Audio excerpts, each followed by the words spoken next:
Alright, then we'll be starting. Hopefully it sounds good and you guys are not just being like, oh, it's good enough. Picross 3D demo. Cause, all rise. Or we could do it in Japanese. Haji no Kasa. Haji no Kasa. Haji no Kasa.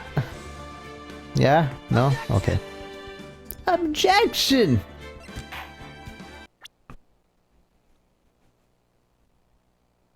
The first turnabout.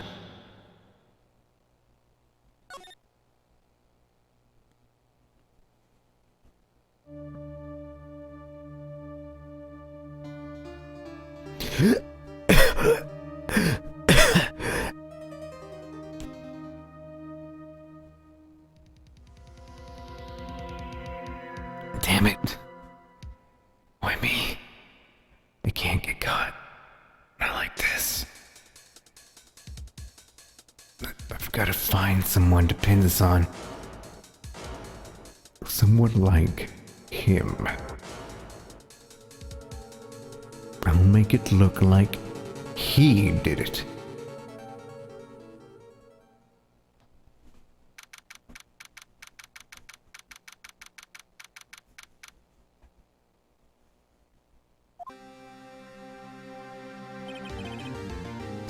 Boy, I'm nervous.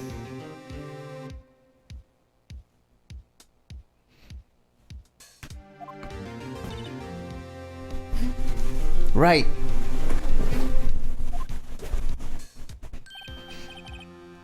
Oh. Hi, Chief. I'm glad I made it on time.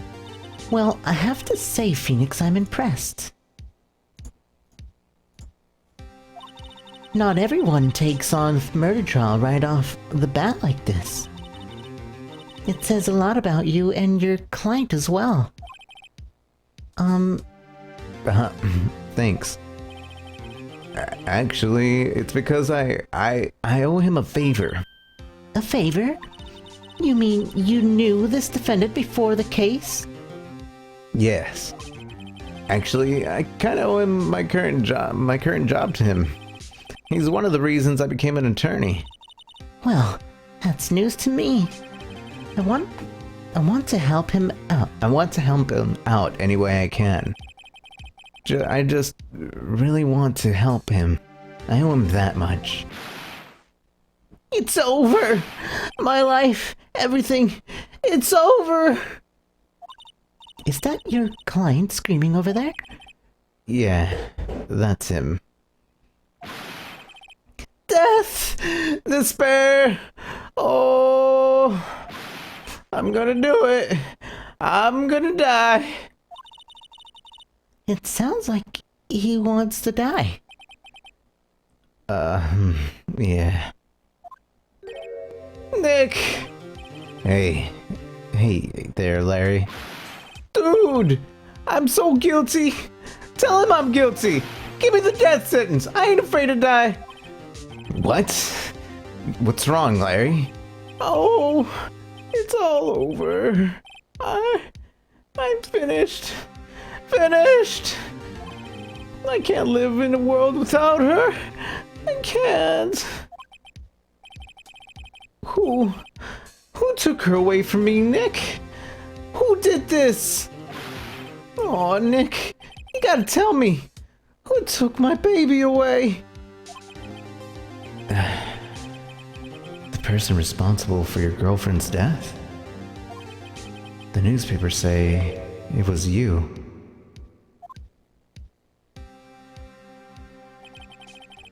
My name is Phoenix Wright. Here's the story. My first case is a fairly simple one. A young woman was killed in her apartment. The guy they arrested was the unlucky sap dating her, Larry Butts, my best friend since grade school. Our school had a saying, when something smells, it's usually the butts. In 23 years, I've I've known him. In the 23 years that I've known him, it's usually been true. He has a knack for getting himself in trouble. One thing I can say, though, it's usually not his fault. Just as he just has terrible luck. But I know better than anyone that he's a good guy at heart. That I owe him one. That and I owe him one, which is why I took the case, to clear his name. And that's just what I'm going to do. August 3rd, 10 a.m., District Court, room number 2.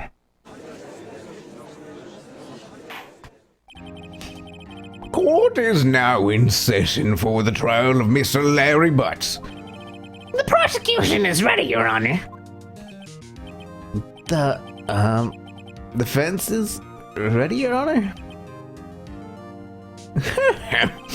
Mr. Wright, this is your first trial, is it not? Yes, Your Honor. I'm a little nervous. Your conduct during this trial will decide the fate of your client. Murder is a serious charge. For your client's sake, I hope you can control your nerves. Thank you, Your Honor. Mr. Wright, given the circumstances, I think we should have a test to ascertain your readiness. Yes, Your Honor. Hands shaking, eyesight fading. The test will consist of a few simple questions. Answer them clearly and concisely. Please state the name of the defendant in this case. Larry Butts. The defendant? Well, that's Larry Butts, Your Honor. Correct. Just keep your wits about you and you'll do fine. Next question. This is a murder trial. Tell me, what's the victim's name? I know this one. Glad I read the case report cover to cover as many times. It's... wait. Uh-oh. No way. I forgot. I'm drawing a total blank here. Phoenix, are you absolutely sure you're up to do this? You don't even know the victim's name? Oh, the victim? Of course, I know the victim's name. I, forgot. Temporarily. I think I feel a migraine coming on. Look, the victim's name is in the court records. Just touch the court record button and check if at any time it's okay. Remember to check it often. Do it for me, please. I'm begging you. Mr. Wright, who is the victim in this case? It is... time of death... Cindy's autopsy report. So, a girl named Cindy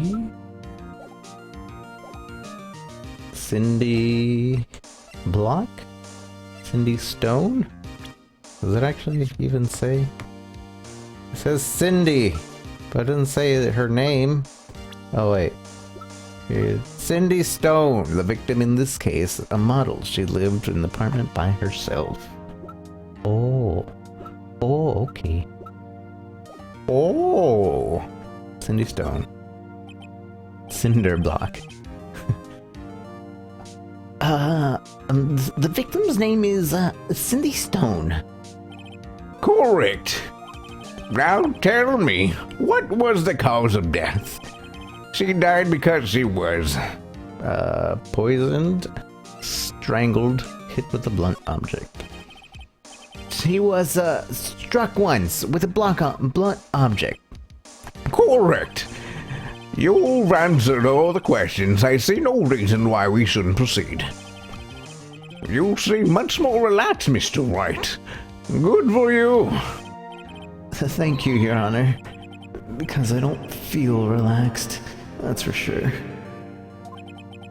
Well then, First, a question for the prosecution.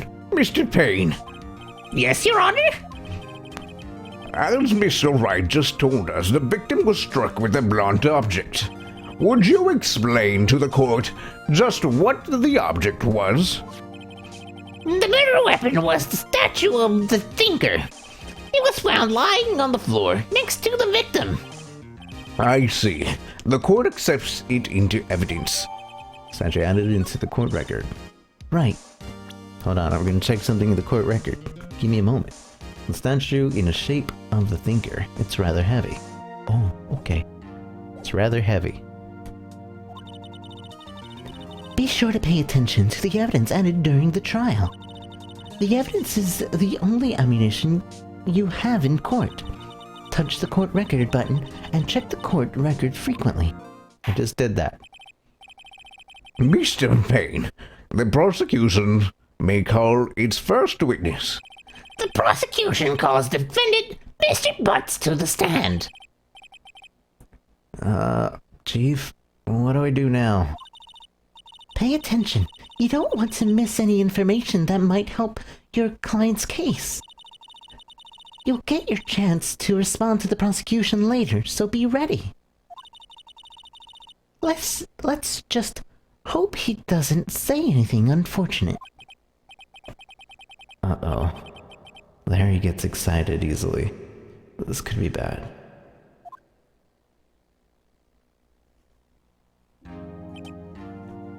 Ahem! Mr. Butts, is it not true that the victim had recently dumped you? Hey, watch it, buddy! We were great together. We were Romeo and Juliet. Cleopatra, Mark Anthony. Didn't they all die? I wasn't dumped. Just cause she just wasn't taking my calls. Or seeing me. Ever. What's it to you anyway? Mr. Butts, what you described is generally what we mean by dumped. In fact, she had completely abandoned you and was seeing other men. She had just returned from overseas with one of them a day before the murder. What do you mean? One of them? Lies! All of it lies! I don't believe a word of it! Your Honor, on the victim's passport, according to this, she was in Paris until the day before she died.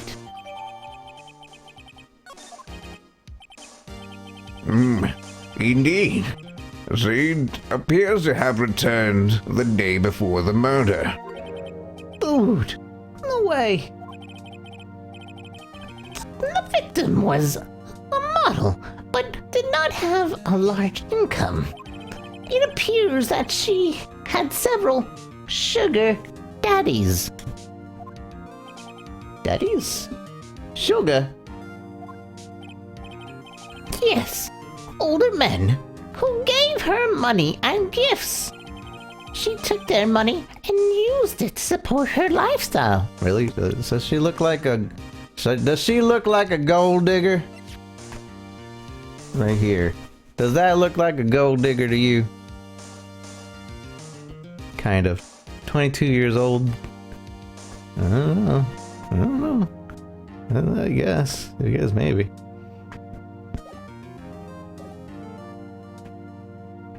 She took their money and used it to support her lifestyle. Dude.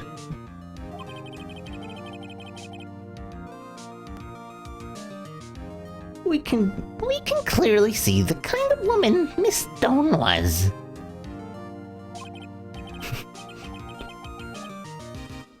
Tell me, Mr. Butts, what do you think of her now? Right? I don't think you want him to answer that question. Yeah.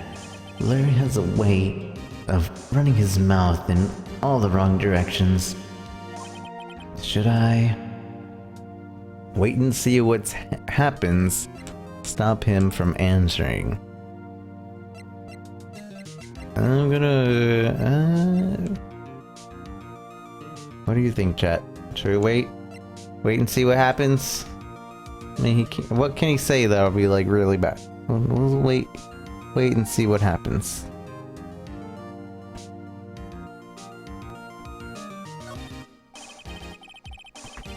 Might be better not to get involved in this one.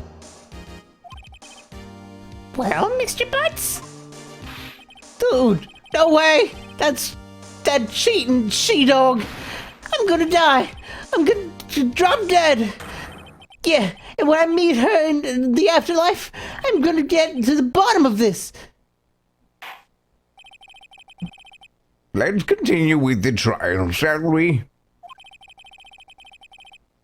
I believe the accused's motive is clear to everyone. Yes, quite. Oh boy, this is not looking good. Next question.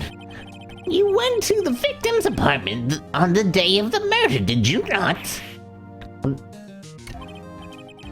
Well, did you or did you not? Well, maybe I did. Maybe I didn't. Oh. He went. What do I do? Have him answer honestly or stop him from answering? I mean, if he didn't kill him, then there's no reason not to answer honestly. Motive is clear. Woo, lad. I know. I'll send him a signal. Tell the truth!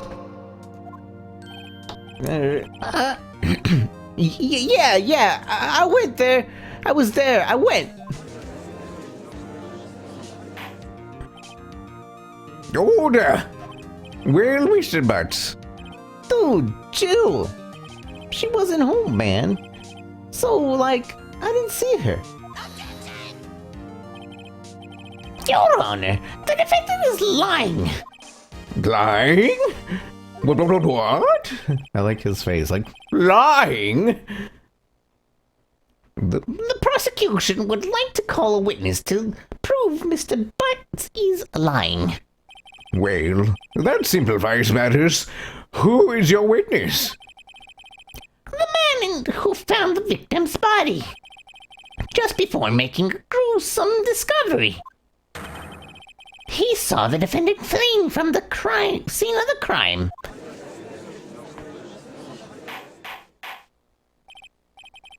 Order! Order in the court! Mr. Payne, the prosecution may call its witness. Yes, Your Honor. this is bad. On the day of the murder, my witness was selling newspapers at the victim's building. Please bring Mr. Frank Saw It to the stand.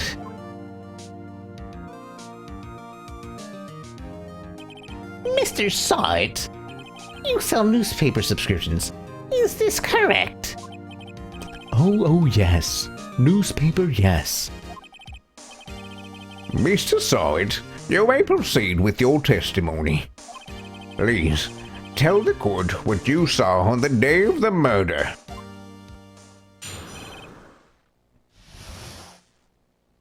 Witness's account. I was going door to door selling subscriptions when I saw a man fleeing an apartment. I thought he must be in a hurry because he left the door half open behind him. Thinking it strange, I looked inside the apartment. Then I saw her lying there, a woman, not moving, dead. I quailed in fright and found myself unable to go inside. I thought to call the police immediately. However, the phone in her apartment wasn't working. I went to a nearby park and found a public phone. I remember it exactly. It was 1 p.m. The man who ran was, without a doubt, the defendant sitting right over there.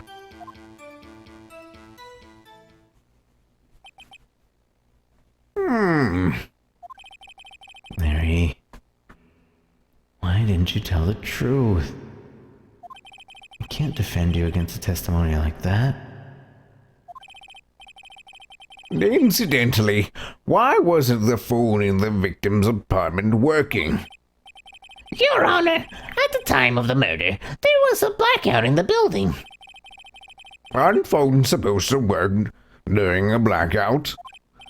Yes, Your Honor. However, some cordless phones do not function normally. The phone that Mr. Saw used was one of those. Your Honor, I have a record of the blackout for your perusal. Blackout record added to the court records. Hey, Anita. Hey, Shadow Bridge. Good to see you. You're the best. And by the way, I'm sorry I'm not going to really talk too much with you guys during this, but obviously I'm reading a lot. But hi, welcome everyone. Thank you for coming by. Yeah, this game is pretty dated. Phones, external power. Now, Mr. Wright. Yes? Yes, Your Honor? You may begin your cross-examination. Cross-examination, Your Honor? All right, this is it. The real deal. What exactly am I supposed to do? Why, you exposed the lies in the testimony the witness just gave. Lies? What? He was lying? Your client is innocent, right? Then that witness must have lied in his testimony. Or is your client really guilty? How do I prove he's not? You hold the key, it's in the evidence. Compare the witness's testimony to the evidence at hand. Hold on. The blackout. When did the blackout happen? The blackout electricity to Miss Stone's building was out from noon to 6 p.m. on the day of the crime. Okay, so that checks out actually. Dang it. Dang it! No one would believe I was an attorney. Wasn't an attorney if I didn't carry this. Time of death was 4 to 5 p.m. Hold up. She died at 4 to 5 p.m. But the blackout happened at 1 p.m. He said it was 1 p.m. but she died at 4 to 5 p.m. There's a contradiction.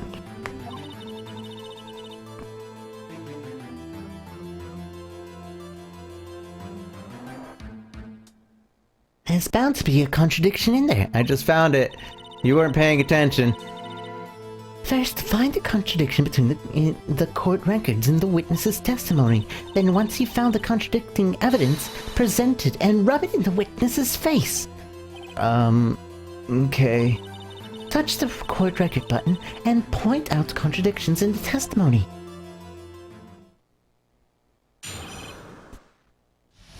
Witness's account.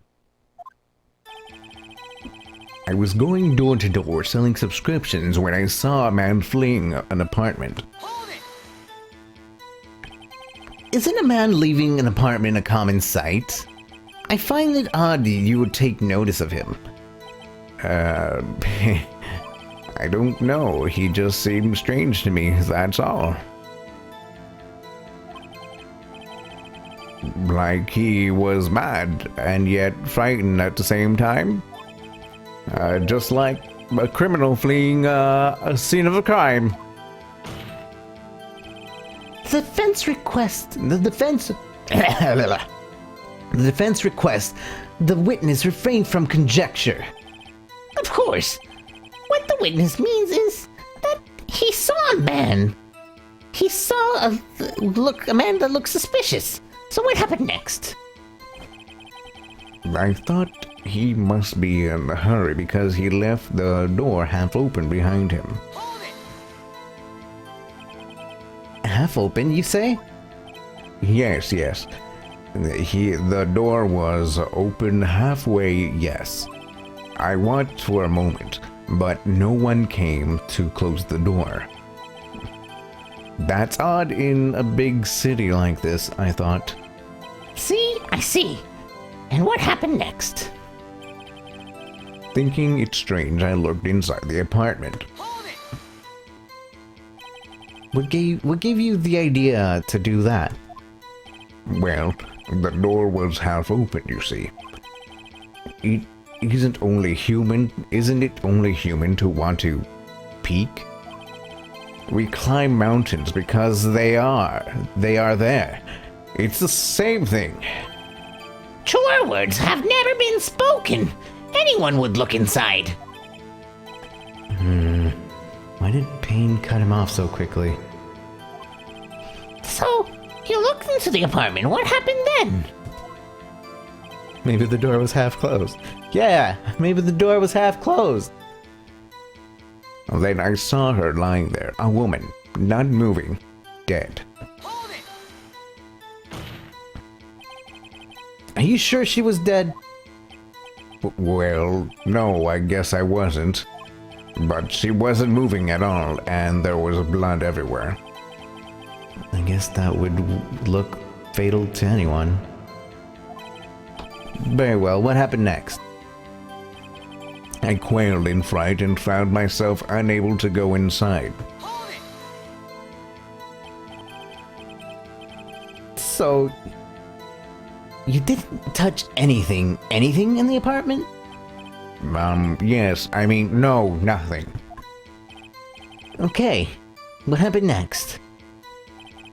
I thought to call the police immediately.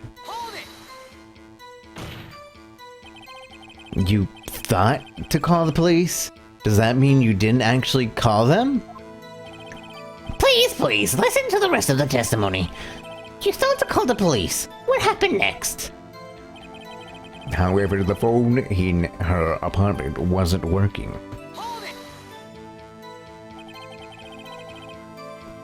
The phone in her apartment wasn't working? Yes, I mean, no, it wasn't. Right. But you said you didn't go into the apartment, or did you? I can explain that. And there was a cordless phone on the shelf in the entranceway. I reached inside and tried to use that to call. And that phone wasn't working, correct? What happened next? I went to the nearby park and found a public phone. Why use a public phone? Well, you see, I don't have a cell phone. And being in the middle of the afternoon, there was no answer at any nearby apartments. Ah, right. What time did you call again? I remember the time exactly. It was 1 p.m.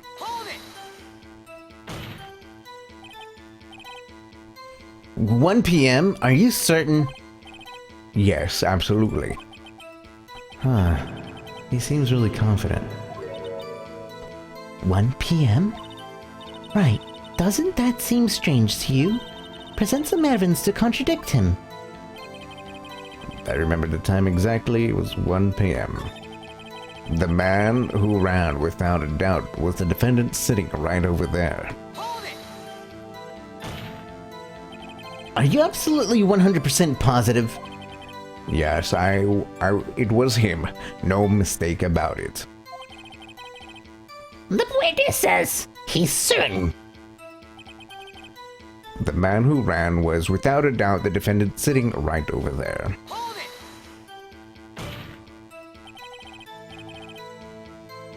Are you absolutely 100%? Oh wait, I already pressed this, didn't I? Okay, let's go back and present some evidence. 1 p.m. Are you, sir? Are you sure?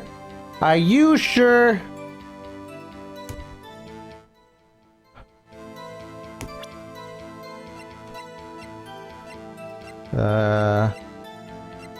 She died when she died at 4 to 5 p.m. So, objection! Objection! You found the body at 1 p.m. You sure? Yes, it was 1 p.m. for certain. Frankly, frankly, I believe that hard to believe.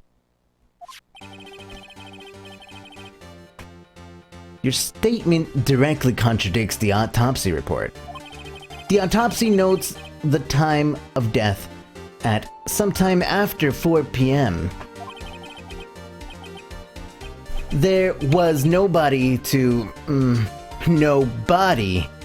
find at 1 p.m. How do you explain this 3-hour gap?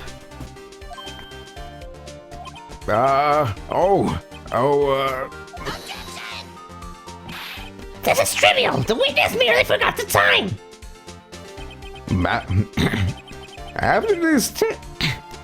After this testimony, I find it hard to believe.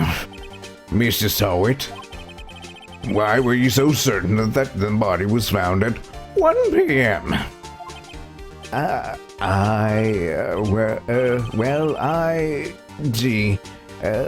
a really good question.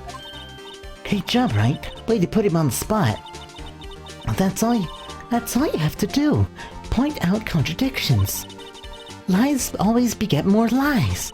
See through one and there's the whole story falls apart.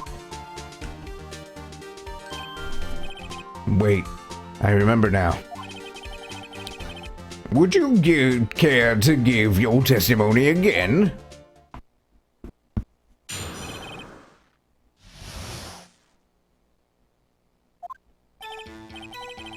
You see, when I found the body, I heard the time. There was a voice saying the time. It was probably coming from the television. Oh, but it was 3 hours off, wasn't it? I guess the victim must have been watching a video of a tape program. That's why I thought it was 1 p.m. I'm terribly sorry about the misunderstanding.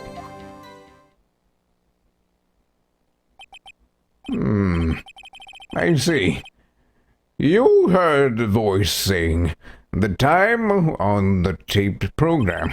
Mr. Wright, you may cross-examine the witness. Right. You know what to do. I got this one. The time of discovery. You see, when I found the body, I heard the time. You said heard, not saw. Yes, heard. All I saw was a body lying there. I didn't think it looked like anything else, least of all my watch. Isn't that a little strange? So you're saying you heard something, but if you're so shocked by the body, why wouldn't you wouldn't hear anything at all? The witness did say he actually heard the time. It's ludicrous to suggest he wouldn't hear anything. I have to agree with the prosecution. Witness, continue your testimony. I saw a voice. There was a voice saying the time. It was probably coming from the television. How's it gonna come from the television if it was a blackout? Huh? There was a blackout. How's the television on without a blackout out, Mr. Sawit?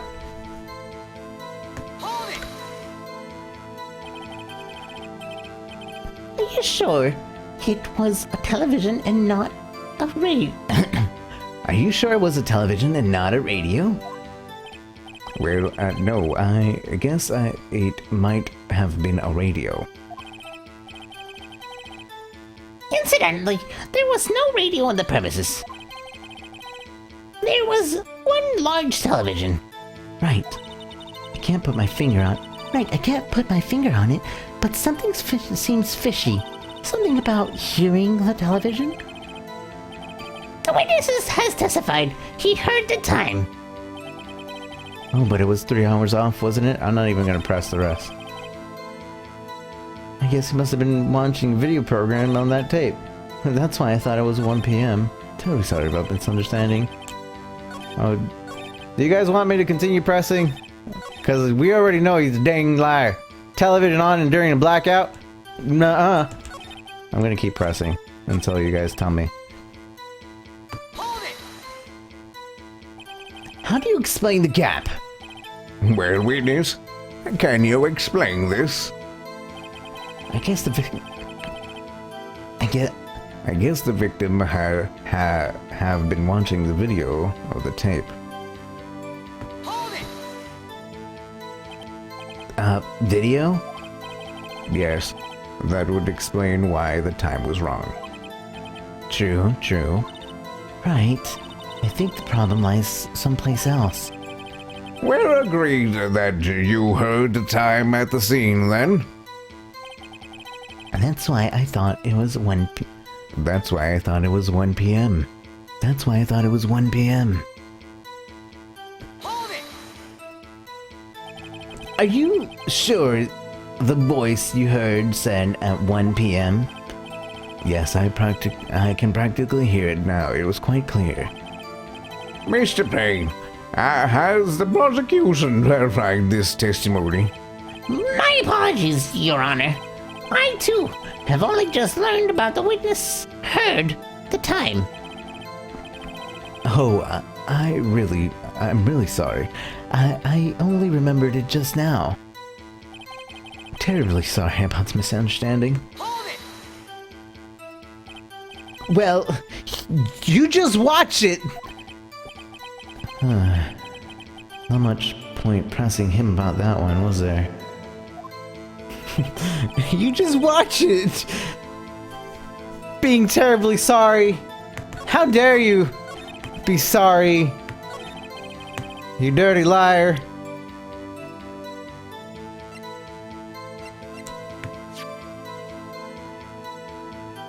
Objection! Objection! Hold it right there. The prosecution has said that there was a blackout at the time of the discovery, and this record proves it. You couldn't have heard the television or a video. Ugh. The defendant has a point. Do you have an explanation for this, Mr. Sept? No, I find it quite puzzling myself. Quite. Wait. I remember now. Mr. Sept, the court would prefer to hear an accurate testimony from the very beginning. These constant corrections are harmful to your credibility. You seem rather. That, and you seem rather distraught. My apologies, Your Honor. It must have been the shock of finding the body. Very well, Mr. Sept. Let's hear your testimony once more, please.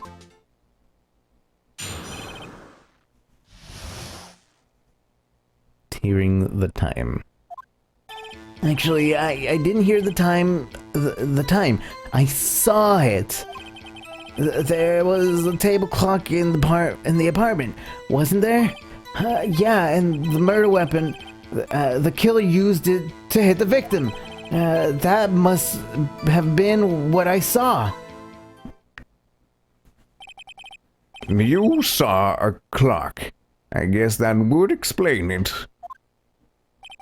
The defense may cross-examine the witness. Gladly.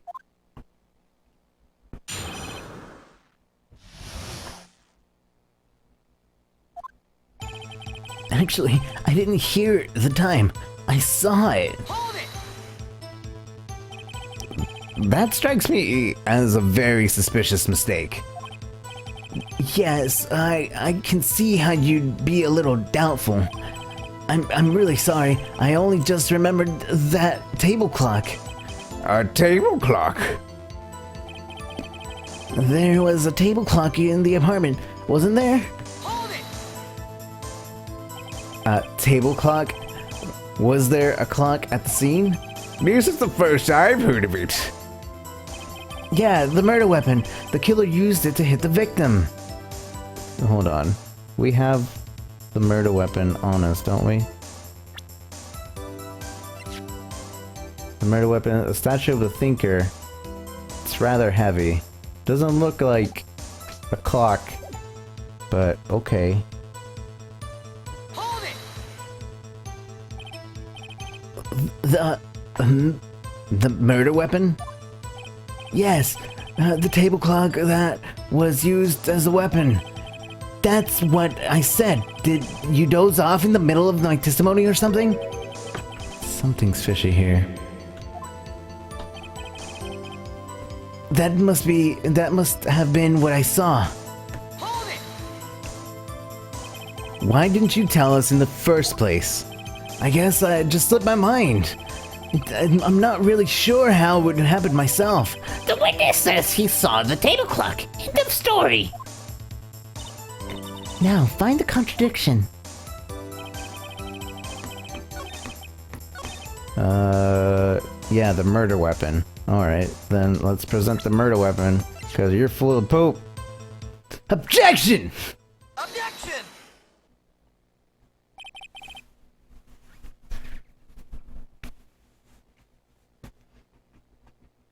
Wait just a moment. The murder weapon wasn't a clock. It was this statue. Now, how is this supposed to be a clock? What? You and your objections, your evidence? Just who do you think you are? Just answer the question, Mr. Saw It. Hey, I saw it there, okay? There's a clock. Your Honor, if I may, Yes, Mr. Payne? as the witness stated, the statue is indeed a clock. The neck is a switch. You just tilt it, and it says the time out loud. It doesn't look like a clock. I submitted it as a statue. My apologies. I see. So, the murder weapon was a table clock after all.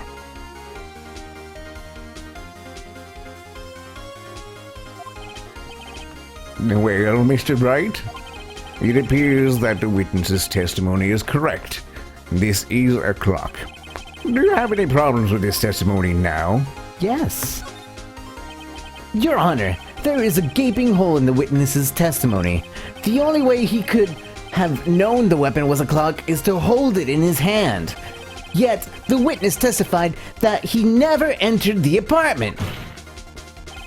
Clearly a contradiction. Indeed. The witness knew it was a clock because he went into the apartment. He knew the victim. He went into the apartment.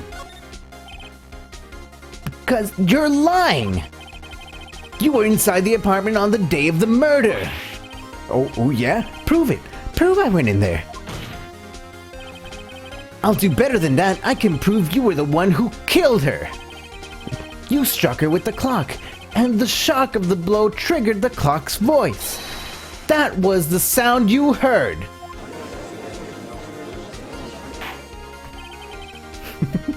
Sounds good to me. Let's go home. Can you imagine? That's how it ends. Yeah, that sounds about right. Yeah, I guess we lose. Order in the court. Intriguing. Please continue, Mr. Wright. Yes, Your Honor. Mr. Saw It. The sound must have left quite an impression on you.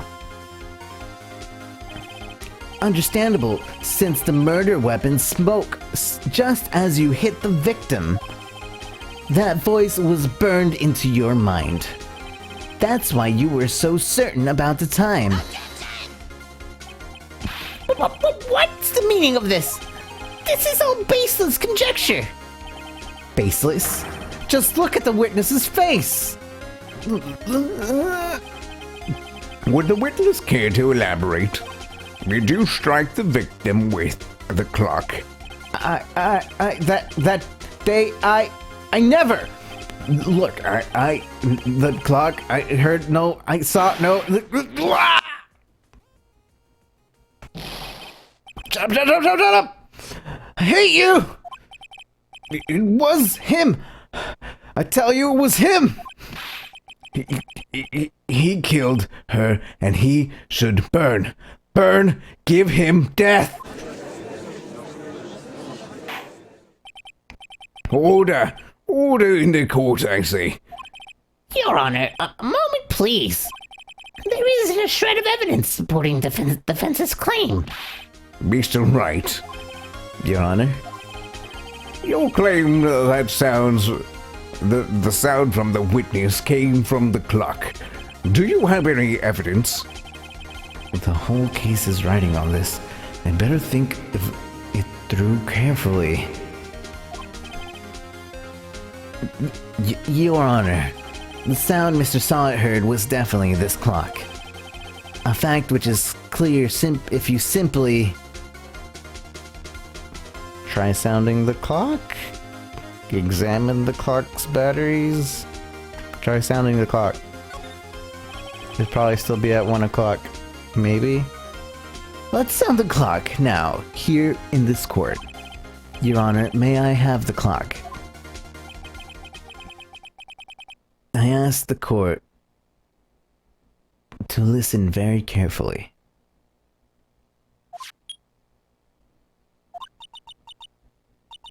I think it's 8:25. That certainly is a strange way to announce the time. Well, he is the thinker after all. So, we heard the clock. What are your conclusions, Mr. Wright? Mr. Payne, can you tell me what time it is now? It's 11:25. As you can see, this clock is exactly 3 hours slow. Precisely this discrepancy between what Mr. Sawit heard and the actual time of death. So, Mr. Sawit, try to talk your way out of this one.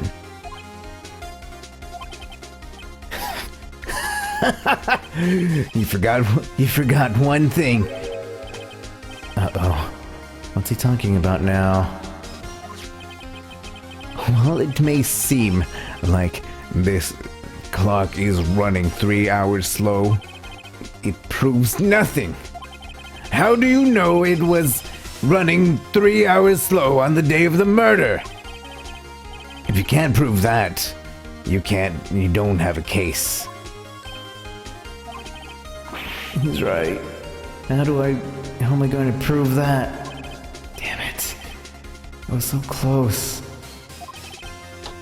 Mr. Wright, it seems you lacked the critical evidence to support your claim. Yes, Your Honor. This means I cannot let you indict the witness. Unfortunately, this ends the cross-examination of Mr. Frank Sawit. Come all this way down here to testify, and look what happens. You treat me like a criminal. A criminal! You lawyers are all the slime. I almost had him. Sorry, Larry. I failed you. There's nothing I can do about it now.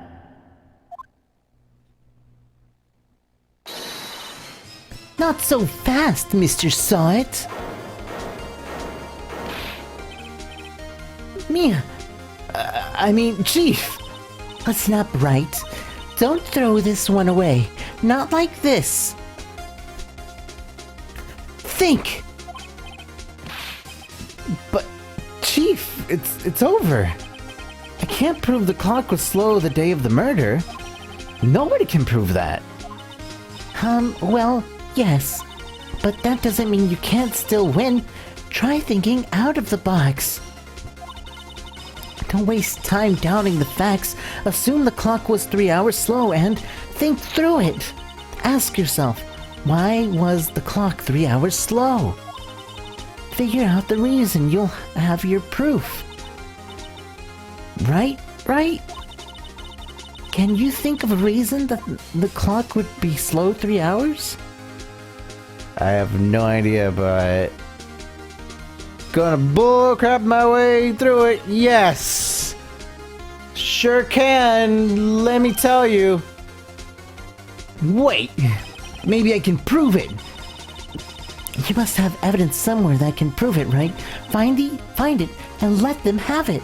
Well, Mr. Wright, you say the clock was already running slow the day of the murder. Have you found evidence to support this claim? Of course. There's a piece of evidence in the court record that can prove my claim beyond a doubt. Ha! Tough words. Let's see you pull this one off. Let's see this evidence that proves the clock was running slow. The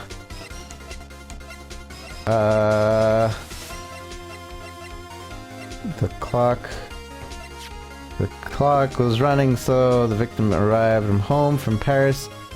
From Paris at 7:30 the day before the murder. She was in Paris. Take that. The victim had just returned from abroad on the day before the murder. As we all know, the time difference between here and Paris is 9 hours. Then it's 4 p.m. here. It's 1 a.m. the next day there. The clock wasn't 3 hours slow. It was 9 hours fast. The victim hadn't reset her clock since returning home. That's why the time you heard when you struck her dead in the apartment was wrong. Proof enough for you, Mr. Saw It, or should I say, Mr. Did It. I see what he did there.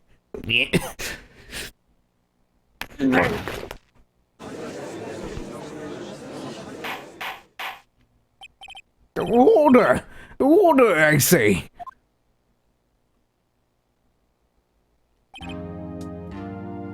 Well, this case has certainly turned out differently than we all expected. Mr. Payne, your witness. He was arrested and has been taken away, Your Honor. Very well. Mr. Wright. Yes, Your Honor. I have to say, I'm impressed. I don't think I've ever seen someone complete a defense so quickly and find the true culprit at the same time. Thank you, Your Honor.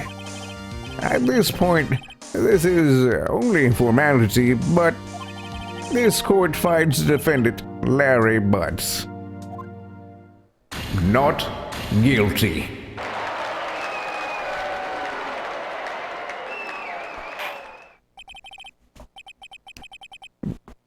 With that, this court is adjourned.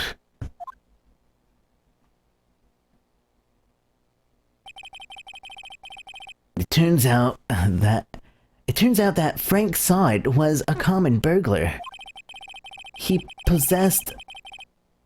posed as a newspaper salesman to check and see when people were out of the house. That day, when Larry went to her apartment, the victim wasn't home. After he left, Mr. Saw It let himself in to do his dirty work. While he was searching her place, the victim returned. Flustered, Mr. Saw It grabbed the nearest blunt object he could find.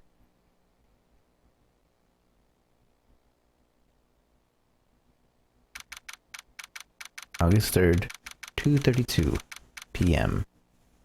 District Court, Defendant Lolly, number 2. Can't say it. Still can't believe we won. Right. Good job in there. Congratulations. Thanks, Chief. I owe it all to you. Not at all. Not at all. You fought your own battles in there. It's been a while since I've seen a trial end in such a satisfying note. I've never seen the Chief look this happy. If she's this glad, imagine how Larry must feel. My life is over. Larry, you're supposed to be happy. What's wrong now? Oh, Nick. Don't worry about me. I'll be dead and gone soon. Good. Wait, no, I mean, bad. Larry, you're innocent. The case is closed. But my Cindy Windy's gone, man. Gone forever. Larry, she was a... Nah, never mind. Killer Fox, thank you for the follow. Welcome to Lazy Crew. Feel free to do as the lazies do.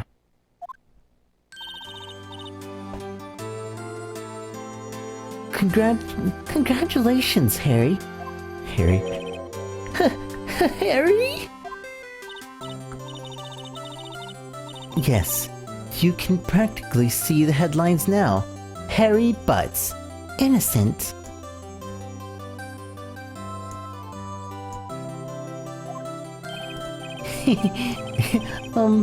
Thanks. I really owe you one. I won't forget this, ever. It's celebrate. Dinner, movie, my treat. Oh, no, I couldn't. hey, I was the one who got you off the hook. Oh, hey. Here, take this. It's a present. A present for me? Wait, wasn't this the evidence that... Actually, I made this clock for her. I made one for her and one for me. But really? You made this? Well, thank you. I'll keep it as a memento. Yo, Nick. Can you believe it? I was so into that chick. And she was just playing me for a fool.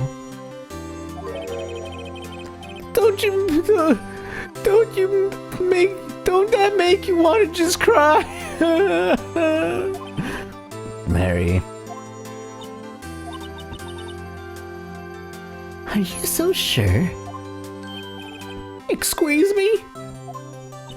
I think she thought quite a lot of you in her own way.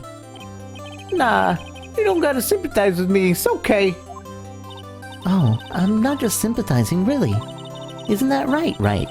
Don't you have something to show your friend? Something that proves how she felt about him? Uh-huh. Oh, yeah, right. What the heck is she talking about? She's talking about the whatchamacallit. She took the thinker to her with Paris for no reason. Check this out, Larry. Check this out, Larry. Proof positive you weren't just some chump to her. Huh? What about that clock? This is the clock you made for her, Larry. And she took it with her when she traveled. Whatever. She probably just needed a clock, that's all. You think so? That's a pretty heavy clock to take traveling. Well, make what you will. Make of it what you will. Hey, Nick. I'm glad I asked you to be my lawyer. Really, I am. Thanks. Hope that made him feel a little bit better. Right? I hope you see the importance of evidence now. Also, hopefully you realize things change depending on how you look at them. People, too. We never really know if our clients are guilty or innocent. All we can do is believe in them. And in order to believe in them, you have to believe in yourself. Right? Listen, learn, grow strong. Never let go of what you believe in. Never. Well, I think our work here is done. Shall we be off? Yeah, I guess so. Say, how about dinner on me? We'll drink a toast to innocent butts. Yeah. Oh, speaking of Harry, you were saying part of why you became a lawyer was because of him? Yeah, part at least. You have to tell me more about it sometime. Maybe over drinks? And so, my first trial came to a close. Larry slapped me on the back and said, "Gee, Nick, it's good to have friends." But I'm pretty sure he's not going to pay us unless you count the clock he gave to Mia. I didn't know it then, but that clock was soon going to be the center of another incident. And my promise to tell the chief about me and Larry would be one promise that I wouldn't be able to keep.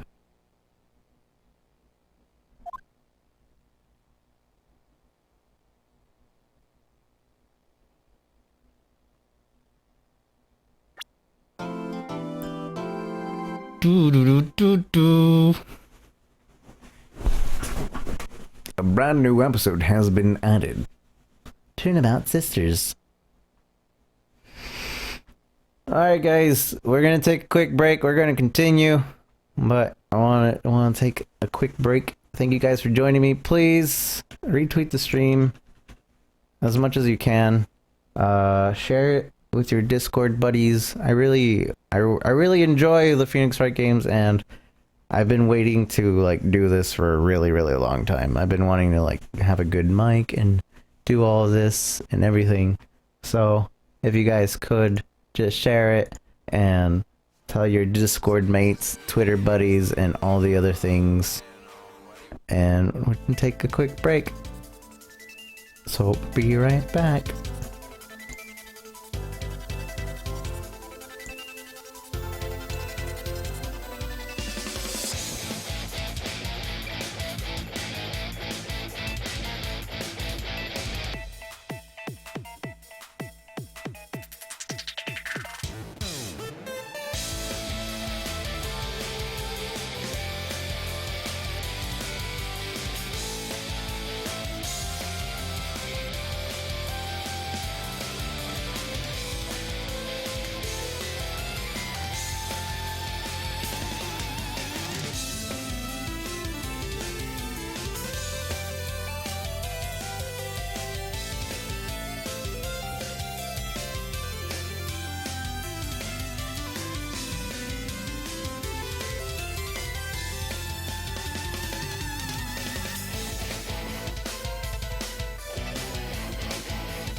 Okay, let's get started on the next episode.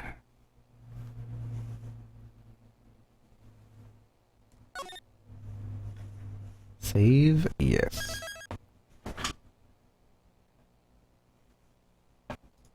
Turnabout Sisters. Turnabout Sisters. Ba-da-ding, ba-da-ding. Beep. Hello? Hello, this is Maya. Hey, Maya, it's me. Mia.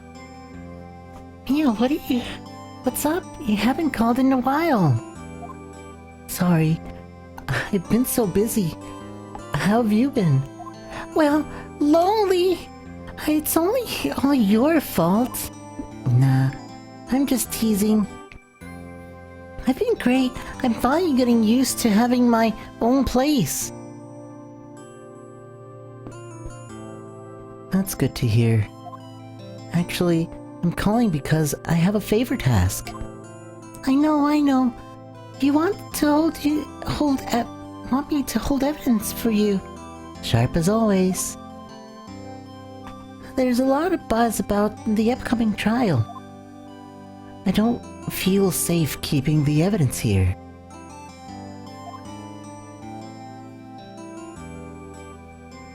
I gotcha. So, what is this? So what is it this time? It's a clock. A clock? Yeah. It's made to look like a statue, the thinker. And it tells you the time. I thought you might like it. You always liked toys. Hey! I'm not a little girl anymore, sis!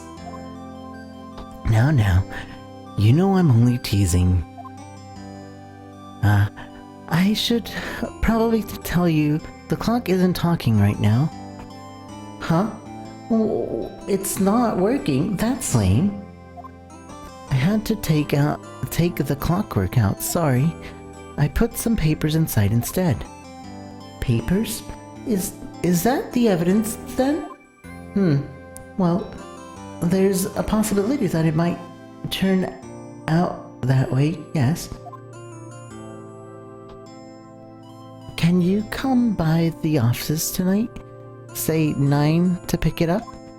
I'll be in the pre-trial meeting until then. Okay, sis, but I expect dinner. Something good. Like burgers. I could really go for a good burger. Okay. We'll hit up the usual joint. Alright, it's a deal. Okay, sis. See you soon. Yep, I'll be waiting, Maya.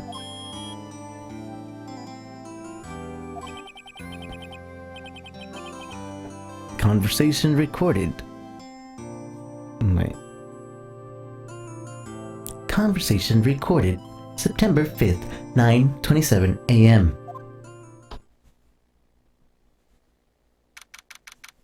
September 5th, 8:57. Fay and Co. Law Offices. Now, Miss Fay. I'll take what's mine. The papers. I'm sorry, but I can't give you what I don't have. Miss Fay, you are a poor liar. Why, I see it right over there. That must be the thinker that swallowed those papers. How could you know? You are not curious of my background. Gathering information is my business, you see. I should have been more careful. My dear Miss Fay, I am so very sorry, but I'm afraid I must ask you for one more thing. your eternal silence. Farewell, Miss Faye.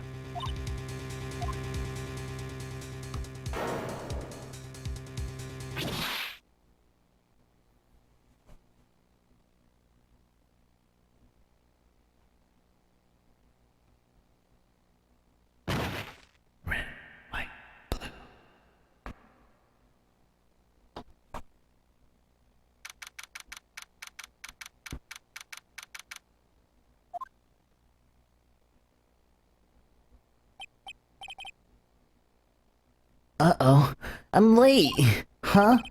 That's strange. I guess the chief left without me. She said her sister was coming over, so we should all go out for dinner. What's that smell? Blood? Mia! Maybe she's in her office.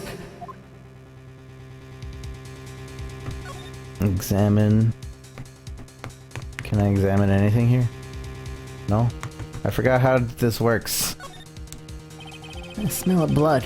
That can't be good. I have to check to see if Mia's okay.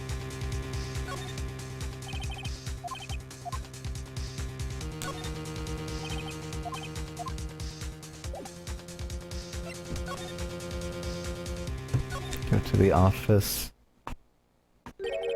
That smell. Blood. How does this blood smell? Is someone's there.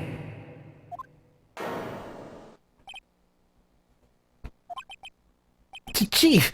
Chief! Chief!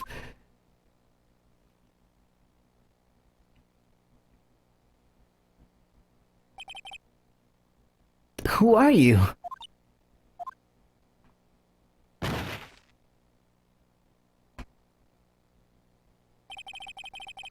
The strange girl dropped out, cold. I left her lying on the office sofa. I went back to the chief where she lay under the window.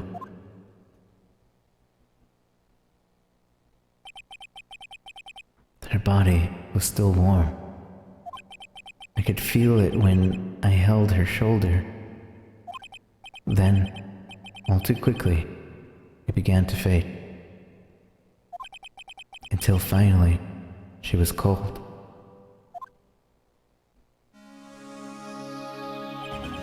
Chief!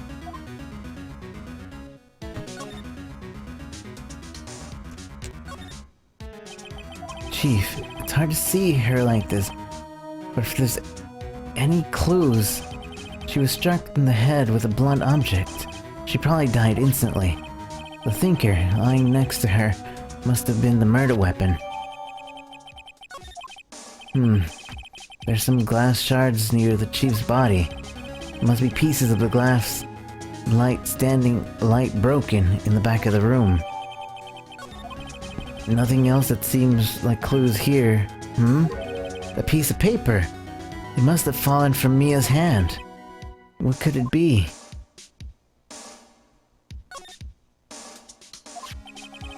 A word is written in blood on a scrap of paper. Maya. Why did Mia write this? This piece of paper is a receipt from a department store dated yesterday. I think that's enough snooping around for now. I'd better call the police and find out what that girl was doing here.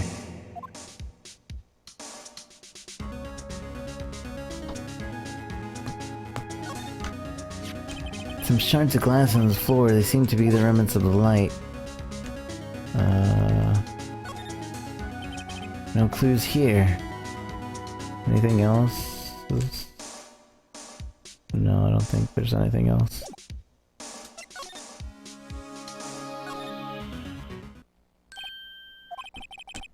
That girl just now, where'd she go? I put her right there on the sofa. Uh-oh. I hope she didn't run on me. Yikes! Don't scare me like that. Excuse me, but who are you? It's okay, I work here. Maya. Maya Fey. Maya Fey? Maya? So Mia was writing this girl's name. Maybe I should show her the receipt? Never thought there'd be a use for evidence like this outside of the courtroom. Would you really want to show her? Like, Phoenix comes in here and like doesn't know this girl, and she could possibly have killed her, and be like, "Hey, you want to see this evidence? This thing I found that has your name in blood?"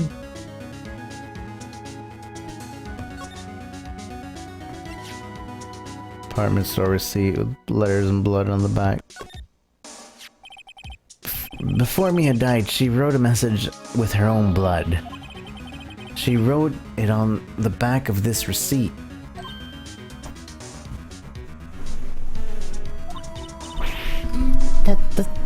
That's my name. Well, why? Why would she write my name? Please, just calm down. But why? Is this write my name? Uh-oh, now I've done it. I'd better hurry and call the police.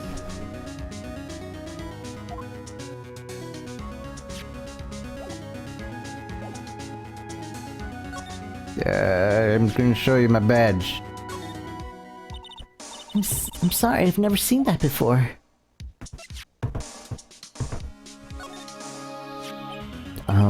About the thinker.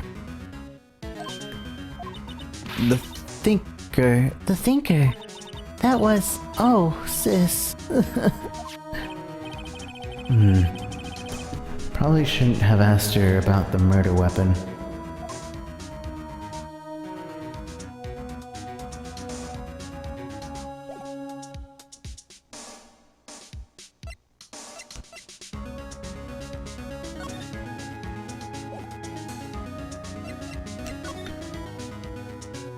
What happened? She seems to be in shock. I don't want to disturb her, but I have to know. Excuse me. Can you tell me what happened?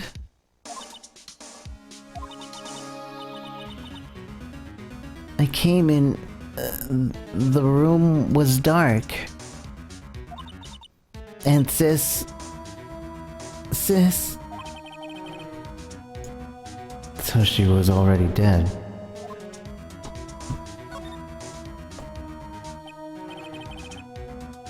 So, you're the chief's...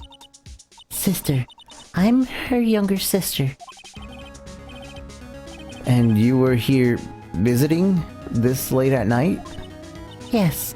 She said she wanted me to keep some evidence for her. Evidence? Evidence? Yes. It was the clock. It was the thinker.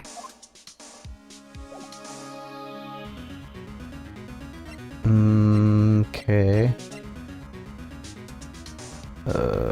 Can I use the phone yet? Small writing is cluttered in the office supplies. The sofa is for clients. It's leather and a real luxurious model. The door of the cheese open is slightly open. Better not touch the doorknob. You couldn't cram more legal books here even if you wanted to. Few can gaze upon the shelf without feeling insignificant.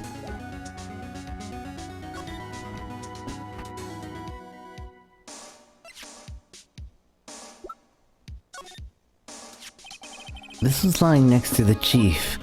I know. I know, I saw it there too. I thought they might be pieces of light stand. Maybe. Never heard of a glass light stand before. Well, I don't see anything else to do. Oh yeah, there's the phone.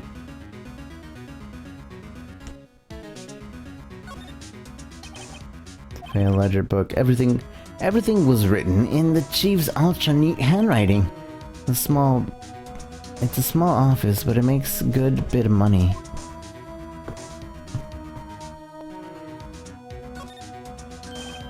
Right, I'd better call the police. That's funny. A few of the screws on the receiver are missing. It looked like someone was halfway through taking it apart. Police? Police? Please come quick. Please come. Wait, please? Who is talking? What was that? Someone screaming from the outside the window?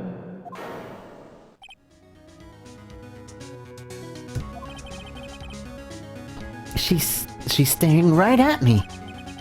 She's holding the phone in her hand. Boobies. The phone receiver is missing a few screws. I better not use it.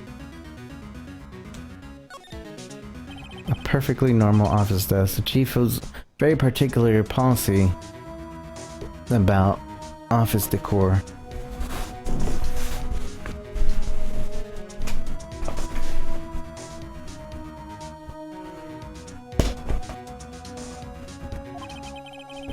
Spend big on stuff the clients use, but keep your own stuff simple. Huh.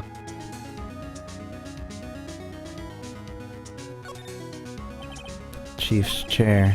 Simple functional design. Feels pretty good to sit in.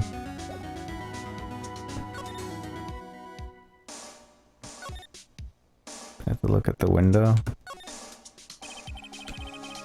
There's a large building right across the Gatewater Hotel, a nice luxurious place. Gatewater Hotel. Okay. Policia.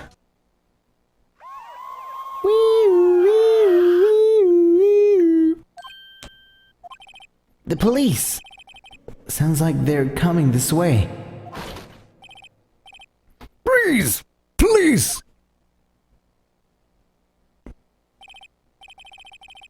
All right. I'm Detective Gumshoe, see? I need to figure out a voice. I'm the...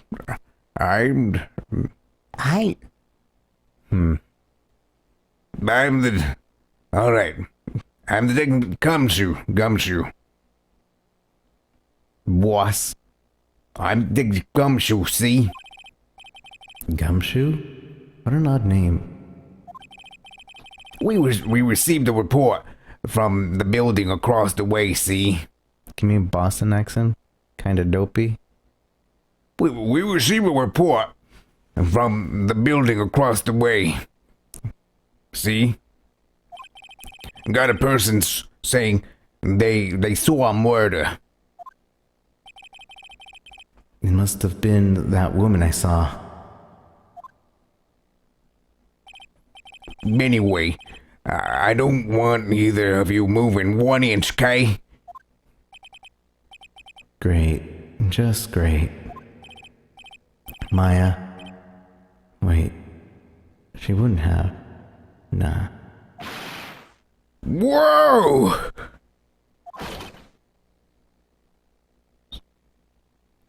Take care, Shadow. Excuse me!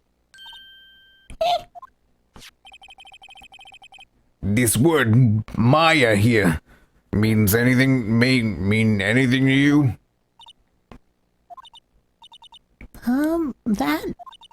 That's my name. What? The victim drew this here note in her own blood? The victim drew this here note in her own blood, see? With her dying breath, she wrote down the killer's name. Killer? I'm not... Case closed. You're coming with me to the precinct, ma'am. What?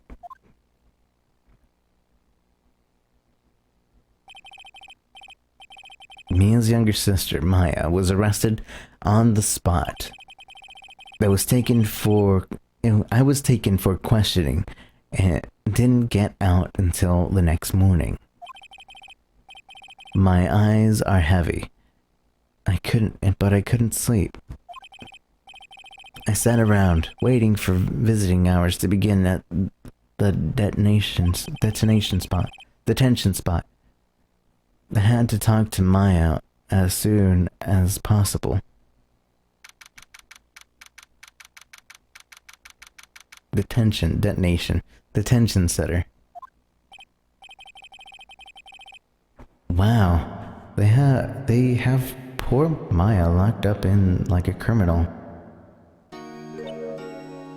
Oh, it's you, the lawyer. Good morning. Good morning. She looks so tired. Are you going to be my attorney? Well, that's what I wanted to talk to you about. It's up to you. Of course I will. Sorry, not a chance. It's up to you. I better give it to her straight. It's up to you. Up to me? Yes. I don't think this is something I should decide. After all, you're the one in trouble here.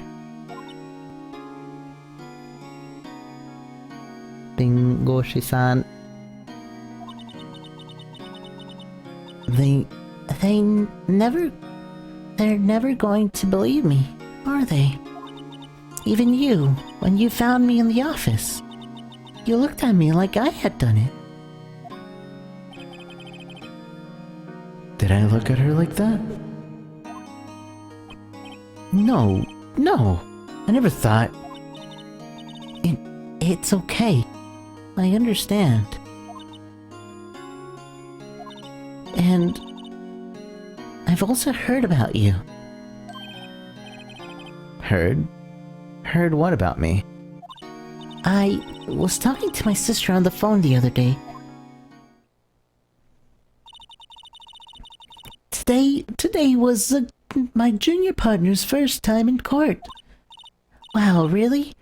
How'd that go? It was quite the scene. Honestly, I was on edge the whole time. It's been a while. Ha! So, he crashed and burned? He is a genius. One of those strike and fear the heart of evil types. The only thing he's lacking is experience. Huh? Sounds like it was fun.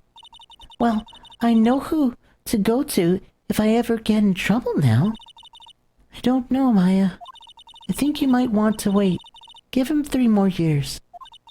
That is, unless you want to be found guilty.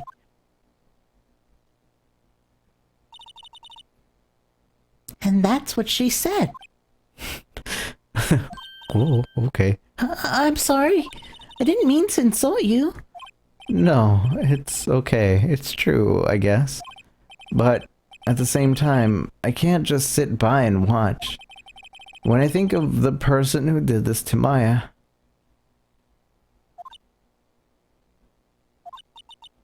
I know.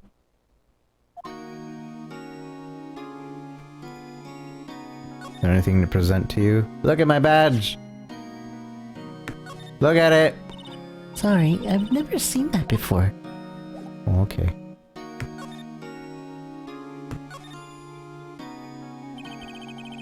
There's something I'd been wanting to ask you. Yes? What's with the outfit? Oh, this? This is what all acolytes wear. It's my uniform, you could say. Acolyte? Like people who in religious training? What is it that you do? Oh, it's nothing strange, really. I'm a spirit medium in training. A spirit medium? I'm pretty sure that qualifies as strange. Day of the crime. Could you tell me about the day of the murder? Yes. Let's see. That morning, I got a call from my sister. She wanted me to hold onto a piece of evidence for the upcoming trial.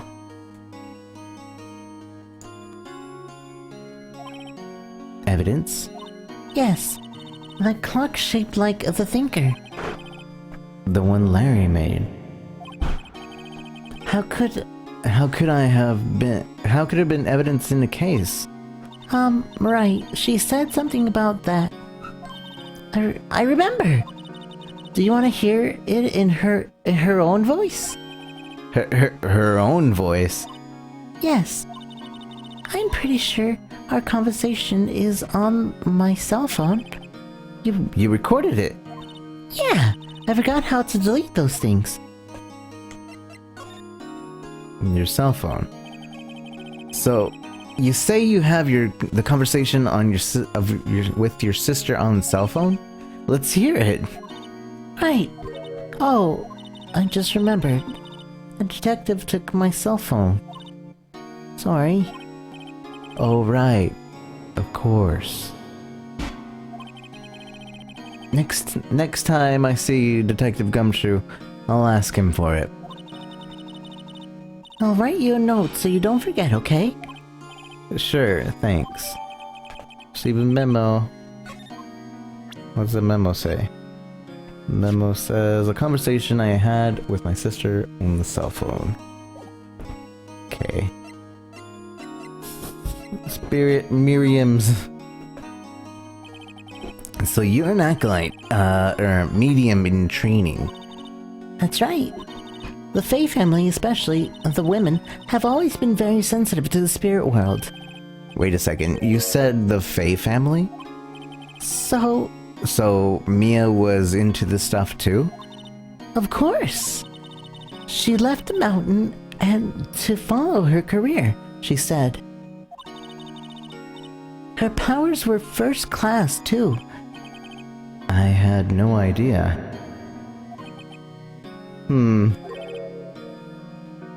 Wait, What? so you're a real honest-to-goodness spirit medium? With ESP and all that? Yes, in training. Well, can't you contact Mia's spirit then? We can just ask her who killed her. I'm sorry. I'm still in training. I couldn't do something on that level. I thought that would be too easy.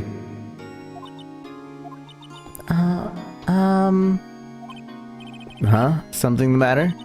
I was wondering, can I ask you a favor? This is the address of a famous lawyer. My sister gave me this a long time ago. She said if I was ever in trouble, I should call him. And, well, I'm in trouble. Do you think you could go ask him to represent me? I mean, I can, I guess. I refuse! No, I can. Sure, why not? I'll go ask. Thank you so much. I have no one else to turn to. Say, What about your parents? I see. Don't worry, leave it to me. thank you. The trial's tomorrow at 10. What? Tomorrow? Tomorrow. What if this guy refuses? They told me that if I don't find one, the state will pick an attorney to defend me. When will that happen? They're giving me until 4 this afternoon. And visiting hours is almost up. I better hurry. Right, I'll be back. Wait, about the day of the crime. Could you tell me about the day of the murder? Sorry, I know it must be hard. No, it's okay. All I've been doing the last few hours is talking about it. I've kind of gotten used to it. Let's see. That morning, I got a call from my sister. She wanted to hold on to a piece of evidence for an upcoming trial. That's the thinker clock that Larry made.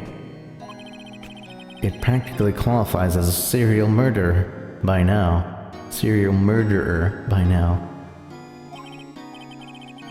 So then, when did you arrive at the office?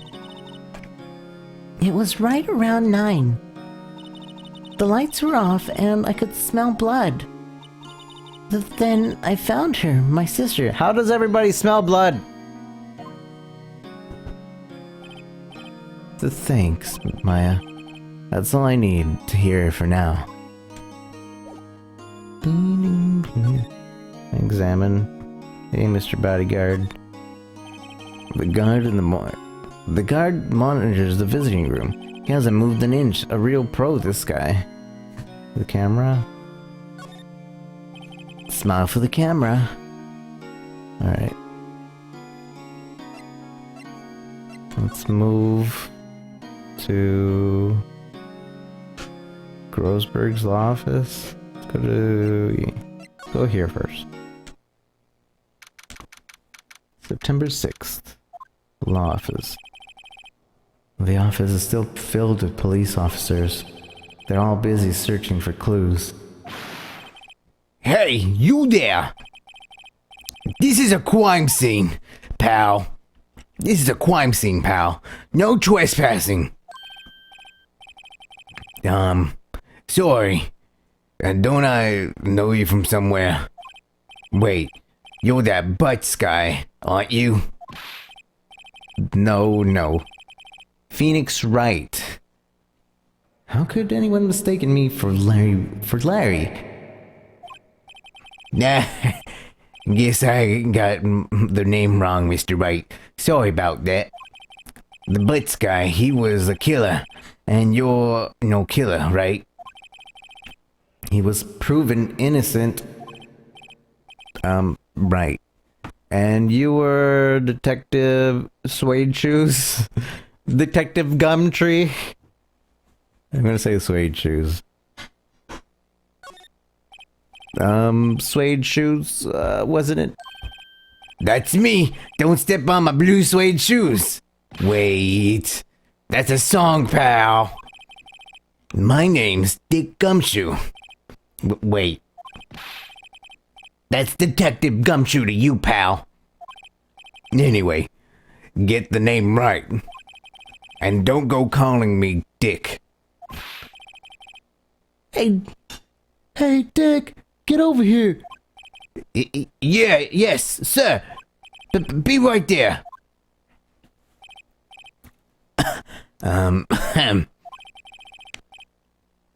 You're her lawyer, right, pal? If you got business here, you better do it quick. Phew, he thinks I'm Maya's lawyer.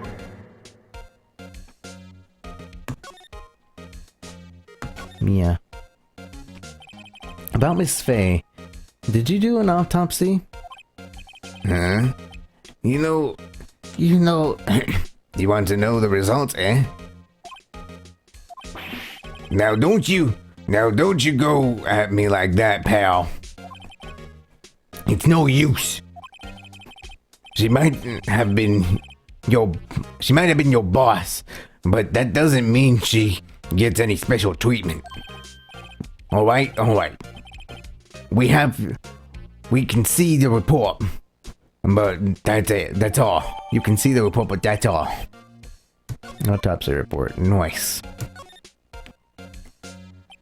About Maya. Yeah, I'm looking forward to the trial. Sorry, pal, but this is one trial you aren't gonna win. Why do you say that? The city's put Prosecutor Edgeworth on the prosecution. Edgeworth. I'm sure you know what that means. You're being my lawyer and all. Prosecutor Edgeworth? That's right, pal. Mr. Miles Edgeworth himself. Wait, you do know him, don't you? Yeah, of course I do. I know him. He's a feared prosecutor. He doesn't feel pain, he doesn't feel remorse. He won't stop until he gets his guilty verdict. Oh, don't you talk about him that way. You make him barely sound human. Still, I'm afraid this pretty much decides the case. So Edgeworth is on this one. He hasn't lost a case since he became prosecutor at an incredibly young age of 20. Of course, there are rumors of back alley deals and forged evidence. All I know for sure is that Edgeworth hates crime with an almost abnormal passion. I never imagined I'd be facing him so soon. I'm gonna show you my badge. Look at it. Look at it. Wait, can I? Present. Look at it. What's that? Sorry, pal, but I got no info for the likes of you. I was wondering, do you know anything about this? That statue? That's the murder weapon. Huh? He thinks the clock is just a statue too. I'm starting to wish I'd never seen this thing. There was broken glass in the crime scene, right? Huh? Oh, that? Seems like the glass was next to the victim fell over. The glass shards were in pieces of the broken stand.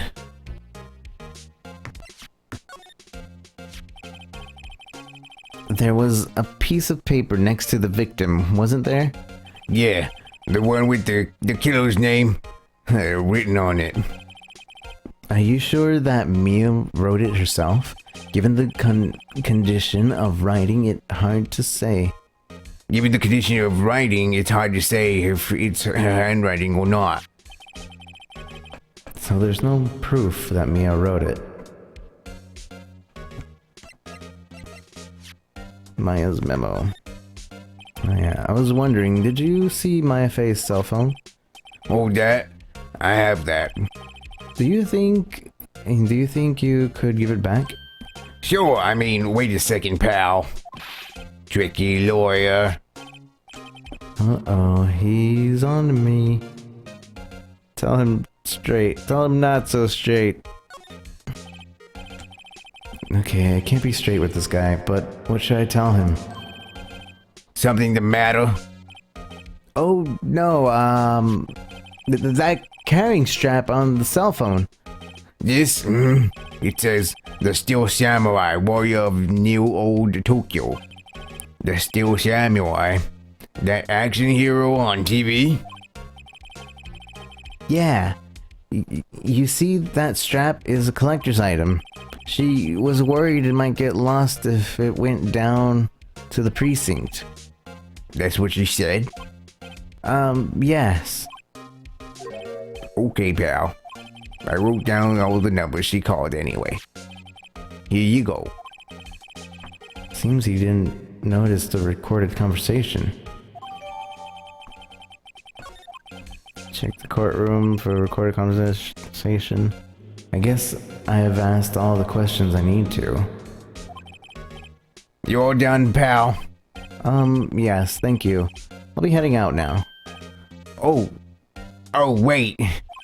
One more thing I wanted to mention to you. I don't suppose you've been planning to talk on the witness. Anyway, you better not. No influencing the witness with your lawyerly ways, pal. Come to think of it, I had completely forgotten about her. The witness? Yeah, Miss April May. I'm sorry about this, but I can't tell you anything about her. Well, you just told me her name, Miss May, huh? So you've sent her home already then? You're trying your lawyerly tricks on me now.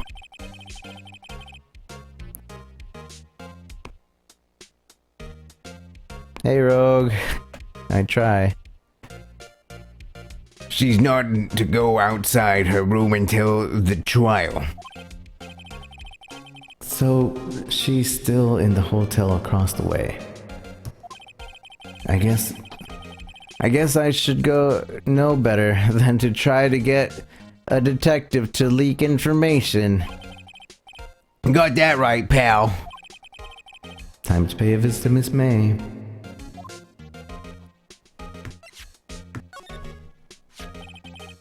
Thanks for this. Don't mention it, pal. When it comes to dealing with lawyers, fight fair and square is our motto. I don't know how I feel about seeing everything written up like this.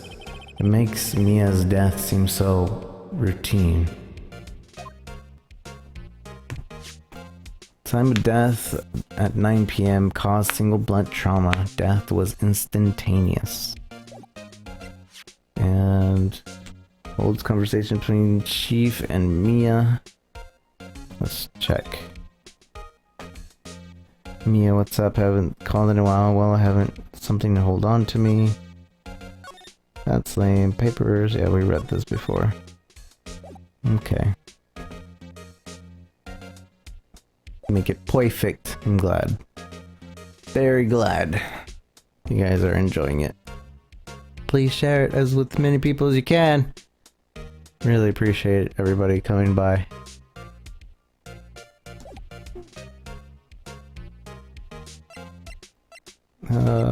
Can we examine anything? Are we allowed to? Plant? His favorite pot plant. I remember it had this bizarre name no one could ever remember. Cordyline Stricter, pal. Who is that? The sky is blue and so am I. There's that hotel right across the way. There's a horrendous amount of legal books here. Scarier is that Mia probably read all of these. Mia's desk, perfectly clean as always. The only thing that's missing is Mia.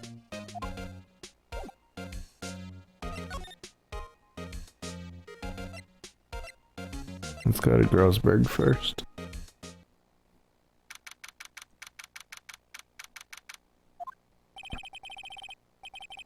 According to the receptionist, the big boss is out. She couldn't say when he'd be back. It must be hard to keep track of everything when you're a famous lawyer. Not to mention run an office like this. I guess I'll just have to come back later. Let me check the stuff out. Expensive looking mahogany bookshelves filled with expensive looking books. Underrating, ship your partner. If you can get more people to believe that, it might happen someday. Funny. They don't look like they've ever been read. Hey, Super Chris. How's it going? That painting's been bugging me ever since I stepped in here. The oil paint is so thick, it's practically giving me a stuffed nose. I'm sure the price is nothing to sneeze at either, for that matter. A solid mahogany desk. The wood's been polished, and to keep luster.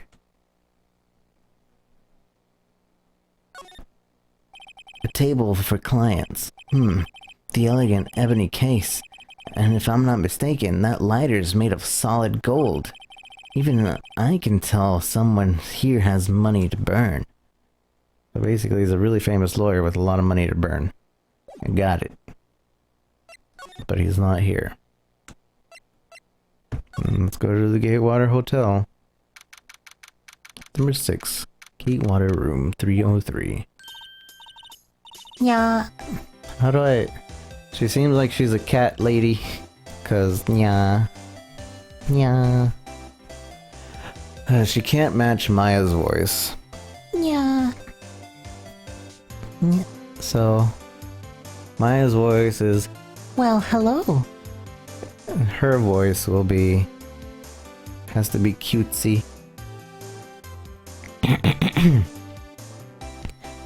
Well, hello there, handsome. No. I can't do girl voices! Lady voice is really hard. Well, hello there, handsome. Well, hello. Well, hello there, handsome. um, Well, hello there, handsome. Well, hello there, handsome. hi? Hi. Smooth, right? Real smooth. You're a lawyer, aren't you? The detective told me. He said, don't say nothing to that lawyer pal. I, Don't say nothing to that lawyer pal. Tee-hee. memo to self. Thank Gumshoe for making my job harder. Super manly voice. Gee, this is all like something out of a movie. I don't like it. I don't like it. Gee, this is like something out of a movie. It's so exciting. I can hardly contain myself. Oh, let me freshen up. So I can look at the part of the beautiful eyewitness. I pity the lawyer that has to cross-examine this one. Examine. What's this in the drawer? These flowers are fake as expected. I know sunflowers and tulips, but that's about the extent. I know sunflowers and tulips, but that's about the extent of my floral knowledge.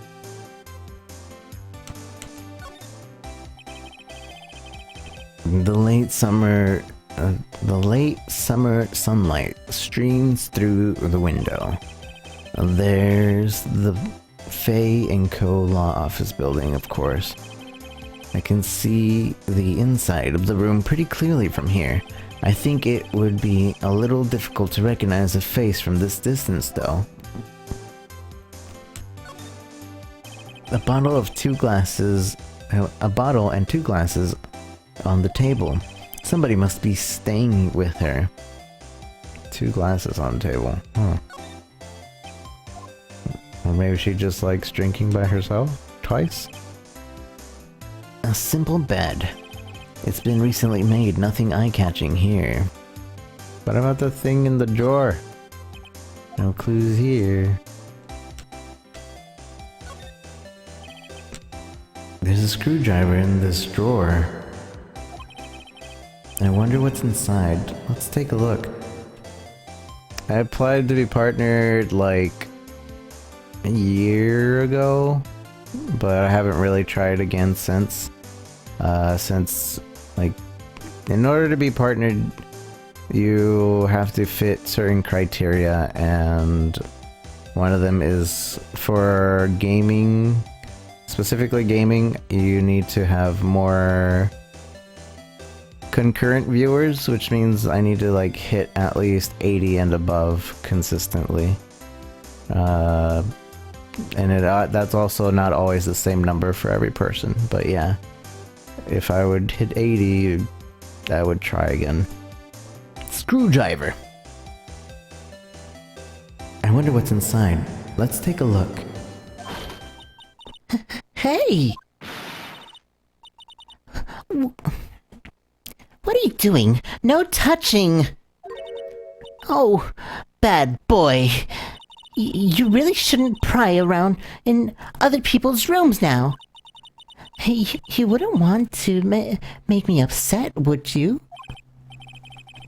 Upset? I thought she was going to explode there for a second. I wonder what could be inside the drawer.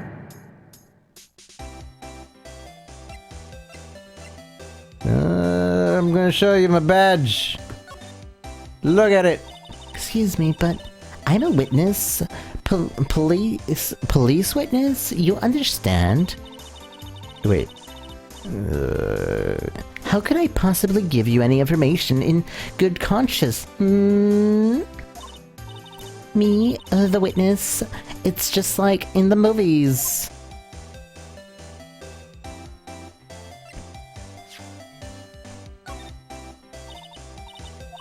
Okay, I don't think you're gonna tell me anything with evidence.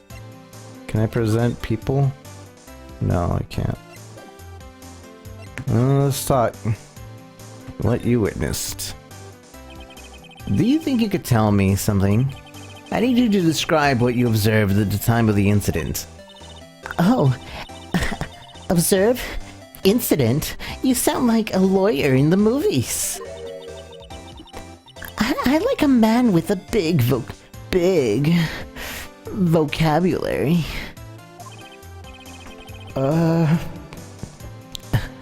Better not encourage her. You know that thing that occurred? Happened the other day. The bad thing? What did you see when, it happened? I don't suppose you could tell me about it, pretty please? Let me see. Well, dream on. If you want to know, you'll have to come to the court tomorrow, Mr. Lawyer. Oh boy.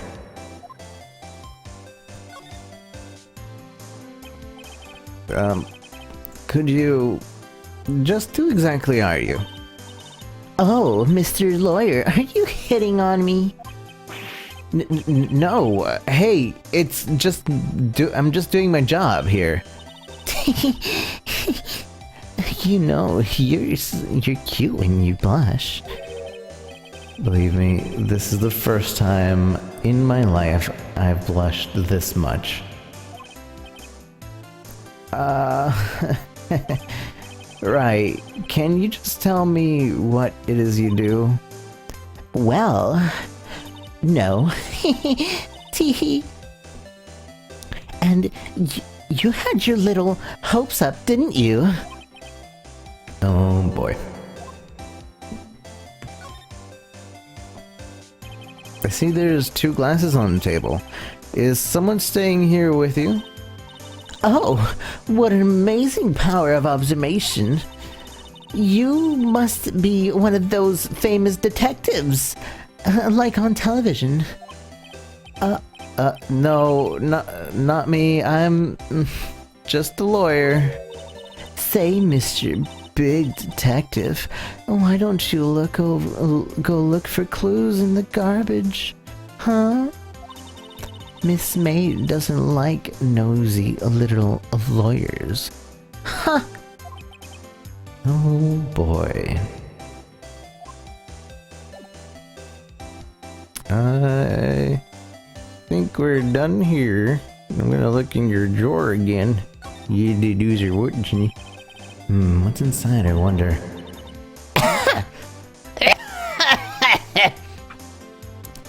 Maybe later. I guess we're done here. Let's go back to the detention center. Bye, Ms. Boobies. Hey! What is it? Did you meet the lawyer? Sorry, I haven't seen him yet. I see. I better go see if I can find this elite lawyer she's talking about. Maybe he's back by now? Seems like Mr. Grossberg is out.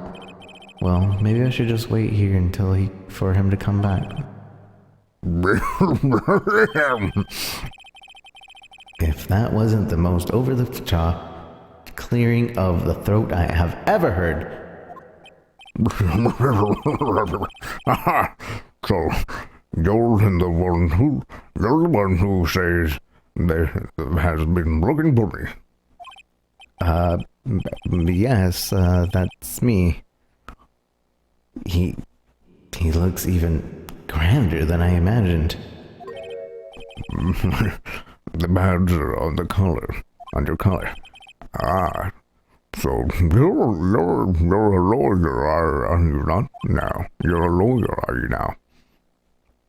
Yes, well, yes. But what do you want?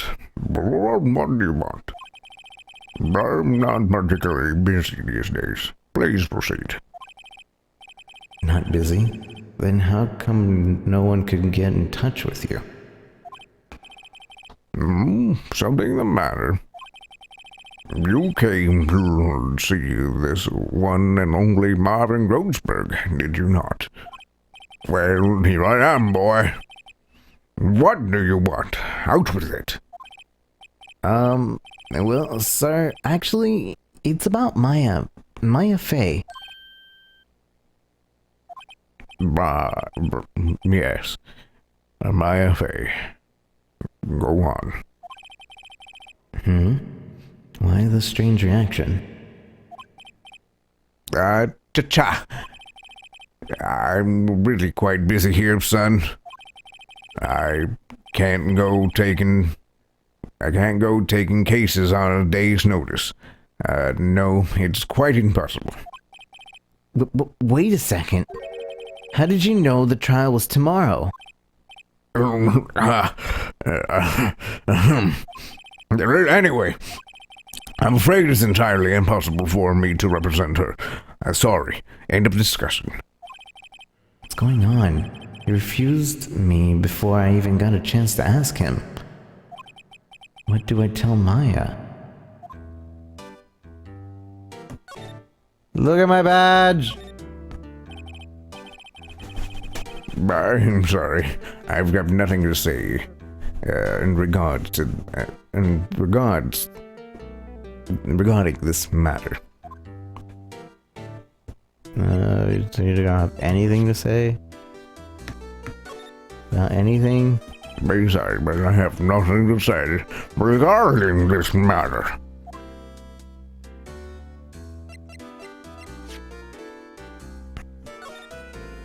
Very sorry, but I have nothing to say on this matter. I think that would work better for him.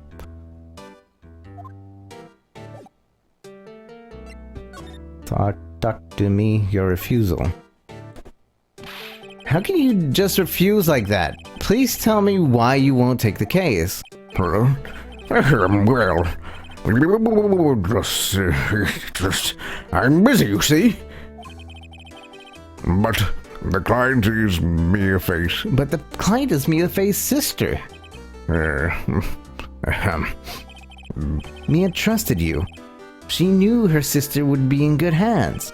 Yes, of course. I know that. However, I'm sorry, but I must refuse. Sorry. Goodbye. Creep. Fine. I don't have time to argue with you anyway. Now go look elsewhere. Well, think not. Huh? Did you say something? I think not, I said.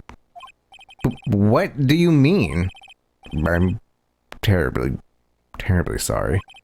I'm afraid there's no lawyer worth his salt that will take on this particular case. Terribly sorry, my boy. What? Why? I cannot say. I beg your pardon, but could you leave now? I have nothing more to discuss with you. What's going on here? Mia. How did you know Mia Fey? She worked here a long time ago. Quite the apprentice, that one. Learned my techniques in the blink of an eye. She left one day quite suddenly. She had a mission, you see. A mission? You could see it in her eyes. She followed with a burning passion. Never looked back, that one. that painting. That's quite a painting. You noticed. It's my pride and joy. Impressive, isn't it? Well, isn't it? The color of the sky, the hue of the sea, the weave of the straw hat. It's worth at least 3 million. I have no intention of parting with it, of course. No, I won't sell it, not even to you. I wasn't interested. It's not for sale. I'm not buying. Jeez.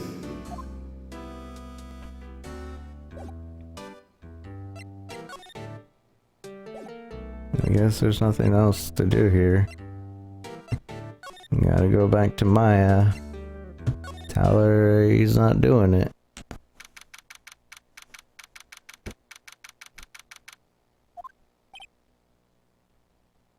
Hiya. Oh, you're back. Did you find the lawyer? Well, what do I tell her?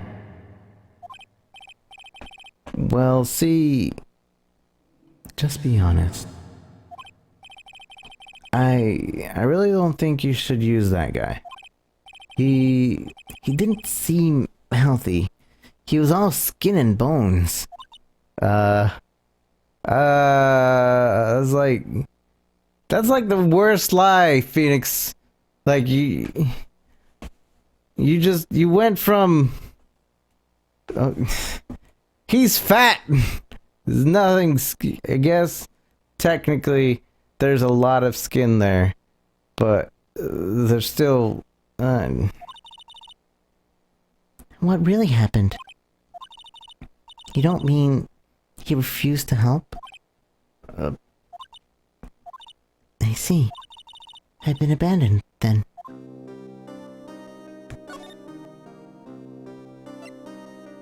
Look, Maya, I got your phone back. Look at it. Hey, I got your cell phone back. Oh, say, can I listen to my sister's voice?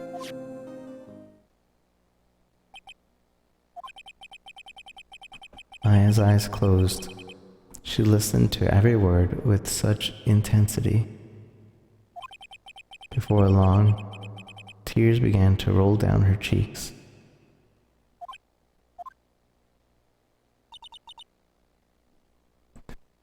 Thank you.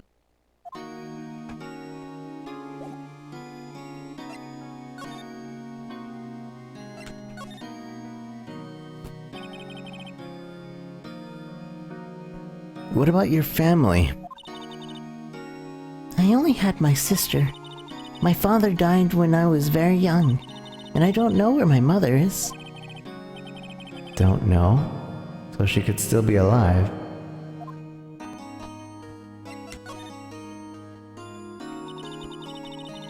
The women in my family have been mediums for generations. They say a lot of spiritual power runs in our blood. About 15 years ago, our family was involved in an incident. There was a man, and he ruined our mother's life. Ruined? After that, she disappeared. Several years after that, my sister announced that she would become a lawyer, and she left the mountains. So you live by yourself? Yes, I've gotten used to it. Oh, also, I had to become independent, or I would lose my powers. I feel bad for her. All by herself up on that mountain.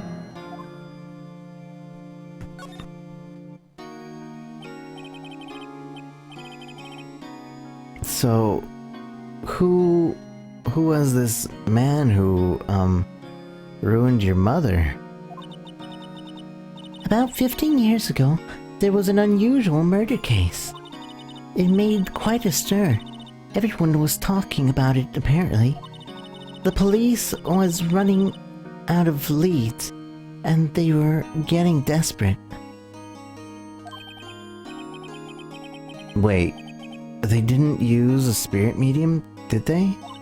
The police convinced my mother to try to contact the victim. Wow. So what happened? The case was solved, we thought. You thought? The man my mother helped, the man my mother helped the police capture was innocent. The police's consultation with the medium had all been carried out in secret, of course. But a man found out about it and leaked it to the press. He told all the papers that my mother was a fraud, and the media jumped on it big time. My mother, became the laughingstock of the nation. I see. Why? Excuse me? White? That was his name. My sister told me. White? Just a little longer now, before the state-appointed lawyer comes, I guess. 4 p.m. Time's up. What should I do? Do I just leave her and go home?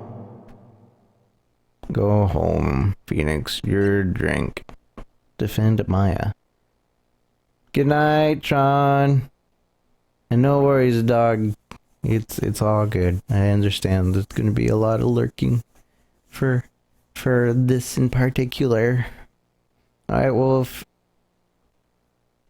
Pick up your baby.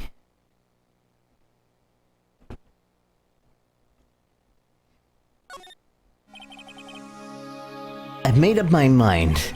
I'm going to defend you whether you want me to or not. Why? Why? Well, someone else is a culprit. I can't abandon you. I don't know why. I can't abandon you. You're Mia's sister.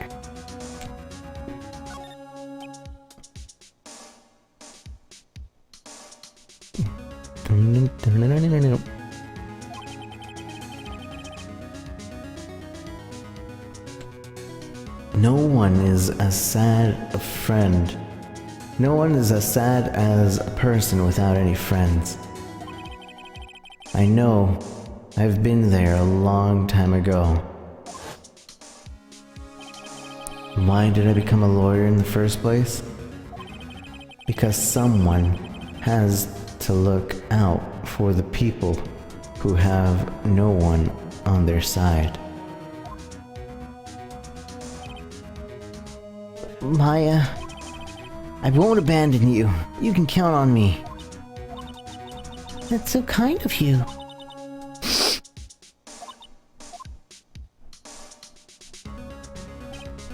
Well, let's fight this one and get you out of here. But Wright, thank you. She smiled at last. She looked like she looks like an entirely different person. One last question. You are innocent, right? Yes. And I trust you. So, you trust me too, okay? It's a deal. So what's next? There's something that's been bugging me. Just what's inside that strange woman's drawer? It was when I tried to look into the drawer that she got all defensive. There has to be something in there. Let's go see if we can take it. I'll be back later, Maya. Have a good night or whatever. Going to the motel. Good afternoon. Good afternoon, sir. Excuse me, you are? I beg your pardon, sir. I am the bellboy of this establishment. At your service, sir. Oh, right. It's just come to my, I just come up to deliver room service, sir. Do you know where Miss May might be? I believe our guest, Miss May, is currently using, her facilities. If you've no need of anything, I'll be taking my leave. Please stay as long as you like. Enjoy. Yeah. Wait, no, hey! Why does it seem like every time I come here, I end up embarrassing myself? Wait, now's my chance to snoop around a bit. I almost forgot. Ah! You came back quick. Might I ask you to inform Miss May that there is a message for her?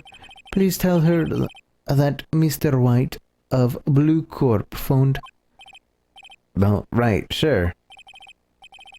Mr. White of Blue Corp? Where have I heard that name? White. That was his name. My sister told me. White was the name of the guy who ruined Mia and Maya's mother. Could it be a coincidence? Check the drawers, panties in the drawers.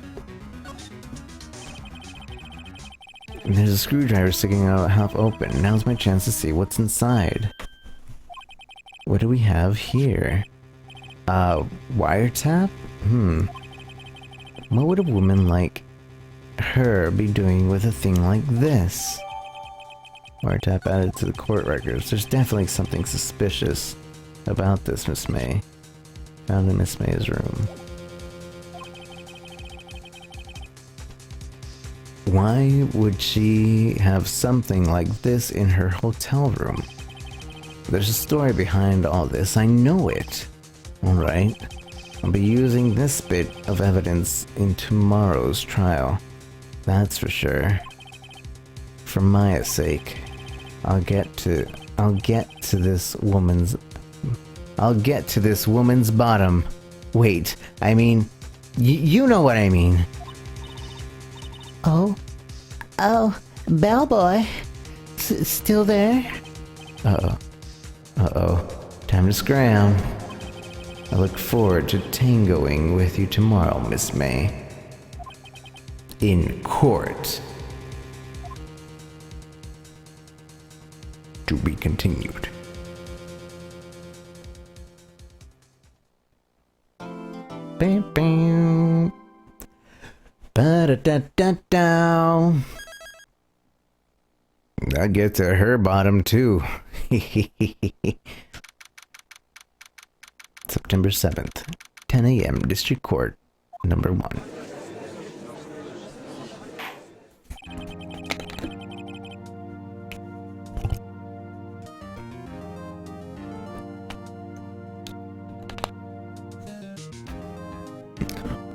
Court is now in session for the trial of Miss Maya Fay.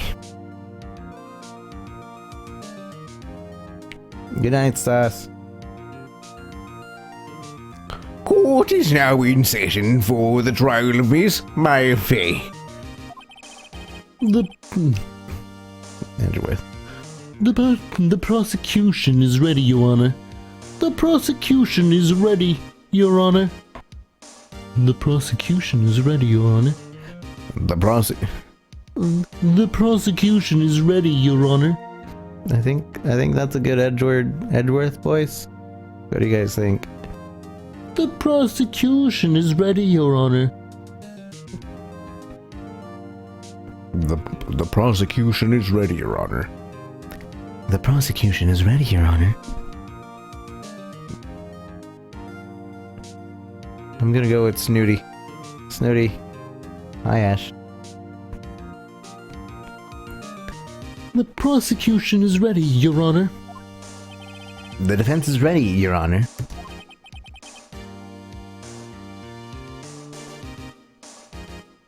Miles Edgeworth. I better not show any signs of weakness today, or he'll be on me in an instant.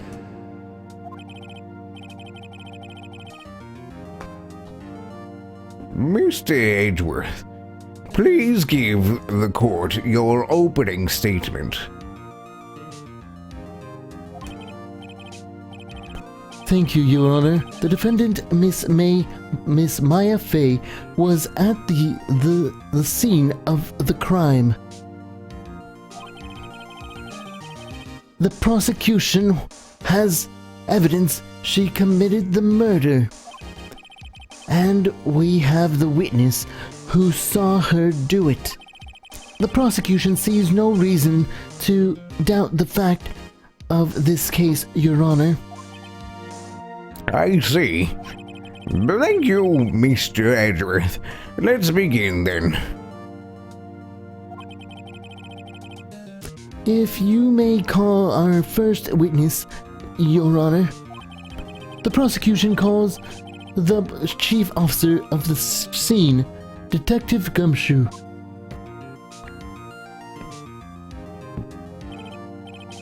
Witness, please state your name and profession to the court.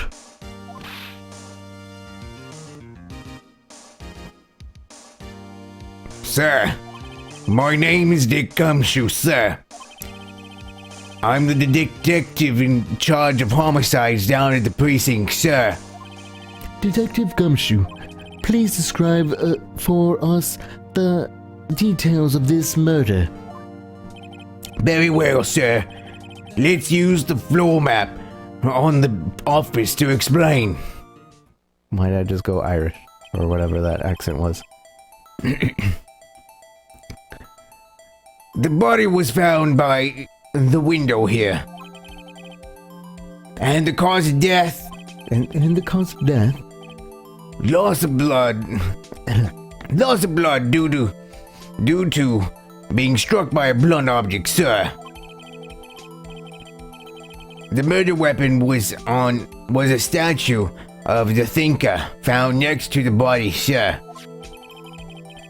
It was heavy enough to be a deadly weapon, even in a girl's hands, sir. The court accepts this statue as evidence. Calling it still a statue? They're still calling it a statue? Now, detective. Yes, sir. Yes, sir.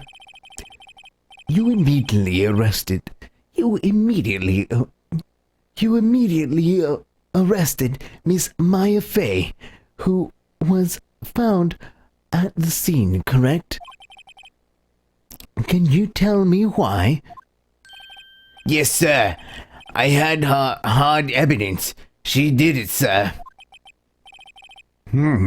Detective Gumshoe, please testify to the court about this hard evidence. Maya Fey's arrest. As soon as the phone call came, I rushed to the scene. There was 2 people there already. The defendant, Miss Maya Fey, and the lawyer, Mr. Phoenix Wright. I immediately arrested Miss Maya Fey. Why? We had a witness account describing her. The witness saw Miss Maya Fey at the very moment of the murder.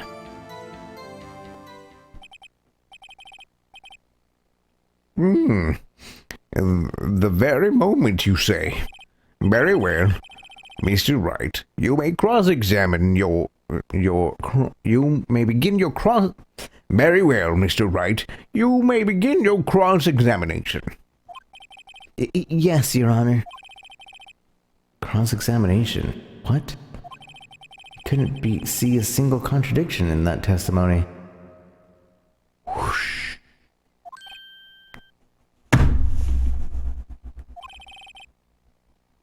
Hey, Maya just threw something at me. What's this?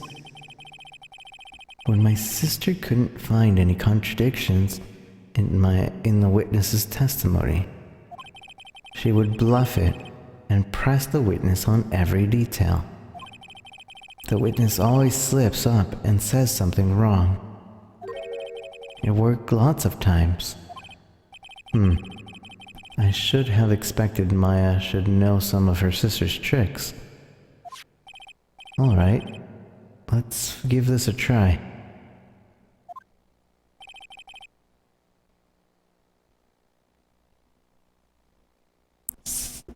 Something the matter? No, Your Honor. I'd like to begin my cross-examination.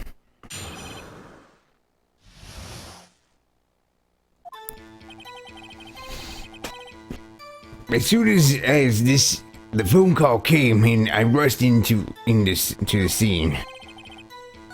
Press it.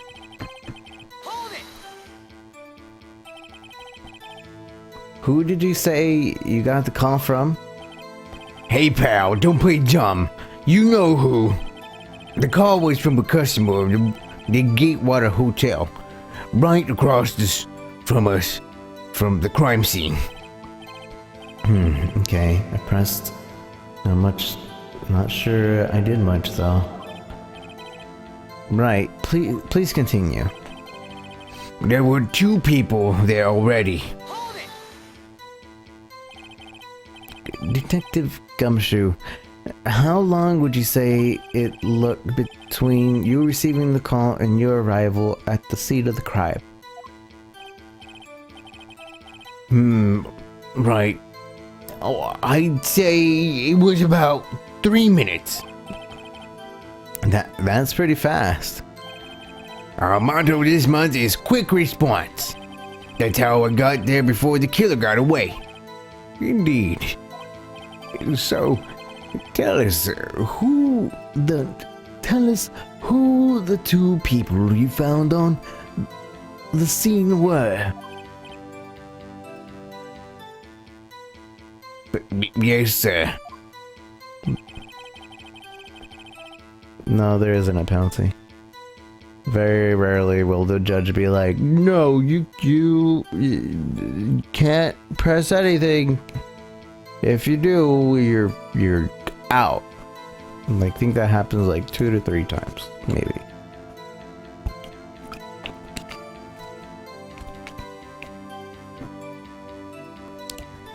The defendant, Miss Maya Fay, and the lawyer, Mr. Phoenix Wright.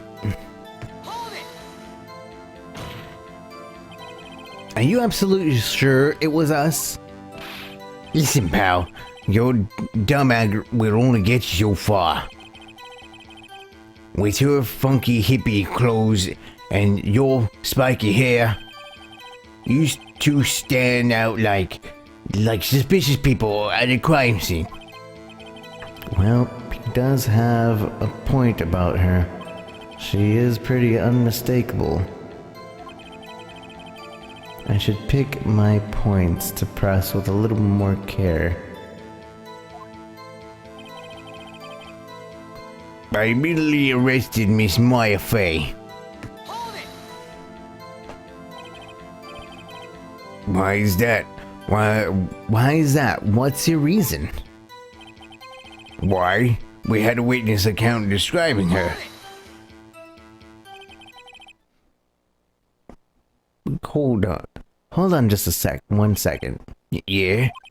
If I heard correctly, you said you arrested her because you had hard evidence. She did it, correct? Huh? Did I say that? Me? I heard you say it. Yeah, you did say it. You said it. Exactly. What is this suspicious woman in Pink's hair claim was hard evidence? But what? Miss May isn't suspicious, and she sure isn't Pink, pal. Well, I guess she is Pink. But that's enough, Detective Gumshoe. Do you have any more solid proof other than that, her claims, Detective?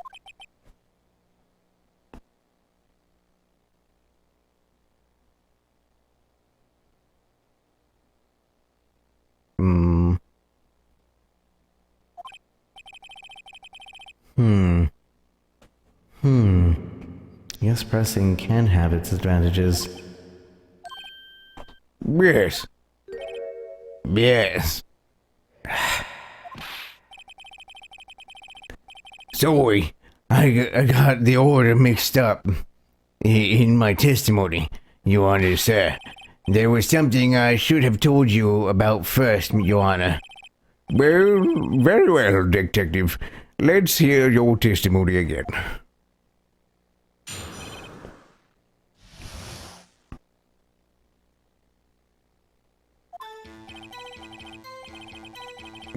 After securing the suspect, I examined the scene of the crime with my own eyes. I found a memo written on the piece of paper next to the victim's body.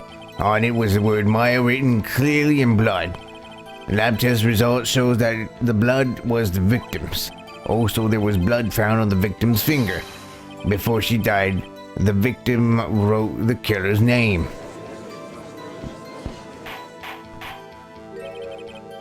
How do you like that? That's my hard evidence.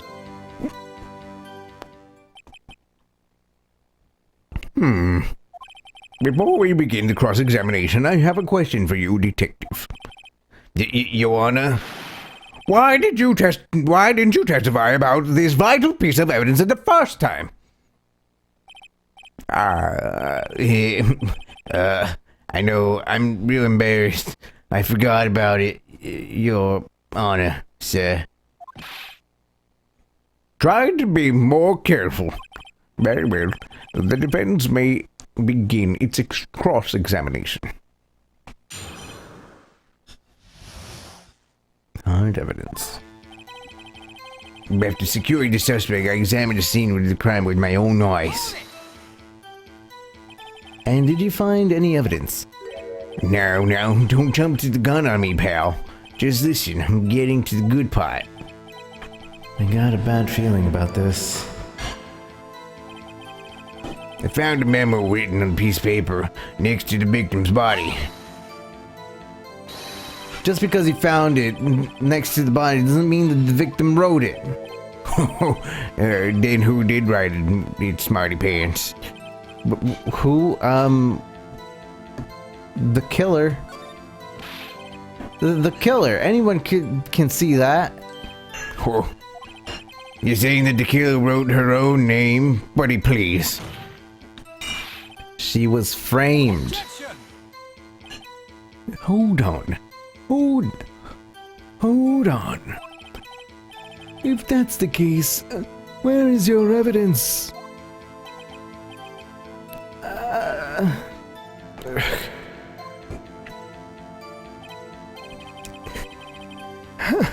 I guess that was a bit of a tall order for you. Those without evidence shouldn't open their mouths, Mr. Wright. Yeah, pal. Well, Detective, tell us what was written on the memo you found. On it, the word Maya was written clearly in blood.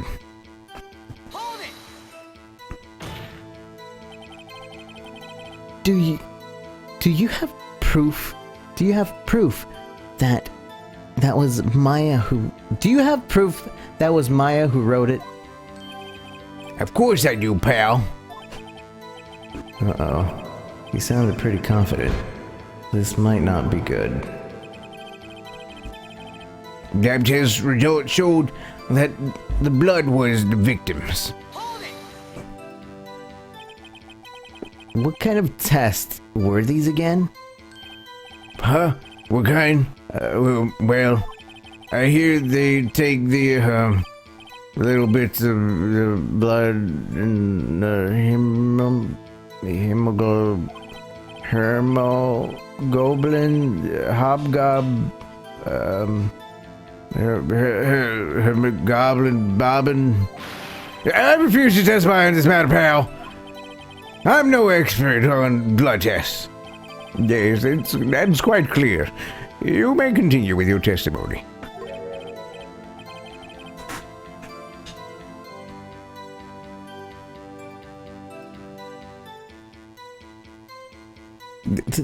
Thanks. Thanks, pal. I mean, Your Honor, sir.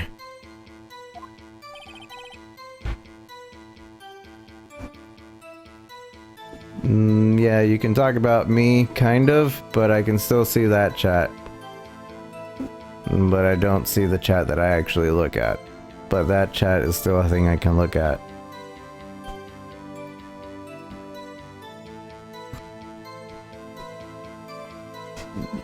Detective Gumshoe. Yeah. I look forward to your next evaluation. As you should. Oh. What a mess. Right. Where was I? Also, there was blood found on the victim's finger.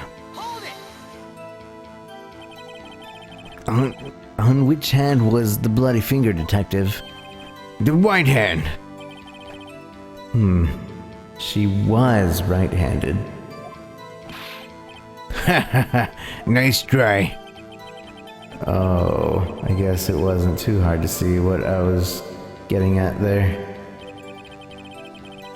Before she died, the victim wrote the killer's name.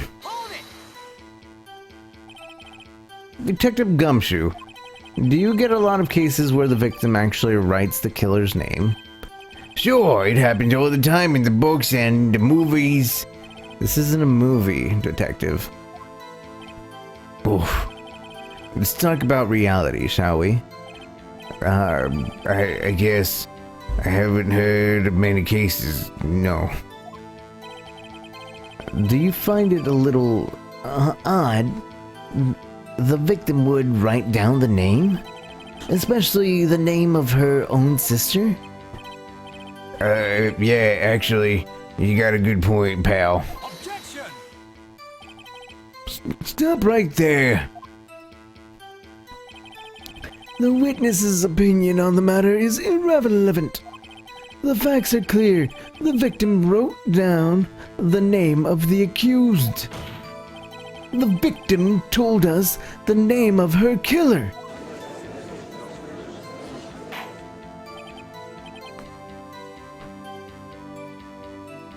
Order! Order! That didn't go so well. That's right. What he said. Before she died, the victim wrote the killer's name. Detective Gumshoe, do you get a... Oh, wait, we already heard this. Objection!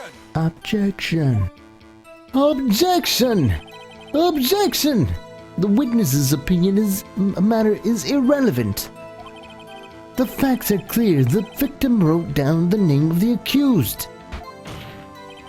The victim told us the name of her killer.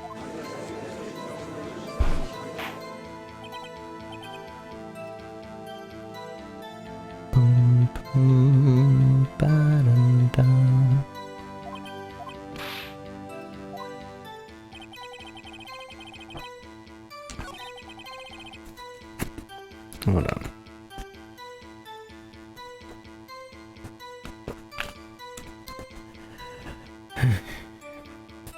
You want some? No? You don't want any? Okay. Ignore me. It's fine. That's his whole testimony. Okay, there's gotta be some contradiction somewhere. Let's find it.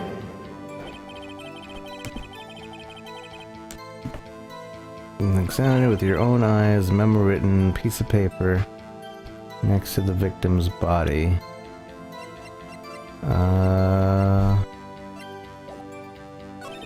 On it was the word Maya written in blood. Mia's autopsy. Time of death. The death was instantaneous. Holds a conversation. Remains a glass shard beyond all recognition. Thinker. The department store receipt with letters written in blood on the back. Murder scene. Check it.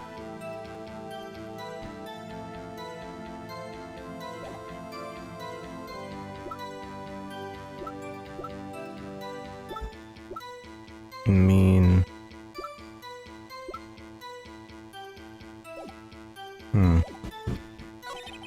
Lab results showed that the blood was the victim's.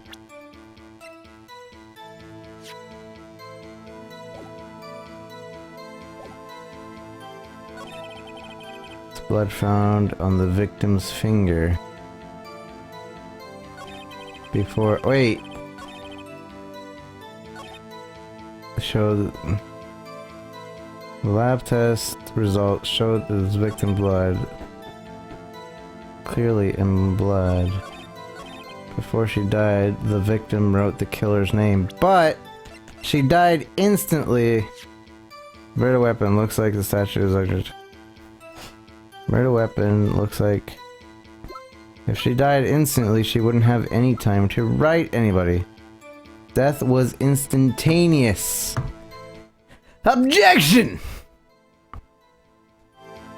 Objection! Objection! Have to point, apparently. Detective Gumshoe, there's one thing I want you to clarify for me. You say that the victim, Mia Fey, wrote this note. That she was accusing the defendant, Maya Fey. That's really what you're saying? What? This isn't one of your lawyer tricks now, is it? Of course she wrote it. Who else could have? You have it backwards, Detective. Backwards? The victim is the only person who absolutely could not have written it. This is a report from your department, Detective. Immediate death due to a blow from a blunt object. She died immediately! But No butting your way out of this one, Detective. Order! Order! The defense has a point. Someone who died immediately wouldn't have had the time to write anything down. Objection! Mr. Wright, I beg your pardon. When exactly did you obtain that autopsy report? When? The day of the murder? The day after the murder? I forgot. The day after the murder. It was the day after the murder. The prosecution's point being that autopsy is outdated, Your Honor. What? A second autopsy was performed yesterday at my request. Death was almost immediate due to a blow from a blunt object.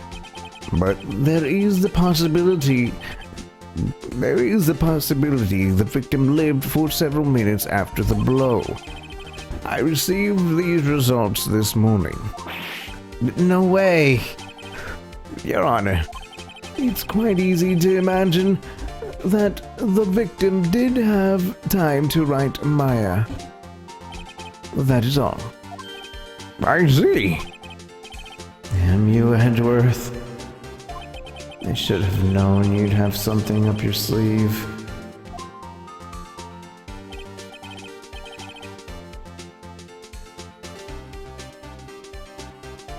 Why, Mr. Wright, you look shocked. Something you want to say? You're a sham, Edward. The detective's a sham. I'm a sham. Who's a sham? You's a sham. Detective's a sham. I'm a sham. You're a sham, Edgeworth. The detective is a sham.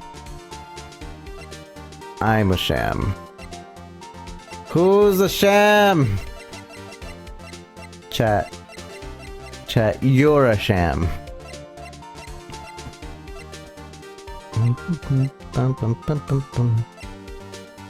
I feel bad if I say it to the detective. I don't want to say it to myself. You're a sham. Mr. Edgeworth, I've heard there's nothing you won't do to get your verdict. What reason could you possibly have to request a second autopsy? Mr. Wright, the defense will refrain from personal attacks on the prosecution. No matter, Your Honor. Mr. Wright, say what you will, the evidence is in this report is undeniable. Your Honor, I submit this report to the court. Understood. The court accepts the evidence. Well, Your Honor, the evidence strongly suggests the victim was identifying the killer. Hold on. New autopsy. May have lived for a few minutes after being hit. Oh, okay.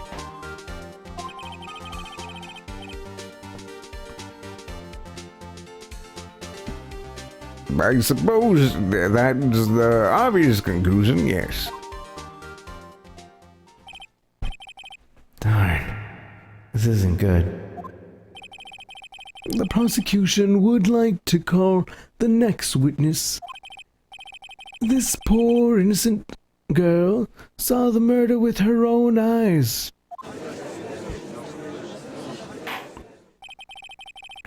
Let the witness, Miss April May, take the stand. Exactly what part of her is innocent? Certainly not the boobies. Yeah. Witness, your name, please. April May. At your service. Wink.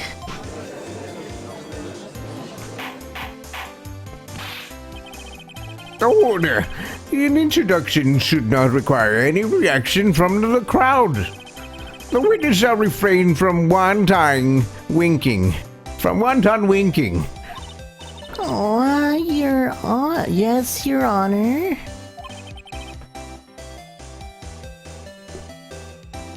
This is not good. She's already captured the heart of every man in this courtroom. Tell us, where were you on the night of September 5th, when the murder occurred? Gee. I was like in my hotel room. I checked in right after lunch. Yes, and this hotel is directly across from Fay and Cole office. That's right, big boy. Please testify to the court about what you saw.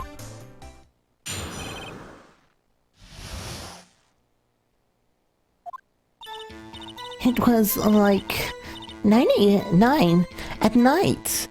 I looked out the window, you know. And then, I saw a woman with long hair being attacked. The one attacking her was the mousy girl sitting in the defendant's chair. Then the woman like dodged to one side and ran away. But that girl, she caught up to her and she hit her. Then the woman with the long hair, she kinda slumped. The end. That's all I saw. Every little bitsy witsy. Wink.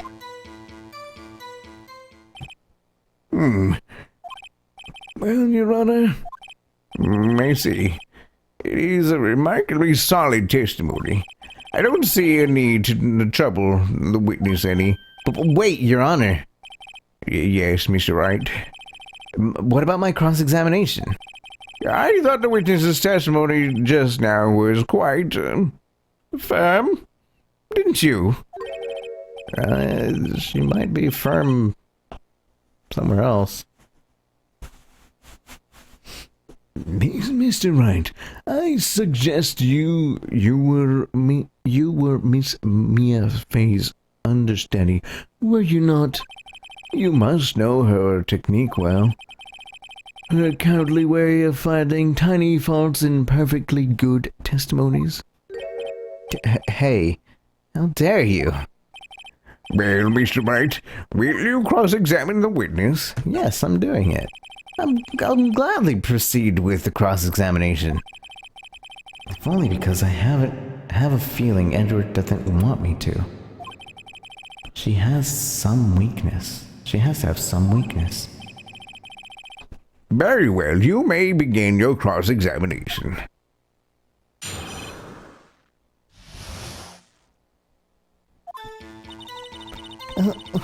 Like, it was like a 9 at night. I looked out the window, you know. Why did you do that? Huh? Why? Like, why what? Why did you look out the window? Were you expecting to see something? Oh. Well, gee. What? That's it? She can't get out of this question that easily. I sort of, you know, About... I had a feeling. Well, I have a feeling she's trying to avoid the question.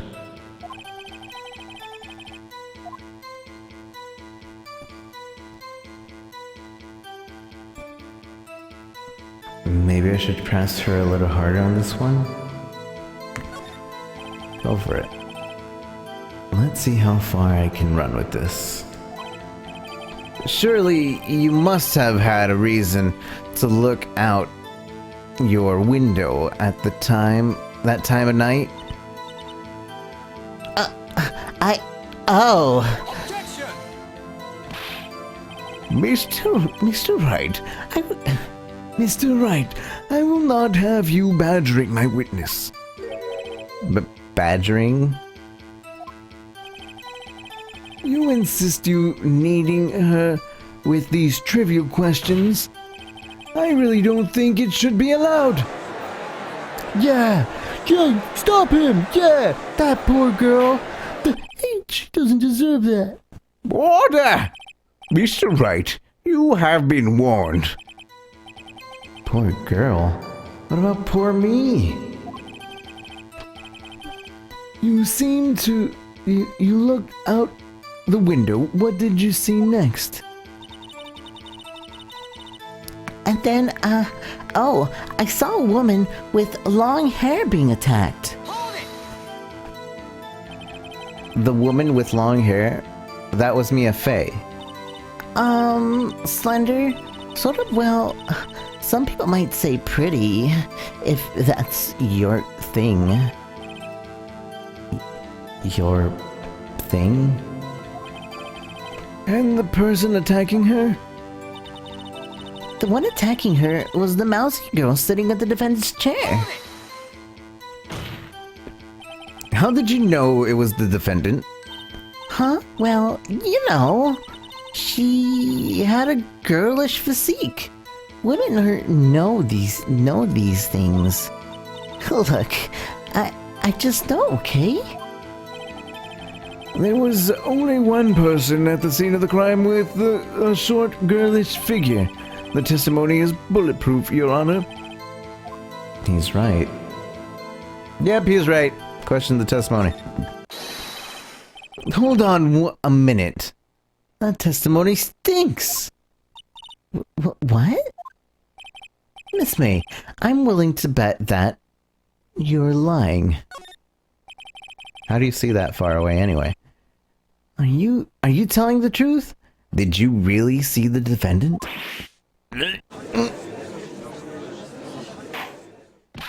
Mr. Wright, what is the meaning of this? Yes. What is the meaning of this? Somebody tell me. I'm clueless. And about this, I mean. Okay. If you really had witnessed my client, Maya Fey, you wouldn't have noticed her clothes. You would have noticed her clothes before noticing her physique.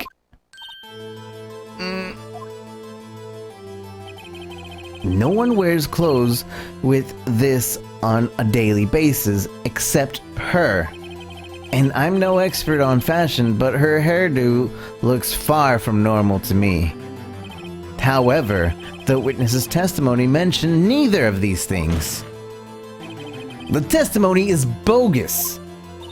But. Still, we don't know if she was dressed that way the night of the murder. She was, Your Honor. I saw her. And so did Detective Gumshoe. What do you say to that, Miss May? Roy! What are you trying to say? You mean lawyer? I saw what I saw. I just didn't think all of the trifling little details were necessary, darling. Miss May, the court would like to remind you to please omit nothing in your testimony.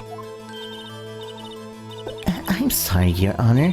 I'll be a good girl. I promise. Wink. Your testimony again, if you would. Damn. I almost had her. Witness's account. I did everything I did. I did see everything I did.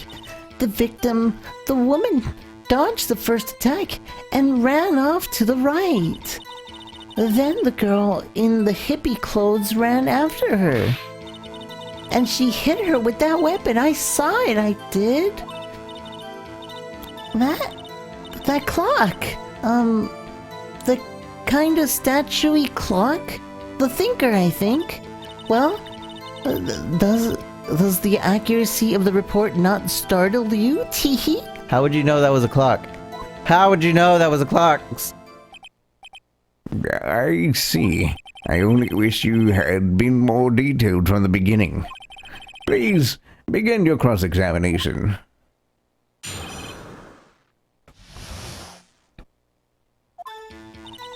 I did see everything I did. So, you saw me then too? Of course. I remember that spiky hair anywhere. Spiky? The witness will refrain from personal attacks on the defense attorney. Aw, was I a bad girl? I'm sorry. Very well, continue. The victim, the woman, dodged the first attack and then ran off to the right. Is that right? As in your right as you looked from the hotel? Which hand do I hold my knife in again? Right. It was my right hand. It was my right hand, right? Satisfied, Mr. Wright. Please continue. Then the girl in the hippie clothes ran after her. How convenient for you to remember the hippie clothes. That's what you... I mean, that's what she was wearing. Oh, and her hair was all up in a bun.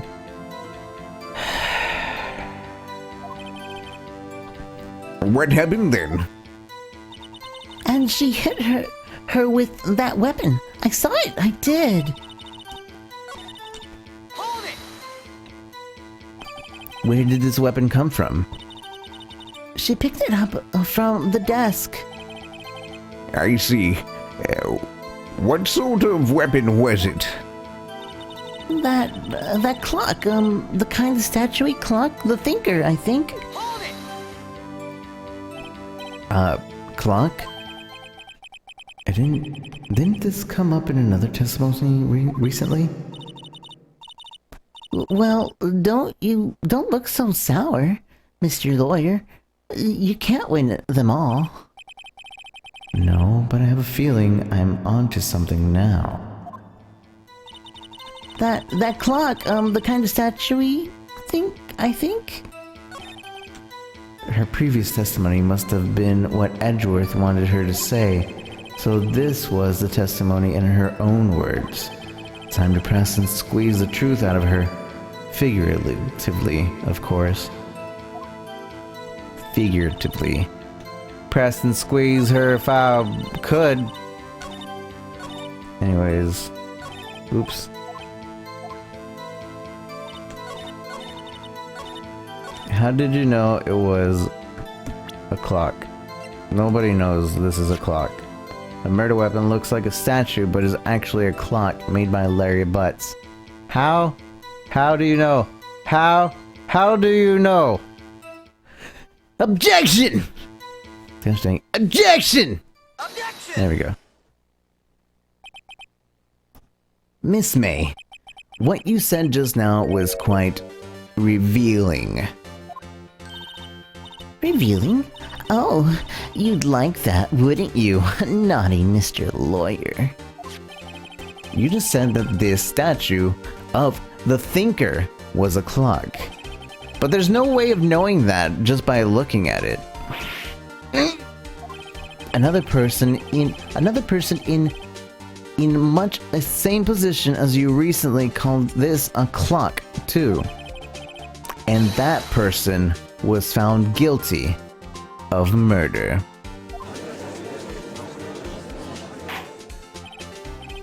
Order! Order!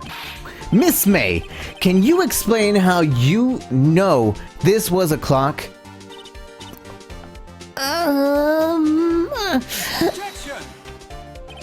The witness saw the murder with her own eyes. That's all that's important here. The defense is trying to confuse the issue with trivial concerns. Yes, of course. You will withdraw your questions, Mr. Wright. What? No. But questions are all I have, Your Honor. And as you may recall, I've caught murderers with these questions before. Well, only once. Objection sustained. You may continue your questions. Continue to question the witness. That was close. If you stopped me there, the trial would be over. Huh? What? No. What's happening? What happens now is that you answer my question. How did you know it was a clock? What? That's because I heard it? Yes, I heard it say the time. So, you've been to the law offices at Fay & Co. No, hey, I didn't say that. Why would I go there? I heard it from my hotel room. The law offices of Fay & Co. where the murder took place is very close to the hotel. She could have easily have heard the clock. Well, Mr. Wright, are you satisfied? No, Your Honor. I can't give up now. I'm not satisfied because she couldn't have heard it. It couldn't have rung. Either one of these is going to be the same thing. She couldn't have heard it. But technically is this because she took the batteries out and everything. It wasn't working clock anymore. There! Your Honor, members of the court, it is inconceivable that the clock in question rang. The batteries are dead. It's empty. It's empty. It's empty. The clock is missing its clockworks.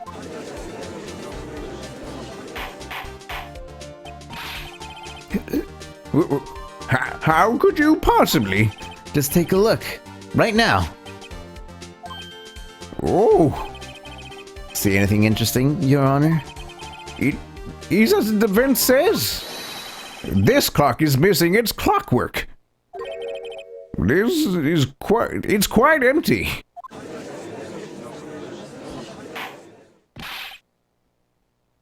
Mr. Wright, would you care to explain to the court the meaning of this? It is as you can see.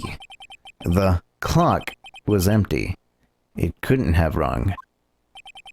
Therefore, this witness is a big, fat liar. That? Well, Miss May? Tisk. Quite the show you've put on for us, Mr. Wright. He knows the clock. He knew the clock was empty. Somehow. He knew. I'm afraid you've forgotten one thing, however.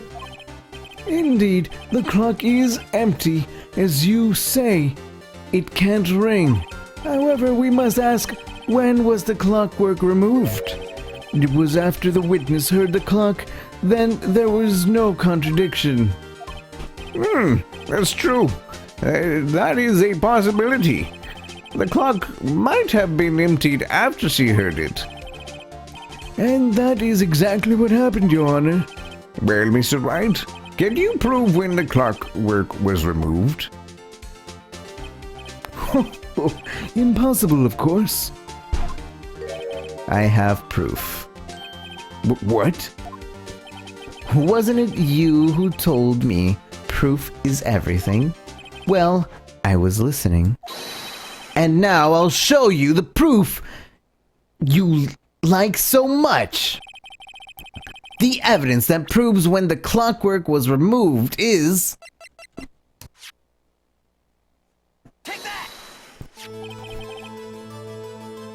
Take a look at this. This is a very cute cell phone.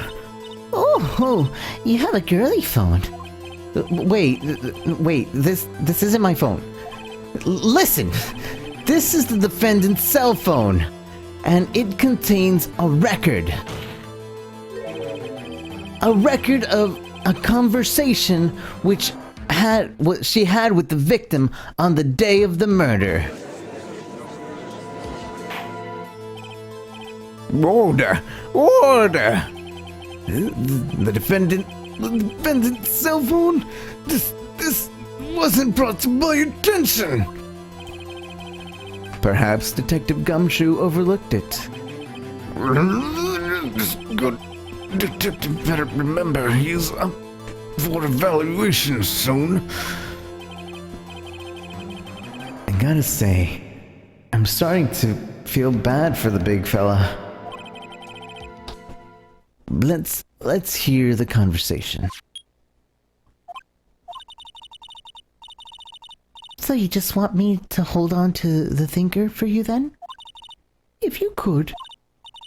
I should probably tell you the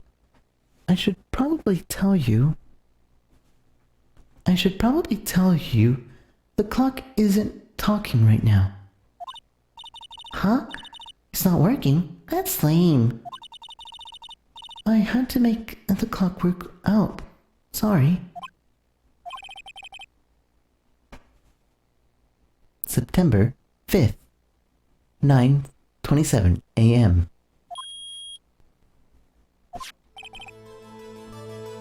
Your Honor, I think this makes it clear the clockwork was already gone by the time this was recorded, which was well before the witness ever arrived at her hotel.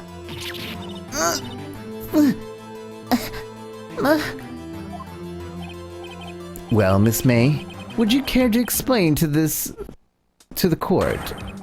Just how did you know the weapon was a clock?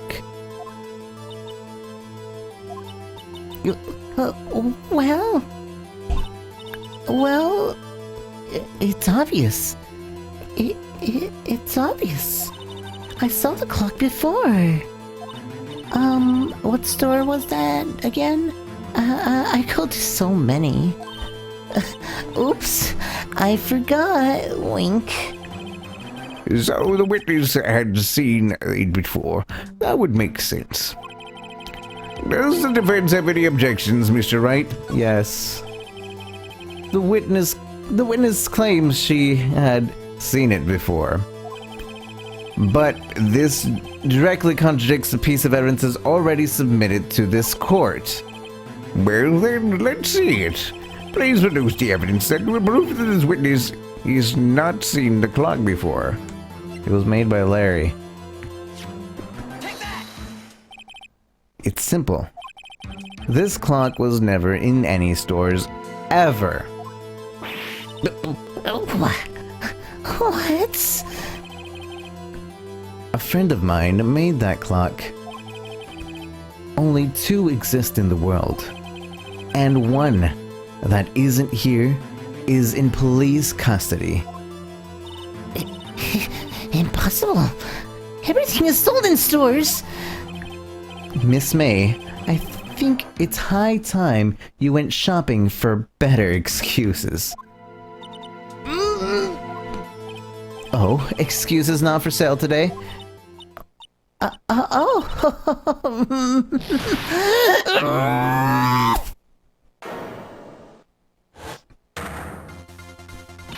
What is it, you porcupine head? That stupid clock doesn't matter, okay? She did it! She should die for it! Die!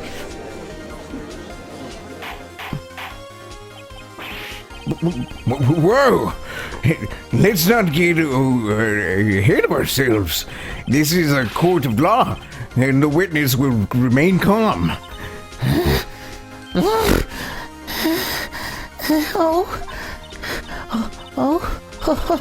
Oh, silly me. Did I, lose it? I guess I did. Wink? This is scary. Miss May, let me ask. Tell me, how did you know the weapon was a clock? She is not happy. She is not. Oh dear. Does the friends have any opinions on this behavior? Okay, this is it. Yes, Your Honor. Allow me to explain. I see the truth of the matter. Miss April May, you knew the weapon was a clock because you had heard about it. The witness had never held the clock in her hand. However, she had heard that it was a clock. She heard? That is correct, Your Honor. There is no other way she could have known the thinker was a clock. And I can show you the proof. Well, this is interesting. Let's see it then. Show me the evidence that the witness had heard the murder weapon was a clock. Take that! Look, have a look at this. That.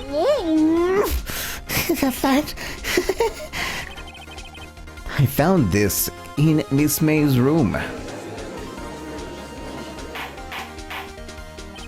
Mr. Wright, please explain to the court what this is. Miss April May, you were tapping the victim, Miss Mia Fey's phone, were you not? Your Honor, this is irrelevant. I'm not entirely sure that it is. Objection overruled. It troubles me that our witness was in possession of a wiretap. This is outrageous. Does the defense truly claim that the witness was tapping her phone?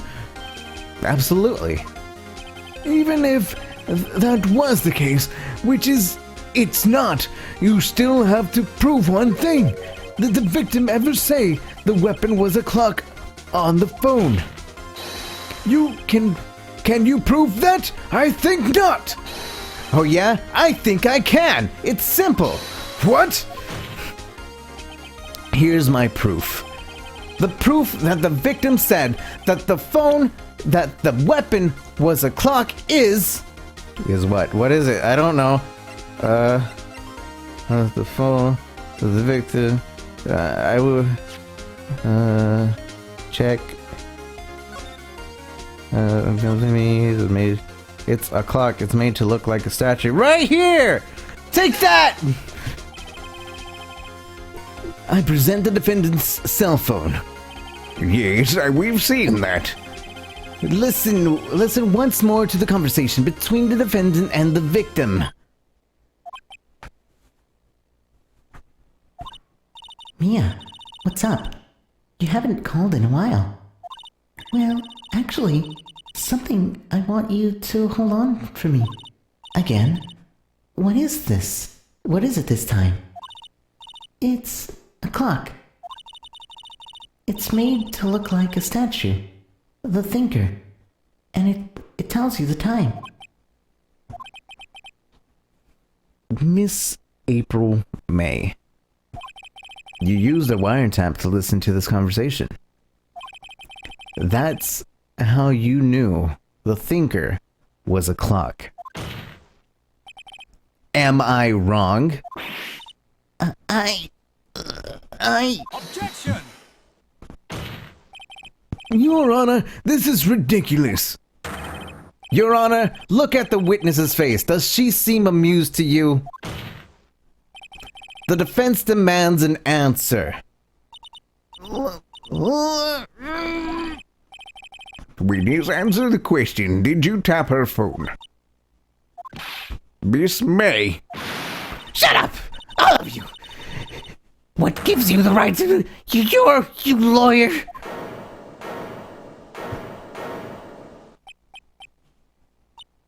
It's no fair. Oh, you're ganging up on me like that. Oh, so I'm a bad girl. Is that it? Is that it? Oh.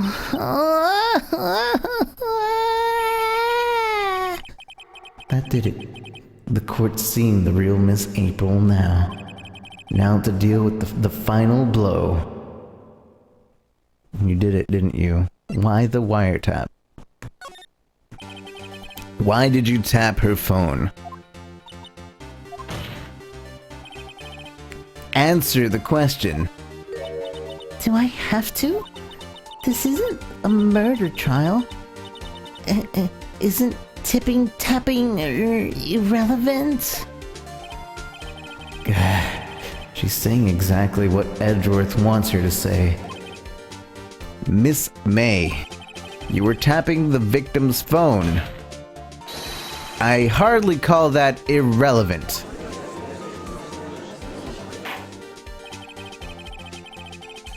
While this court does not condone the defense's tone of voice, he has a point. Well, Miss May, do you have an explanation for the court? Can you prove you had nothing to do with this murder, even though you tapped her phone? I'd like to see her pull that off. Mr. Lawyer, I saw that evil grin. You were probably thinking, I'd like to see her pull that off, weren't you? Damn, she's good. Well, you're not the first man who thought that. And, of course, I can and will. You can't be serious. No way. Way. I say way. And I assure you, I'm serious, Mr. Lawyer. Okay, so the killing thing happened like at 9 at night.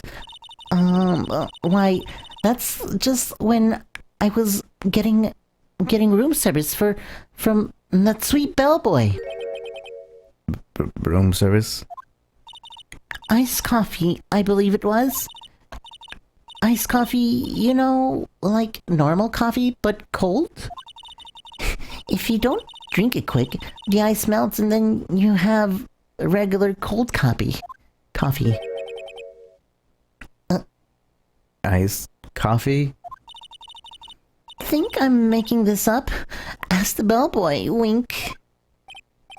Ergo, the witness was not at the scene at the time of the murder. I didn't say she was. So, where does that leave us? In my great displeasure to inform you that the witness appears to be having been tapping the victim's telephone. However, that is a separate crime with no bearing on the current case whatsoever. Her testimony stands she saw the defendant Maya Fey commit murder.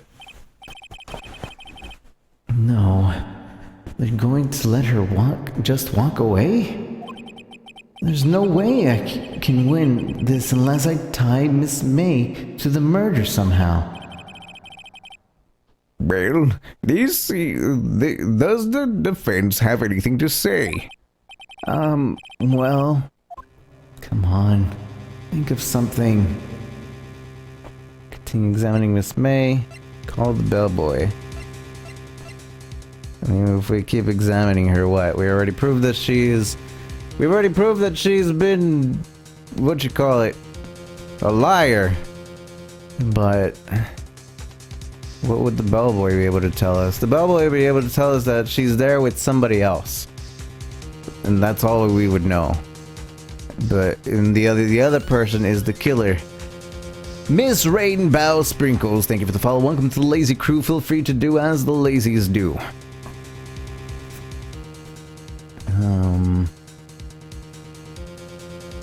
Yeah, let's call the bellboy.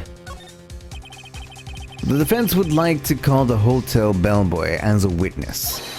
There's something suspicious here, and I'm going to get to the bottom of it.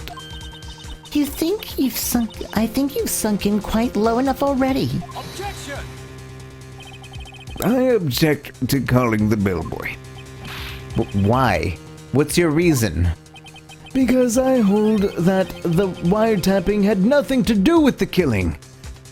Austin Blazer 1, thank you for the follow. Welcome to the Lazy Crew. Feel free to do as the lazies do. Because I hold that the wiretapping had nothing to do with the killing. However,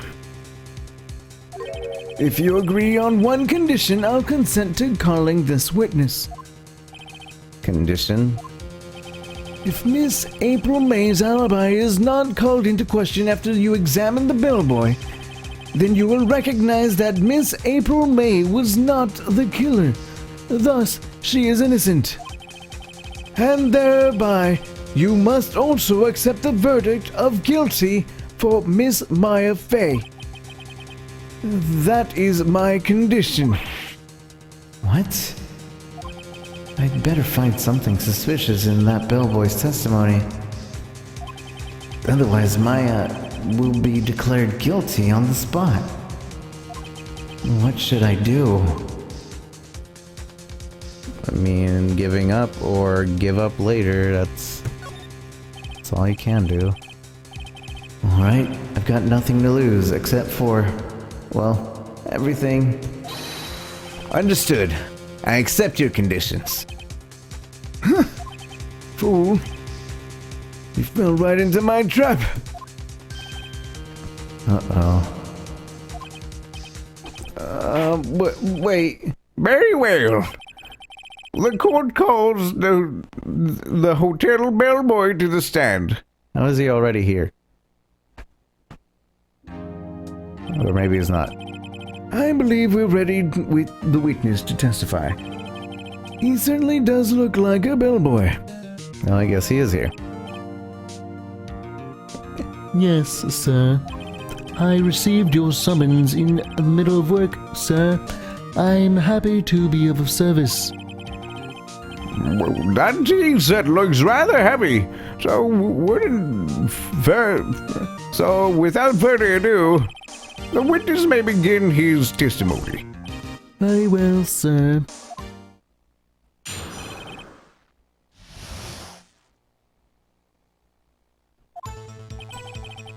I am the bellboy. I am the bellboy at the fine Watergate Hotel, in business for 4 generations. I believe I received a call at 8 in the evening from our guest, Miss May. She asked for iced coffee to be brought to her at 9 on the dot, sir.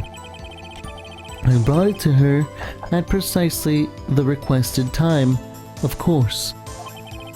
And I delivered the iced coffee to our guest, Miss May, herself. I see. The defense may begin its cross-examination. Right, I'm ready. I hope. This is it. If I can't prove Miss May was involved with the murder now, Maya will be finished.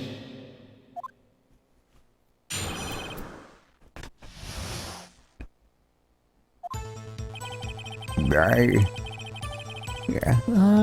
am the head bellboy at the fine Gatewater Hotel, in the business for 4 generations. What exactly is it that you do at the hotel? Why, anything required of me, sir.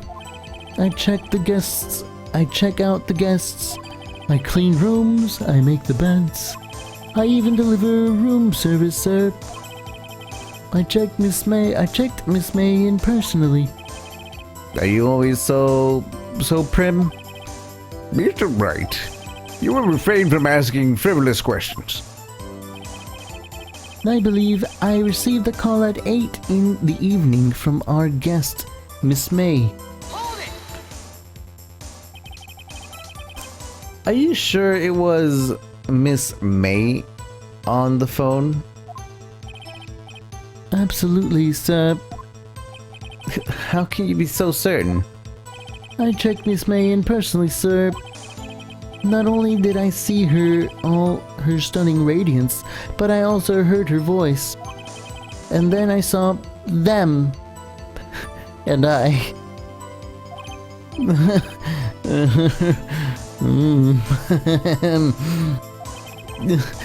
The point being, I remembered her quite well, sir. Yes, what then? He saw boobies. She asked for an iced coffee to be brought to her at 9 on the dot, sir. 9 on the dot, you say? Yes, I confirmed the details several times. She was watching a program on TV and wished to drink after she finished, sir. 9. The time of the murder. I brought it to her at precisely the requested time, of course, and I delivered the iced coffee to her guest, Miss May herself, of course. Precisely 9 then? Precisely, exactly, and most definitely, sir, 9. How can you be so sure? Miss May was quite insistent that it be brought then. Oh, bellboy, teehee, I'd like iced coffee at exactly 9. Something like that, sir. Therefore, I knocked on the door at the crack of 9, sir. Why would she be so particular about the time? And I delivered the iced coffee to our guest, Miss May herself. You are sure it was Miss April May herself? Absolutely, sir. Absolutely? Yes, sir, as in so very absolutely, sir. It's an endearing mannerism of mine. How come you're so very certain? Well, when I brought the room service, sir, the guest, sir, favored me with, an embracer, sir. An embracer? Is that French for embrace?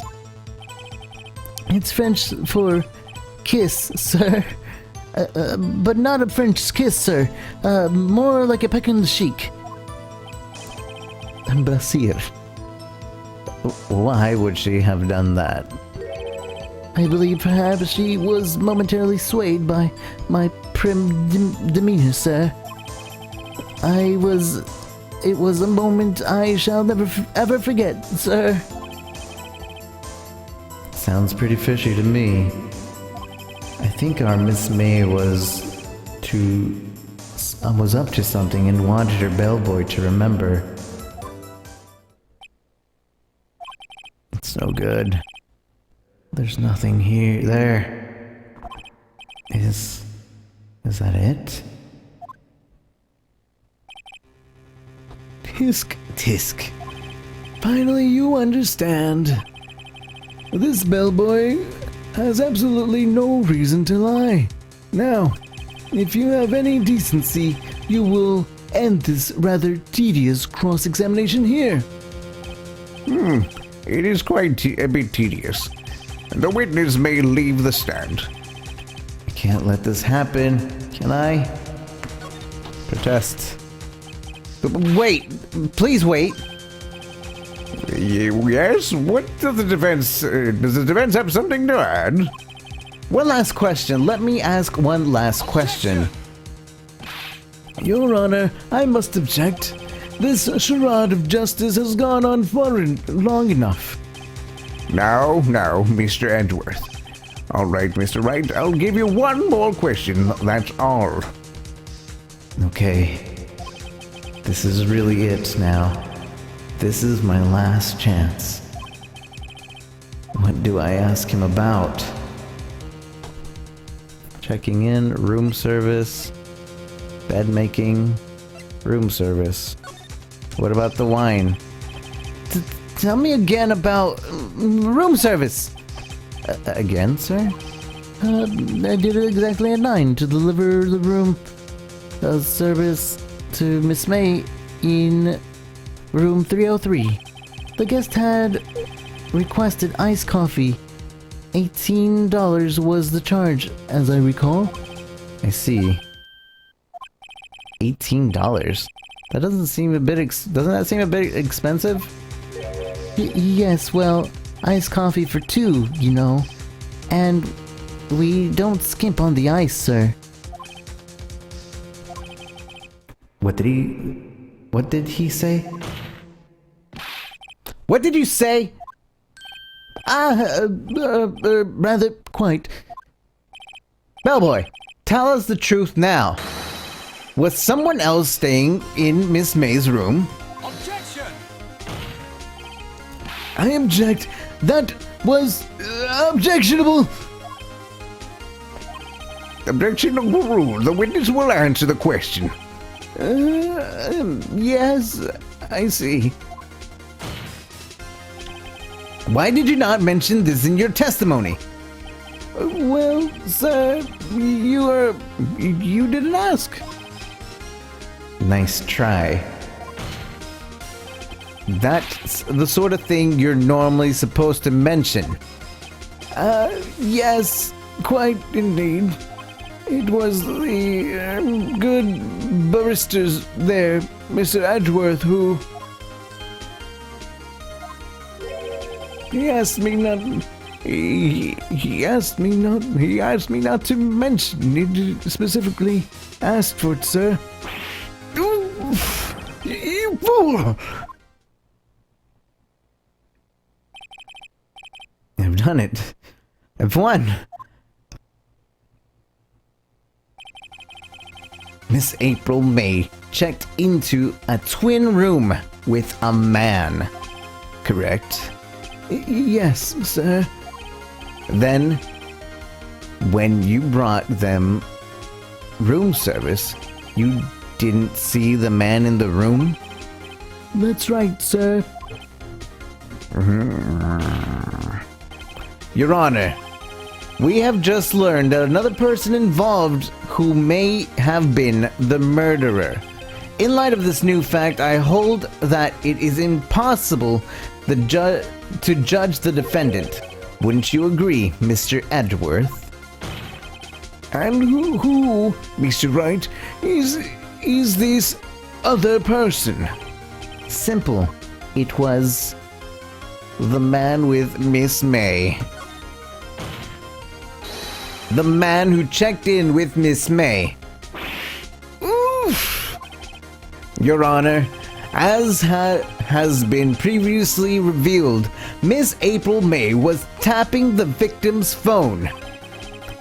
Yet Miss May herself was an alibi at the time of the murder. However, that does not clear the man that was with her. The bellboy saw no one else in the room at the time of the murder. This is convenient little setup, but it's too late. Too late? I suppose you'd like it if it was too late, wouldn't you? After all, it was you who hid the presence of the other man from this court. Ooh, I'm sorry. Amateur. It's these accusations that are ludicrous. Enough. The court acknowledges the defense's argument. I expect the prosecution and defense to look into this matter fully. Am I understood? Yes, Your Honor. Yes, Your Honor. That is all today for the trial of Maya Fey. Court is adjourned.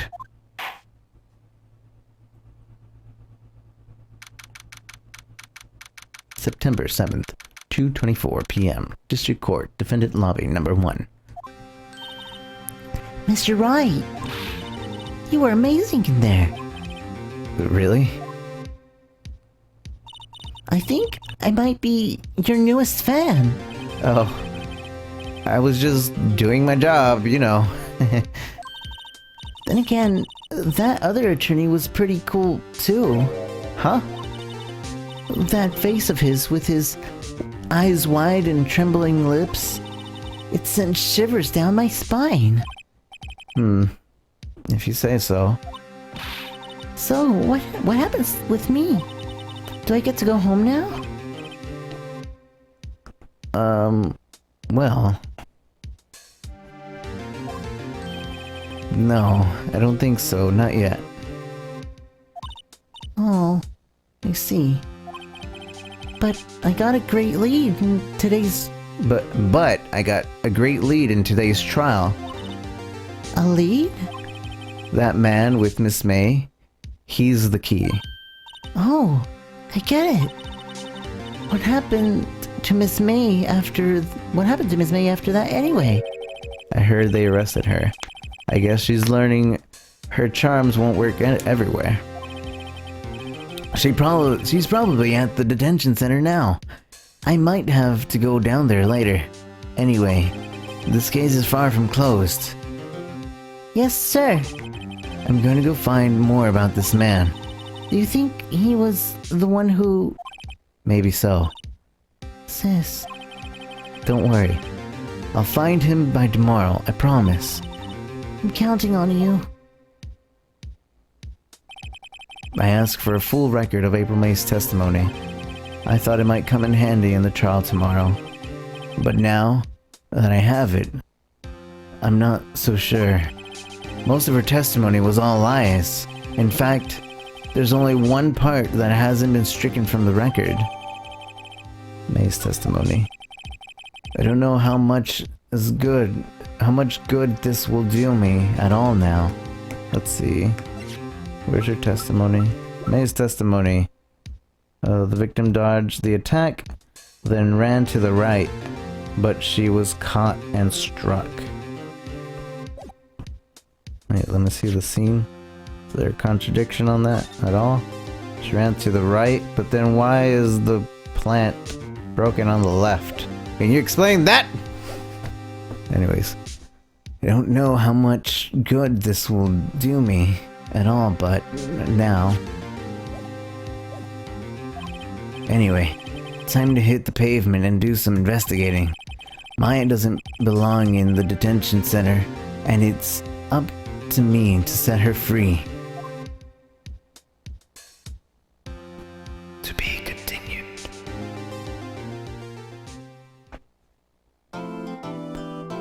Wow, wow, wow, wow.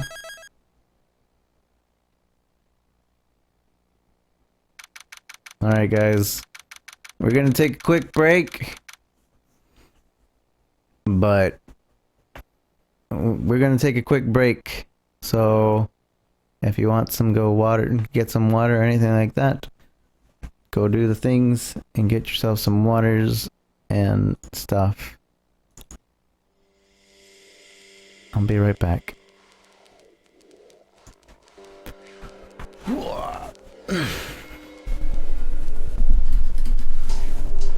Break time.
Alright. Back.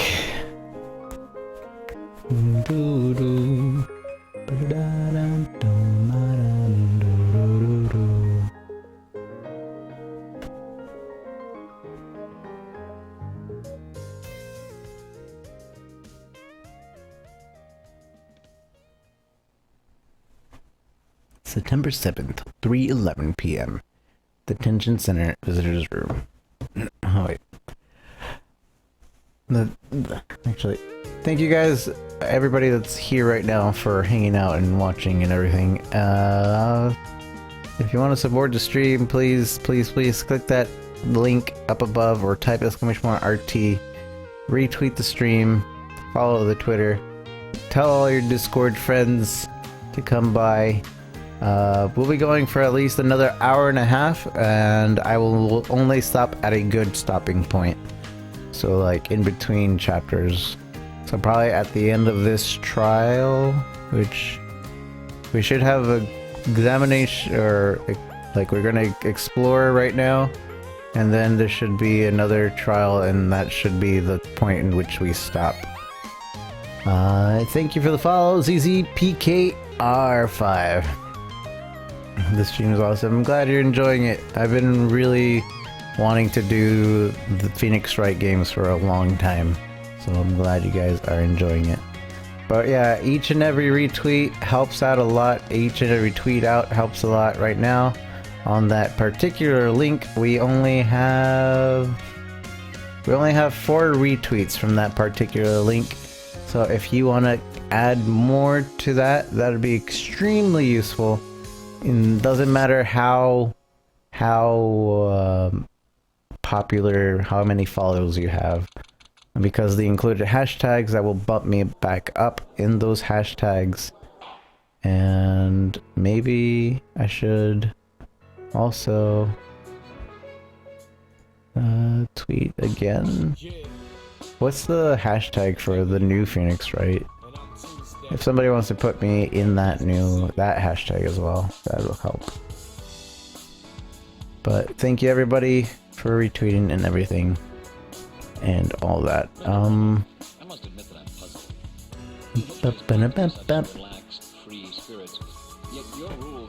Okay, well, let's continue. I think we might end up changing Gumshoe's voice to something a little less strainy, because it hurts my voice to do Gumshoe, but we'll see how we continue. Rude? Let's continue. September 7th, 3:11 p.m. Detention Center Visitors Room. Well, hello. I didn't expect anyone to visit me in such a dank place as this. It's really quite moving. It's not you, stinking lawyer. I hope you die. Have you come to laugh?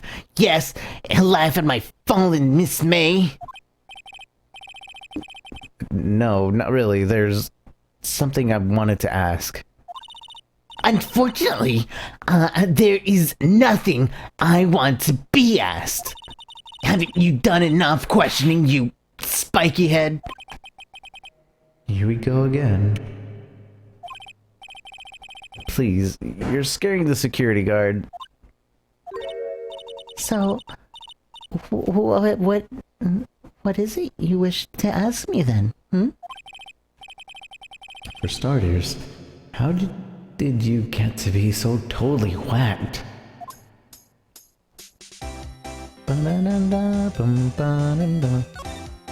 Look at my badge! Hey, guess what? Actually, I really hate your guts. So get lost, because, well, I'm not cooperating. Thanks, I noticed.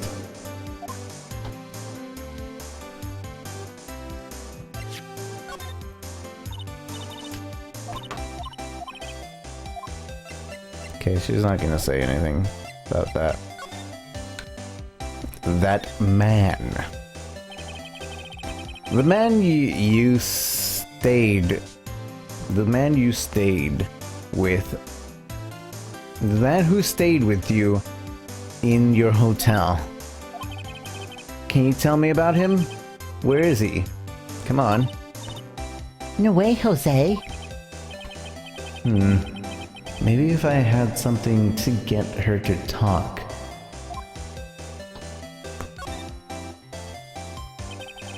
Why did you place a wiretap in Mia's phone? Aw, when you say it like that, it sounds so cold, so criminal.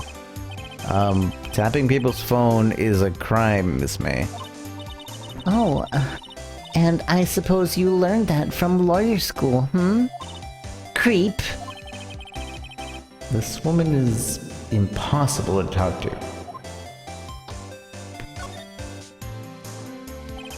Say, why are you so angry? I mean, you don't look like a bad person. Oh, that does it. Bottom-feeding, scum-sucking lawyer. Bottom? I can't tell. Does she have a thing against lawyers or just against me? She is not pretty. I'm going to go now. Talk to Grossberg. September 7th, Grossberg Law Offices. Wait, what happened to the painting? Huh. Looks like Grossberg is out again. Today. Again. Maybe he's avoiding me for some reason. He said he'd never part with that painting. Examine. Wait a second. Wasn't there a giant painting hanging on the wall? Yeah, it was a giant painting of a fisherman. Wasn't it? It was a very memorable painting anyhow.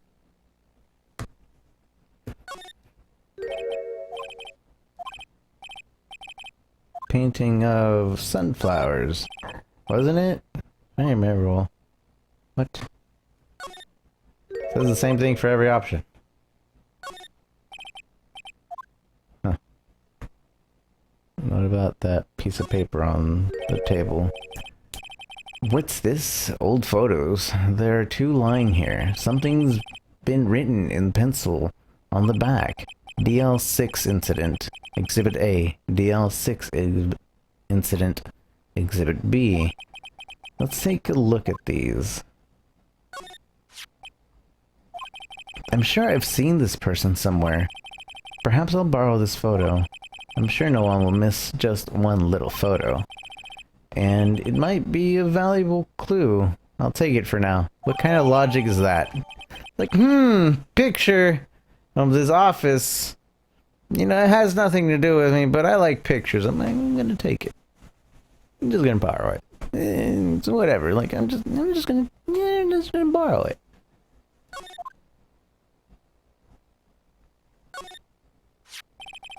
The photo lies on the desk. Maybe I should switch it with the one I took? Wait, why would I...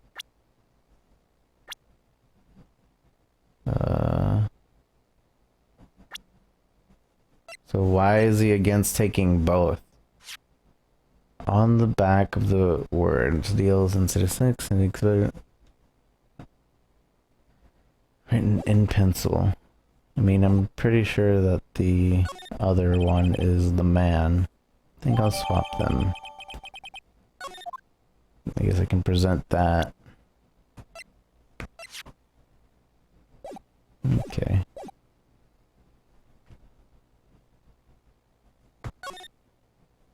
Anything else here?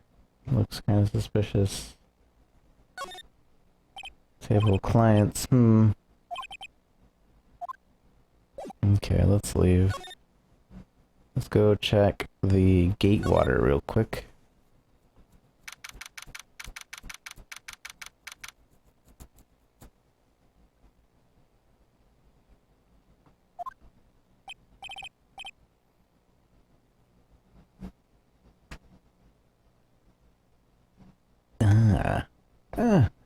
Welcome, sir.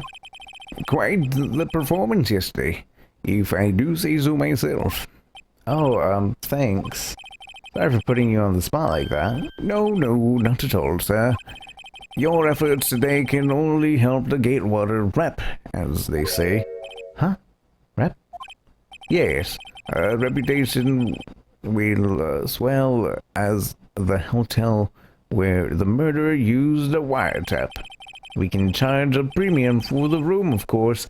It will be great for business, sir. Whoa, Miss May hasn't been charged with murder.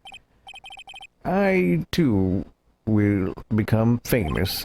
The bellboy who brought the murderer iced coffee. Why do I feel like we're both stuck in the same bad dream? So, you are our honored guest. Please let me know if there is anything I can bring you. Look at my badge! I'm sorry. All I could think about during the trial was the hotel. I wasn't paying much attention to the evidence. Okay, that just means he has nothing. Well, actually, can I present to you that man? Take a look at this photo. That's him, detective. I'm the lawyer. Oh, I know that. I just wanted to say detective once. You know how it is. No, I don't. Without a doubt, that is the man who checked in with Miss April May. How about I write an affidavit swearing that that's him? An affidavit? This guy is way too excited about this. Sure, write it. Well, sure, why not? The other choice... the first choice was have him write it, and then the second choice was... yes, let him write it. Or something like that. Okay. Yes, I've always wanted to write an affidavit, sir.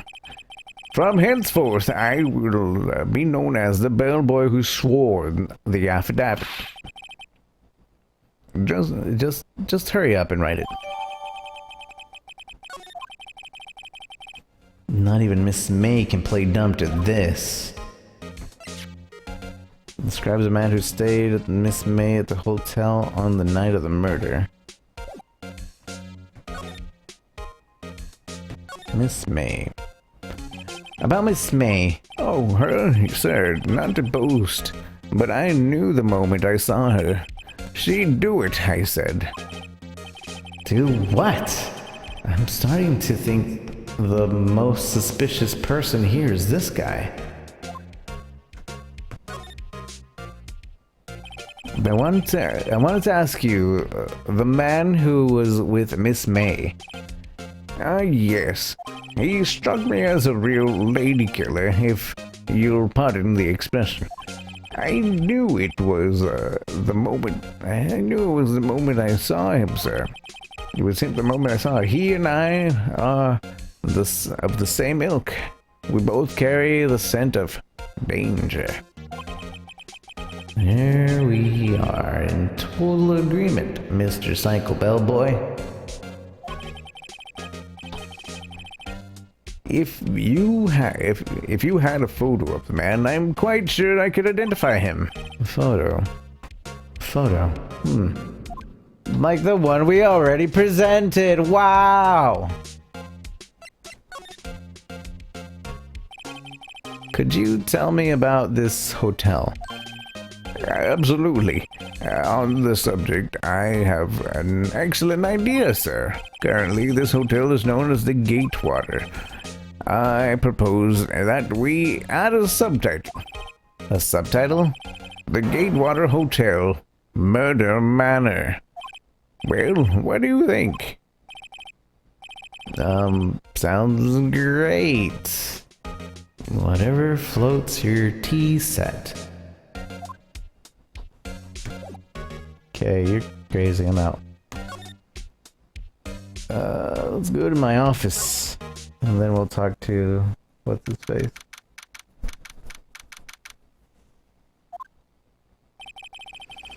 Looks like the forensic is taking the day off today. Detective Gumshoe is nowhere in sight. The police really gave this place a working over. I thought there were any valuable clues left. Suppose it can't hurt to take a look around, though.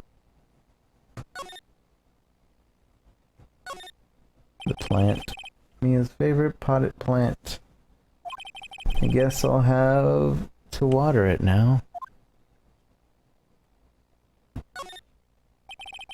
You couldn't cram more legal books in here even if you wanted to. All the cases of this chief worked on the field here. Are some of the files missing? Nah, I'm imagining things.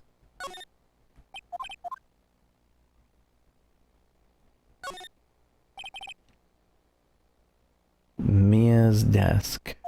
Perfectly clean as always. Only one thing's missing. Mia. The sky is blue and so am I. There's that hotel right across. An old movie poster. Apparently this was the first movie that made Mia cry when she saw it. I'll have to check it out one of these days. Alright, let's leave. Talk to the Miss May. You again? You again? Can't you take a hint and stay gone? Hey, the only reason I'm back here is because you won't talk to me. Oh, so it's my fault now. You don't just have spiky hair, you have a spiky heart. That does it. When this case is done, I'm shaving my head.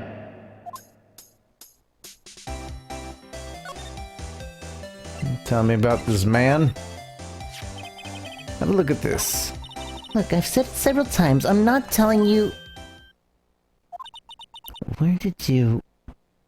A reaction. This is him, isn't it? What? Who? Why? When? It is him. This is the man who stayed in your hotel room the night of the murder. No, that's not right. Nice try, Miss Cooperative. Do you have proof that that was him? Yeah, proof. Show me proof. I'm so close. The affidavit. Could you have a look at this? What's that? the bellboy's affidavit? It tells us everything he saw, such as the man who you checked in with, who was most definitely this guy. Now I'm getting somewhere. Push her hard or ease her fears. Push her hard. Push her. Push it! This is it. All or nothing. Time to do a little bluff. No use playing dumb. If indeed that's an act. If you don't talk, I'm taking this info to the press. What? Even though he should have been witness to murder, your little friend was missing. I'm sure the press would have a field day with his reputation. Oh, fine. I'll talk. You win, lawyer. Yes. Man, that felt so good. It's great to be alive. Why are you pumping your fist in the air? Why are you pumping your fist in the air? Now, tell me about the man you were with. The man? He's my boss. Wright, the president of the information gathering conglomerate Blue Corp. White? information gathering? Well, I suppose you could call it a detective agency. So this is a man that was with you the night of the murder? I'm scared to talk. I don't want to end up like her.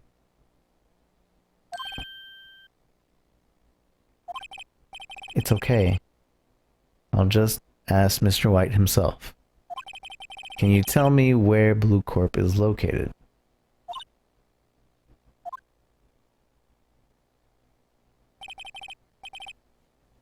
Mr. Red White. At last. Finally, a lead on this guy. If April May couldn't have done it, that leaves him. Time to take action. Bellboy's affidavit. Bellboy's affidavit discarded.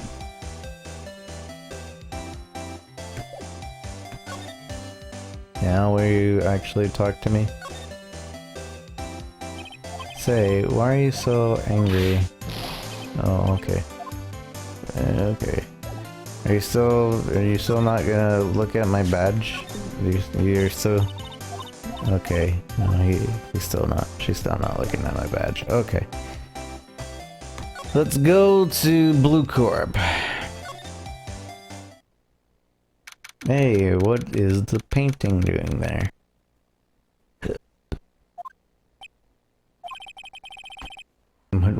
What's with the surreal decor? Welcome! Welcome! Please furnish me with the title of your personage. What the? Your name! What is your name? I was just inquirably asking the title that you go by. Wright. Phoenix Wright? Inquirably? Mr. Wright, is it? Right, I see. Splendiferous! Perhaps I have intimidated you with my giantesque vocabulary. What is this guy's problem? I'm Red White, CEO of Blue Corp. You know, Corporation Expansion Official. My business dealings with bring me into contact with the elite of the elite. So, I'm afraid I am not used to conversing with the wordly challenged. What a fruitcake. Let me guess. You are an attorney fresh out of law school, are you not? That's the only explanation for why you would come to meet me like this. What does he mean by that? No matter. So, what business does a mighty lawyer have with a man such as myself? Apes. This guy's arrogance meter is off the scale. Let's talk. Miss May. Miss May is an employee of Blue Corp, is she not? Correct. She is my secretariat. What a shock it was to hear that what she has done. What she has done? What, you mean the wiretap? Indeed! She is paid to answer phones. Tapping them is not in her job description. She does gather information for us as part of her duties, but I assure you, we do not condone illegal methods. It is inevitable that she would do this. It sounds like he's trying to turn Miss May into a scapegoat. Let me examine your room real quick. I'm wondering about this painting. Haven't I seen this somewhere? Is it a replica? Ridiculosity. I have no interest in anything but originals. That right there is a bona fide original. Worth 5 million for sure. What's up with this? The statue of a man holding the world. The Blue Corp sign certainly stands out enough. The model of a man is, of course, Mr. White.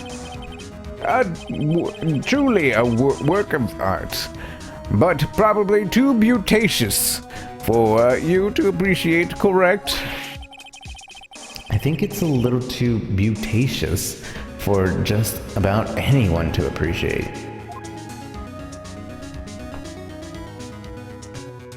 The table's made of butts. I'm guessing this is supposed to be a desk. My. This is quite the thing. It is modeled on my body, see? Well, does its sleek, round nature not inspire you? Yeah, not really. An impressive lineup of trophies. Judges, special runner-up, best participation, Judge Corporation Award, special good try prize. The word judges and special kind of stand out.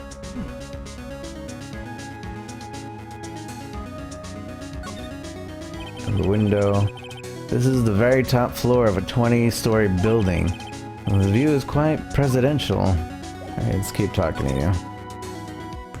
Night of the murder. On the night of the murder, were you in April May's hotel room? Who can say?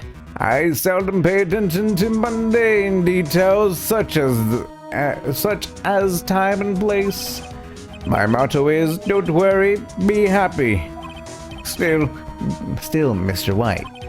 The hotel bellboy has stated on the record that he does remember you very clearly.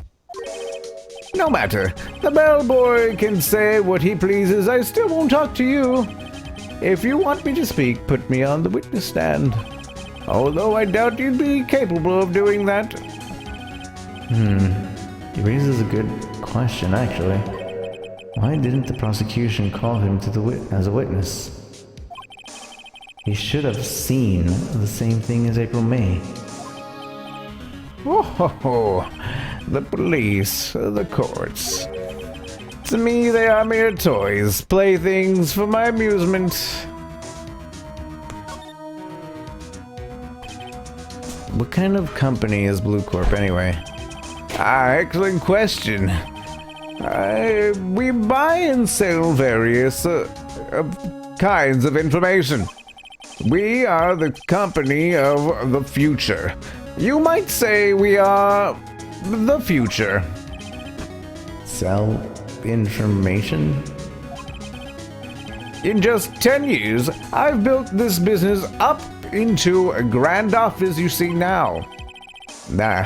In case you were wondering, Blue Corp was named after the color blue. I, Red White of Blue Corp, as founder and CEO, named it so.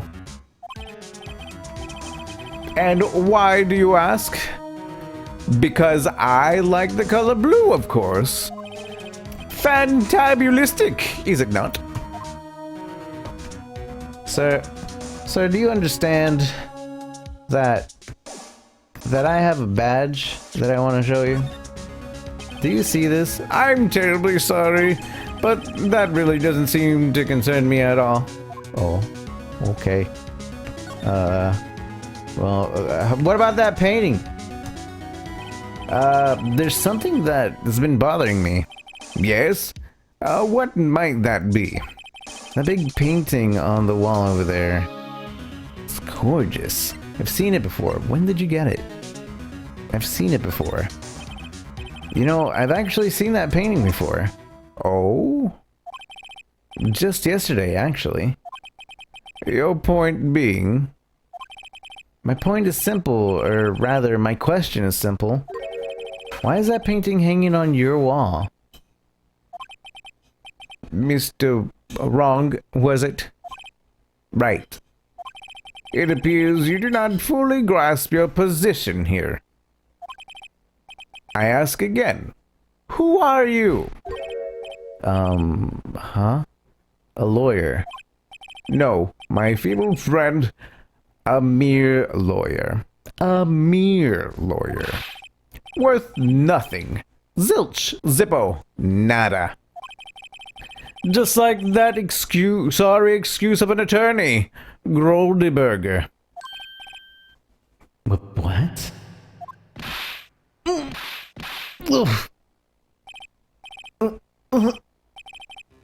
He punched me. Well, Mr. Lawyer, what will you do, huh? Charge me with assault. Charge away, I welcome it. Do you, for it is you who will be found guilty. What? Heed my exposition. The police, the courts, they will do my bidding. So you say. But I wonder, is that kind of control really possible? I don't expect you to understand. It is a world beyond your compensation.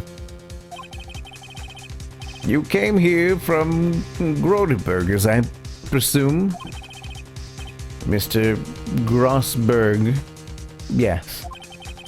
Then you must ask him, why is it that this painting of his hangs here? Perhaps then he will tell you. Perhaps he will explain how a man can live life purely for personal profit.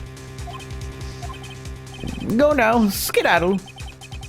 There's nothing more to discuss. But have you seen this picture of yourself? It looks just like you. Would you be kind enough to cease your inane chattering and vacate the premises? Let me put it in language you sure to understand. Shut up and get out.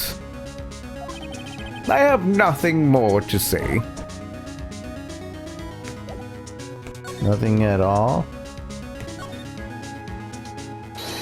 Would you be kind enough to cease your inane chattering? Okay, I'm leaving. No, I don't want to look at anything here anyway. I'm going to go to Mr. Grossberg.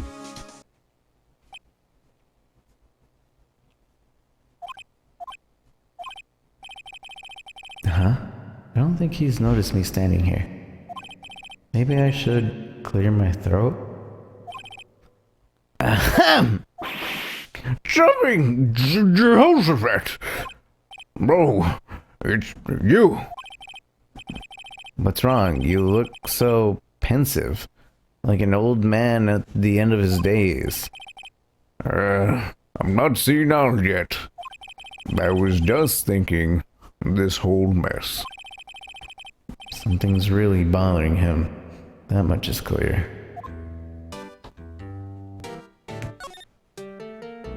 Today is trial. So you came to see the trial? Yes, I did. Something was bothering me. When last night, you see, couldn't get a wink of sleep. Really? What was it? Well, you see, it's just me and sister. That poor girl. My boy, I owe you my thanks truly. I don't know what I would have done if things had gone poorly for the girl. Your refusal. I asked before, but why did you refuse her request for defense? I think I have a right to know. Right, Mr. Wright? No, I'm sorry. It's just I need more time to think about it, my boy. He does seem troubled by something. I'm starting to have a feeling I know what it is. Mr. White. So, I paid Blue Corp a visit. Oh, I see. Mr. Grossberg, I have to admit something has been bothering me. Oh, what is it? Well, out with it, my boy. You see, it's just... Photo, Mr. White, big painting, the big painting. Mr. Grossberg, sir, there was a giant painting hanging right there the other day, wasn't there not? The one you said you had no intentions in parting with? Well, I saw it today. It was in the CEO's office at Blue Corp, Red White's office. So, you've noticed. I suppose I should have guessed you would. It is a large painting. Mr. Grossberg, I know you and Mr. White are connected somehow. Connected, you say? Yes, I know what it is. He's blackmailing you. He's giving you information. You're lovers! It's not something I can claim to understand, but you and Mr. White are lovers, aren't you? What? My boy! You sent that painting to him as a sign, a sign of undying love. My boy, please. You're letting your fancies run away with you. Where do you get these bizarre ideas? I don't understand how you could... That's because we're not... Don't be ridiculous. Enough. I'll swallow my pride and tell you all. I knew it. They are lovers. No! We are not lovers!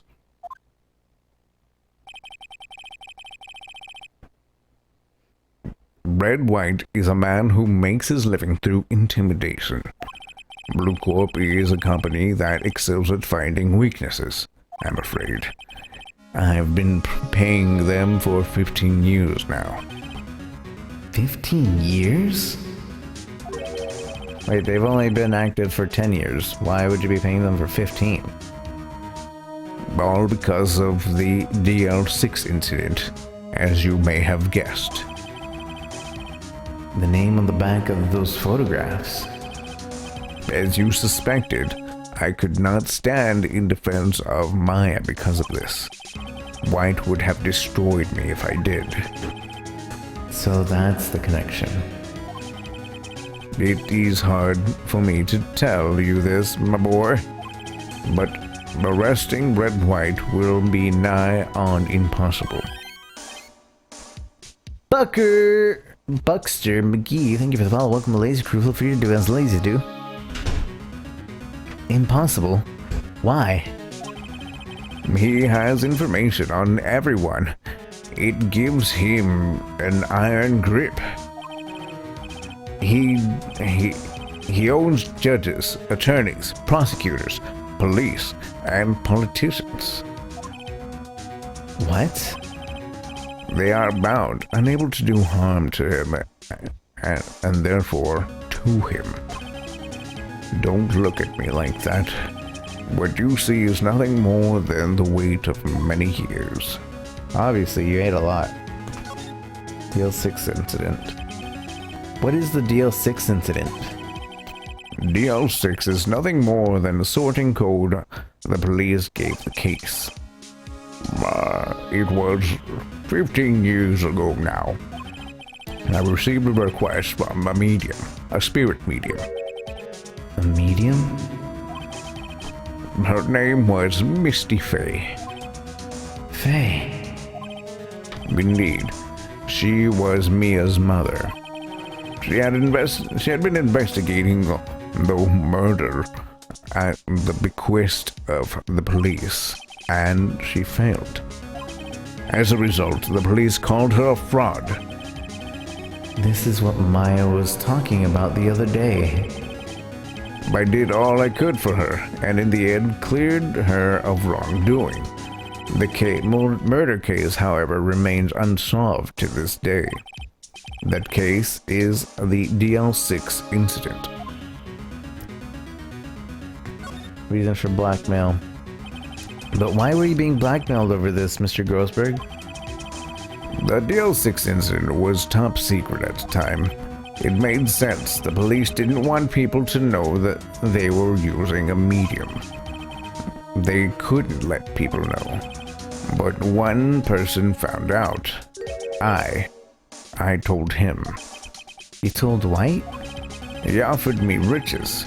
It was an embarrassment to me now, because I thought the police were mocked far and wide.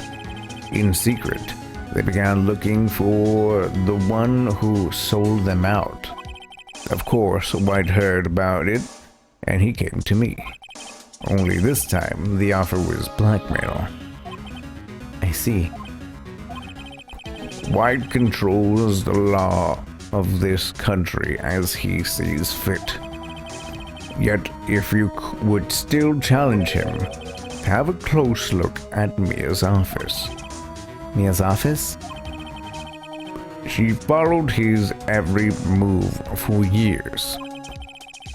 She may have recorded something of what she found. Can I present you the picture that I stole from you? Sorry. Sorry, sir, I borrowed this. Ah, so it was you, my boy. Who is this man? It's a long story. I'll be needing that back now. He doesn't want to talk about it for some reason. I'd better give it back to him, this photograph.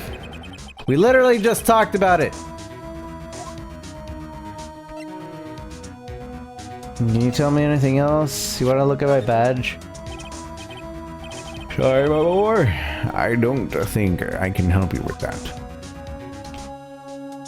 Okay. Is there anything else to do? No, I need her. Reason for blackmail.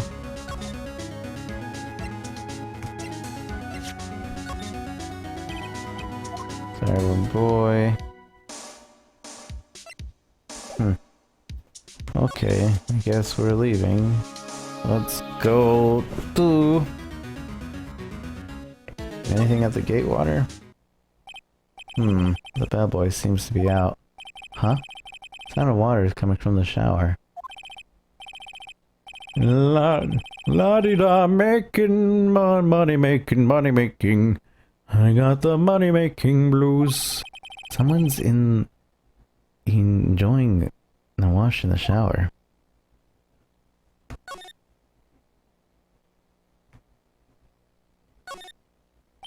Screwdriver is still stuck in the drawer. Better not touch it. No telling what the bellboy would do to me.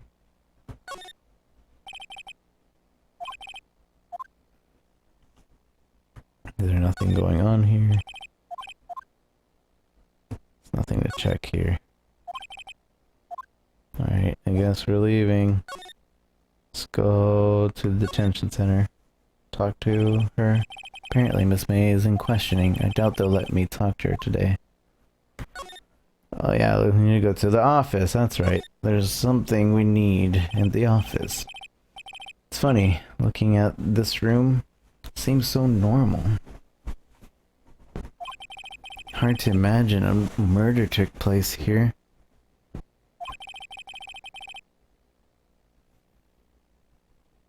Mr. Grossberg said there would be clues. Maybe I should have another look. Got the files over here. All the cases the chief ever worked on are filed here. They're in alphabetical order. Let's take a look. Look at which files. D. Let's see if there's a record in this file that can't. Let's see if there's a record here that catches my eye. A, B, F, Misty Faye. That's Mia and Maya's mother. Should I take a look? Read it.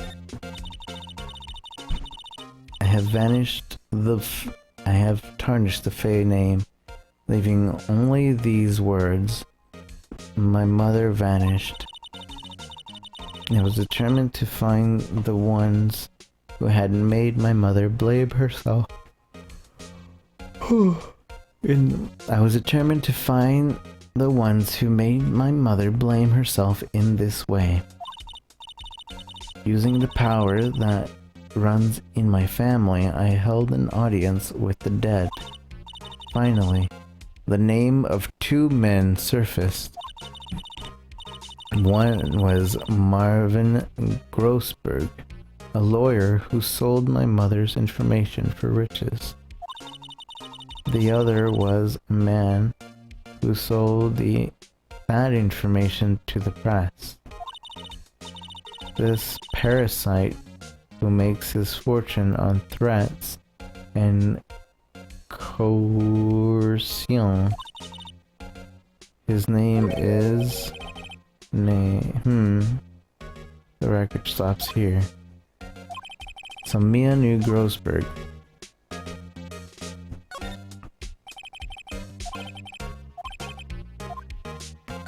J and S. Let's see. J through S. Nothing much here. Maybe I'll just skim some of this. Well, no harm in flipping through a bit, I guess. The biggest parts here is at the end in S. Suicide. Ill. She has a collection of suicide reports. There's politician, policeman. There's writing on most of these in pencil. White? This is Mia's handwriting. Wait, I get it. Mia thought he was involved in these suicides. White drove them all to... I can use these newspaper clippings. Let's find the most disturbing one.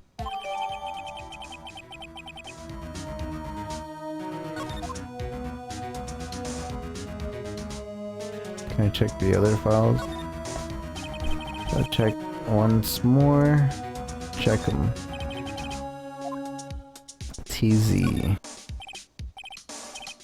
TU. I know. W. White. The entire W section is missing. Was it taken?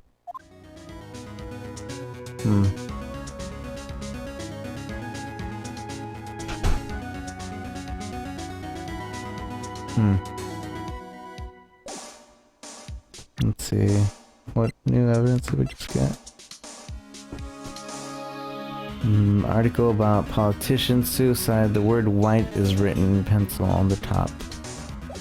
I see.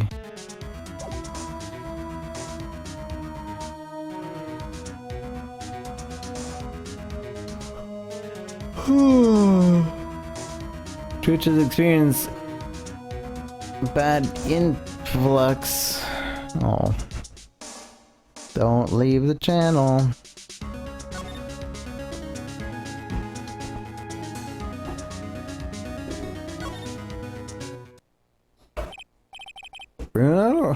Well, aren't you persistent? Sorry, but there's something I have to ask you. Mr. Lawyer, I really hate having to repeat myself, but it seems the message has not penetrated your skull. Stop bothering me. If you try my patience further, I fear a nasty accident may occur. Do I make myself clear? Transparent.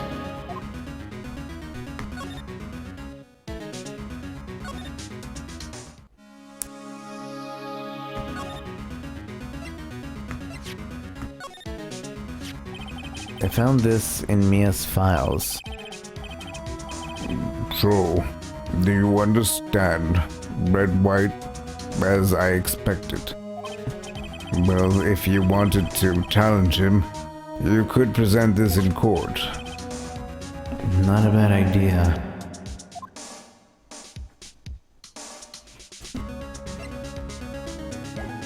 there anything else? Can I talk to you? Any new dialogue? No? What about... I didn't check if there was any dialogue with Blue Corp.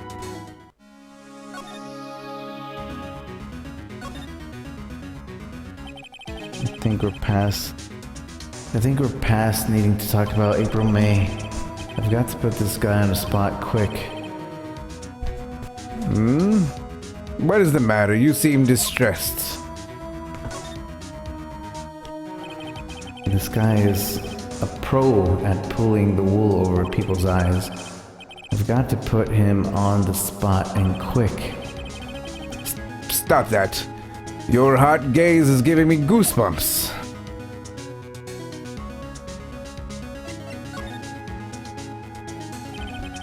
There's no point asking someone this crooked a straight question.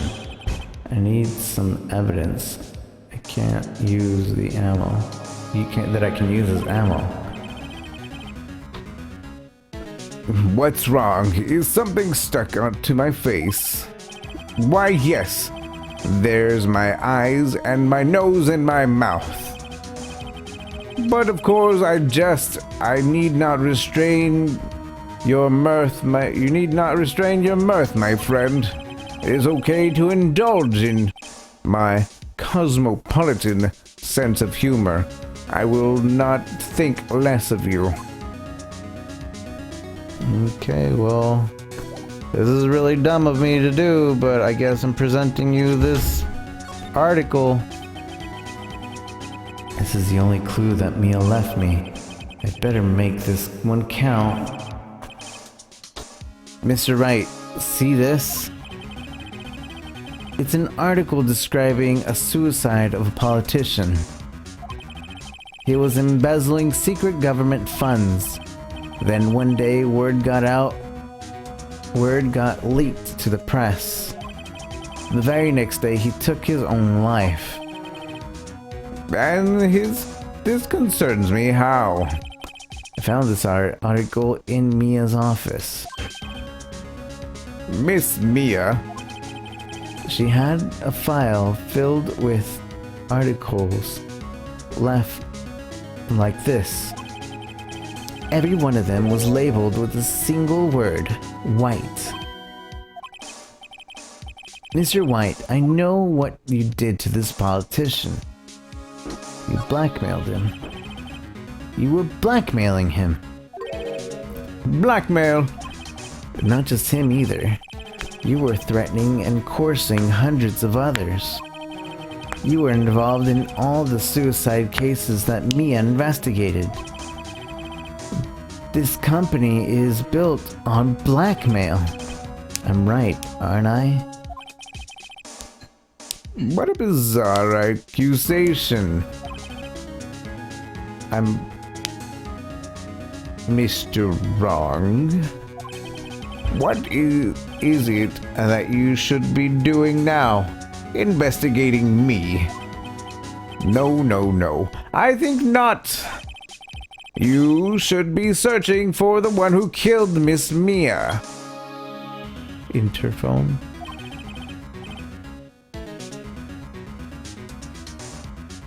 Secretary's office, hello? Mr. Wrong will now be leaving. Yes, sir. I'll send someone right away. Wait a second, Mr. White. You're wrong. You're wrong, Mr. White. Excuse me? What I should be doing now is going after you. Just what are you insinuating? Mia was onto you. She was keeping tabs. For this reason, you had April May tapping her phone. Then Mia was murdered, and all the documents about you mysteriously disappeared. So the culprit would be even a child could work it out, Mr. White. You did it.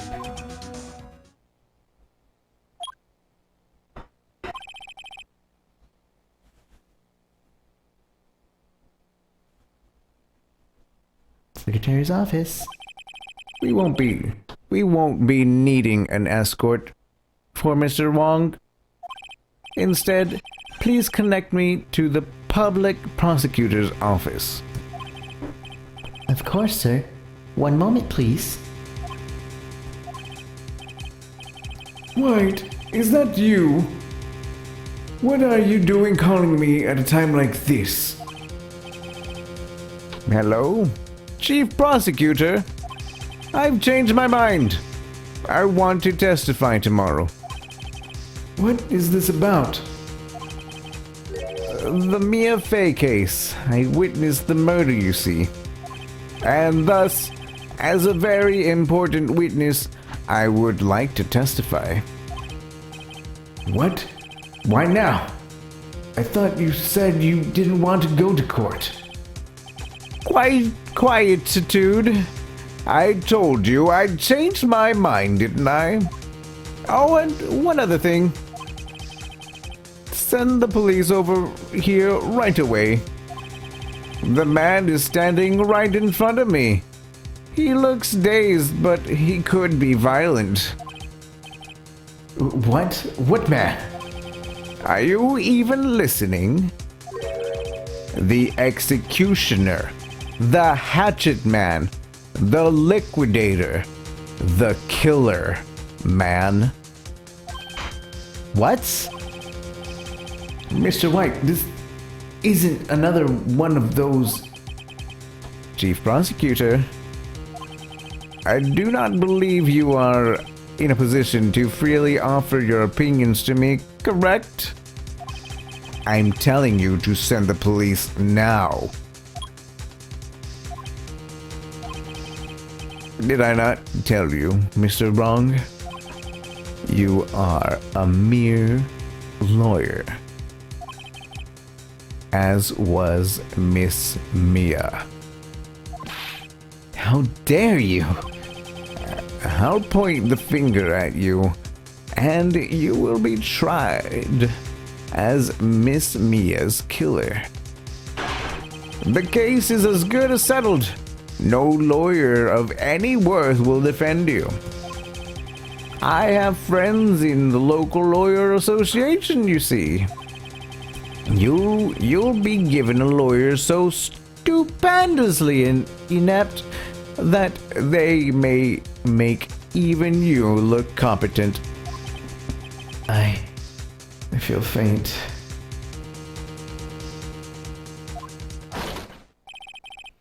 Detective Gumshoe reporting, sir. Butts. Harry Butts. Right, actually. Phoenix Wright. And my friend's name is Larry. Oh, right. Sorry, pal. Butts was the murderer, right? Detective Gumshoe, I present to you the man who killed Miss Mia Fey. What? Take this despicable human being into custody. Farewell, Mr. Wrong.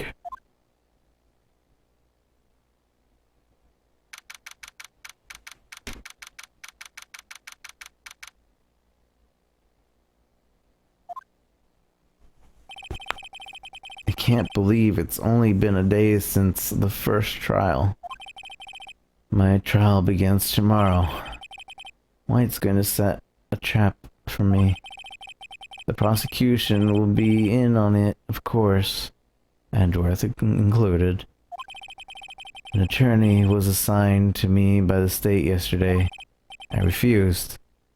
I had an idea. Right. Mr. Wright? Oh, Maya. Great, they let you out of detention. Just now, yes. It's all thanks to you. Ha! Now I'm afraid we've switched places. But what? What do you... You mean you... I explained what happened to Maya. I explained what had happened to Maya. I don't believe it. How many people does that man need to How many... people does that man need to destroy before he's satisfied? My mother, my sister, and now you. This has gone too far. Mr. Wright, please tell me, is there anything I can do? Well, cheer me on in court. Help me break out of here. Defend me in court. Alright. You can be my defense lawyer tomorrow. All right, Huh? leave it to me. I am Mia's sister. After all, lawyership runs in our blood. Wasn't it ghost powers that ran in your blood?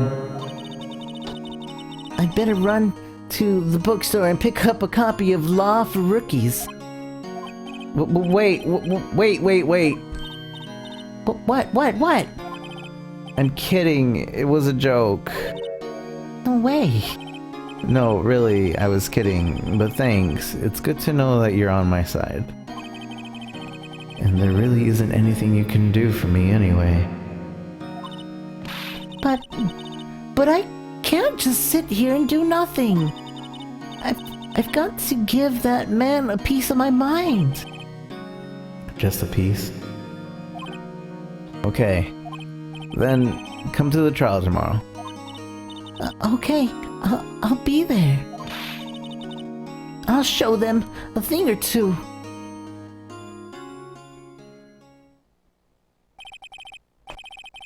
Times may change, yet with crime, it's the same old story. In fact, it's gotten worse. Lengthy court proceedings are no longer realistic. Beginning a few years ago, a limit of 3 days was put on initial court trials. Almost all finish in a day, most with a guilty verdict. I never thought I would end up in the defendant's chair myself for this case, with the true culprit appearing as the star witness. This is it. Tomorrow it's me or him. To be continued.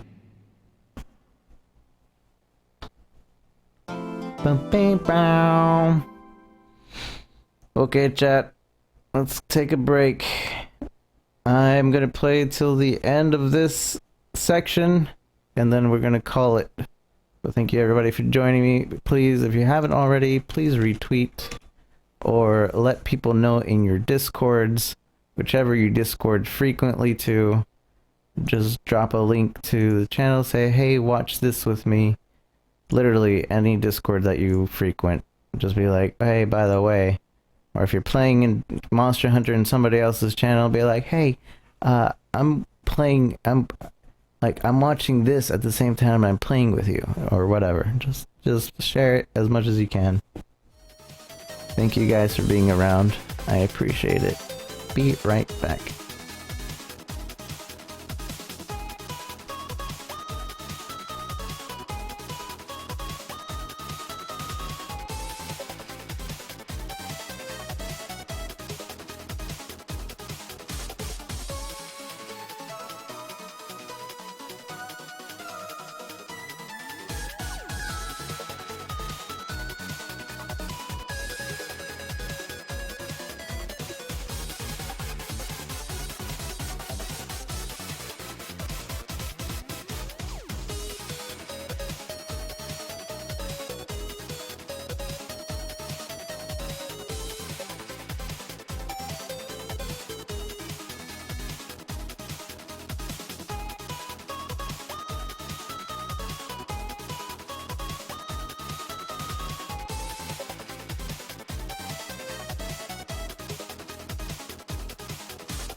Okay, guys.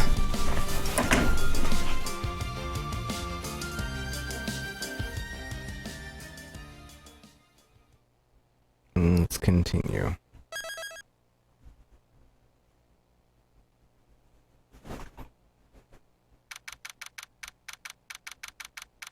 September 9th, 9:52 a.m. District Court Defendant's Lobby, number 1. Well, I guess this is it. Yeah. One way or another, this case gets decided today.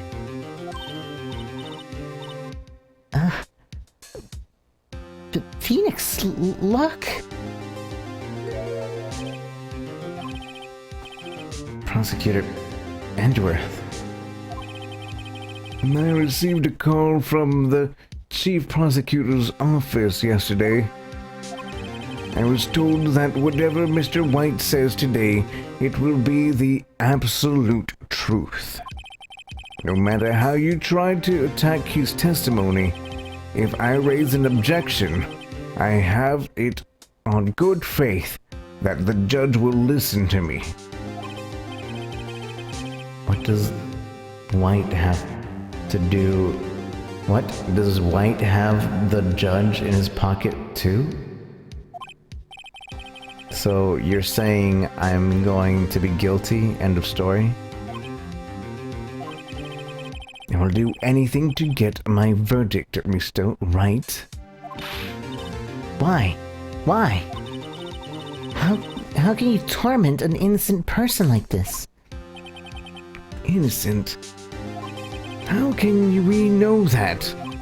The guilty will always lie, to avoid being found out. There's no way to tell who is guilty and who isn't, who is innocent. All that I can hope to do is get every defendant declared guilty. So I make it my policy. Edgeworth, you've changed. Phoenix, you know him? Don't expect any special treatment to Phoenix, right?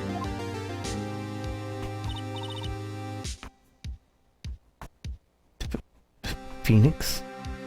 Phoenix? Phoenix. Well, court will be starting soon. What? But wait! Your defense attorney isn't even here yet. They're not... I'll be defending myself. What? Okay, let's do this.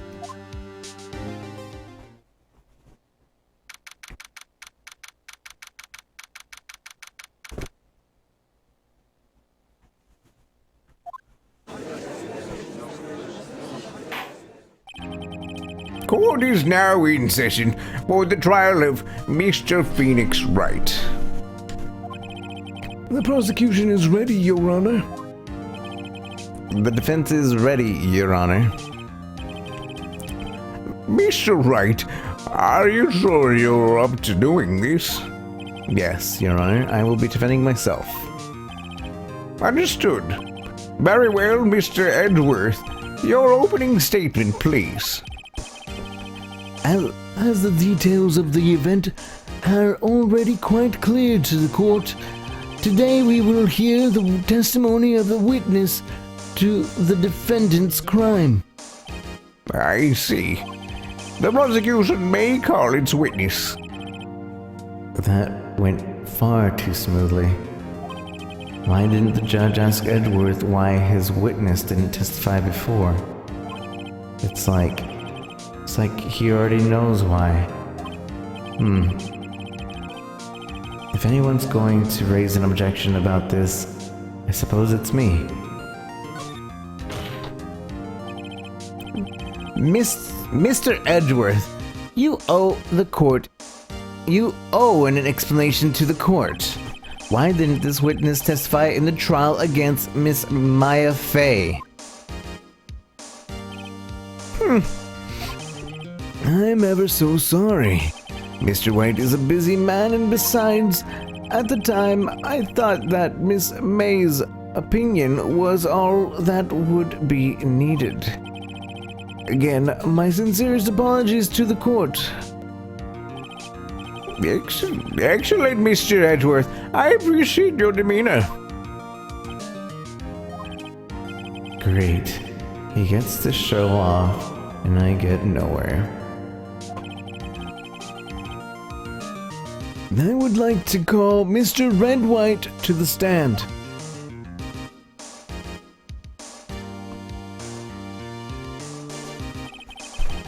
Please state your full name. You wish to know the title of my personage? Your name. Yes, that is what I said.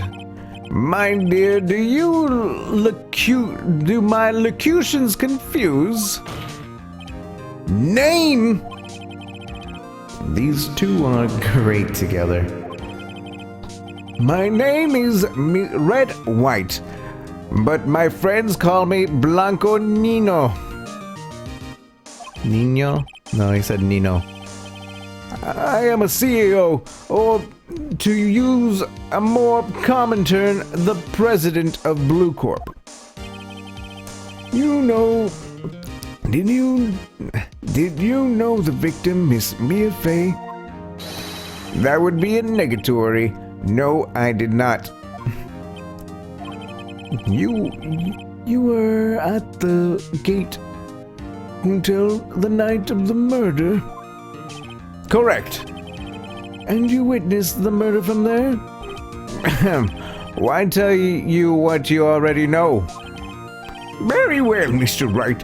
Mr. White, you may begin your testimony. If I can rip this guy's testimony apart, if I can't rip this guy's testimony apart, I'm done for. Why do I feel like it's the end of the world and I'm the last man standing? Ho, ho, ho. I hope you made your peace with God, Mr. Lawyer. Let him have it, Phoenix.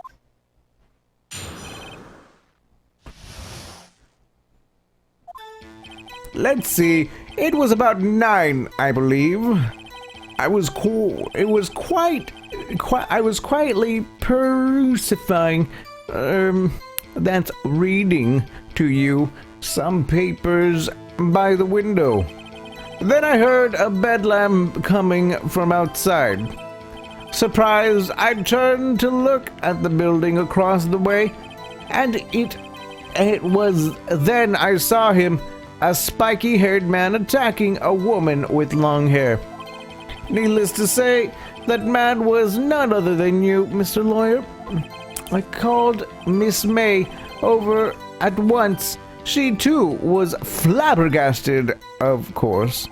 The victim, she ran away, but you gave chase. Finally, there was a terrible impaction. Then it was all over. If things occurred as you testify, then I am afraid the defendant is guilty. Very well, defendant. Mr. Wright. Your cross-examination. Yes, Your Honor.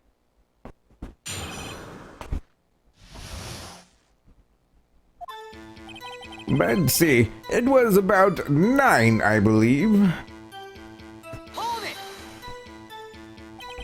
How did you know the time? What time it was? Because I'm always absolutely perfect, you know? No. You're not getting away with that. You are so mistrusting, Mr. Lawyer. So, what was the proper term for secretary again? Anyway, Miss May ordered room service at for 9. It happened so after the room service arrived. That's what Miss May said too. Press further. True, the bellboy who brought the coffee saw Miss May. but he testified that he did not see you at the time. Ma'am, this is your concern? City lawyer, Miss May received the coffee outside the room. Of course he could not see me. He would need x-ray vision to pull off something like that. Tell us, what were you doing at the time?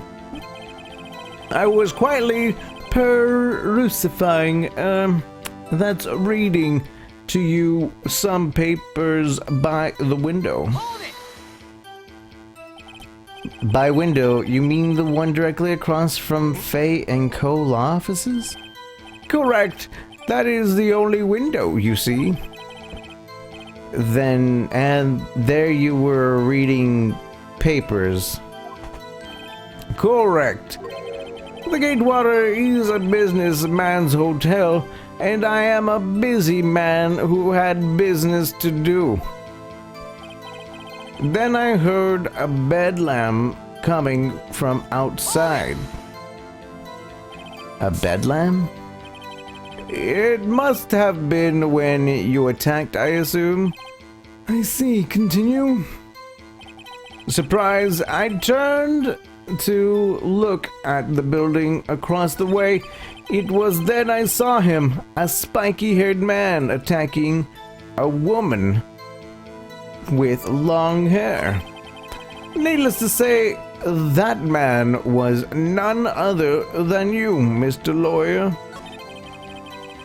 Oop, I've been skipping my pressings. This is a spiky haired.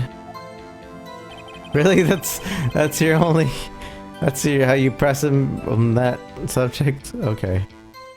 Needless to say that man was none other than you, Mr. Lawyer. What you just said directly conflicts with Miss May's testimony.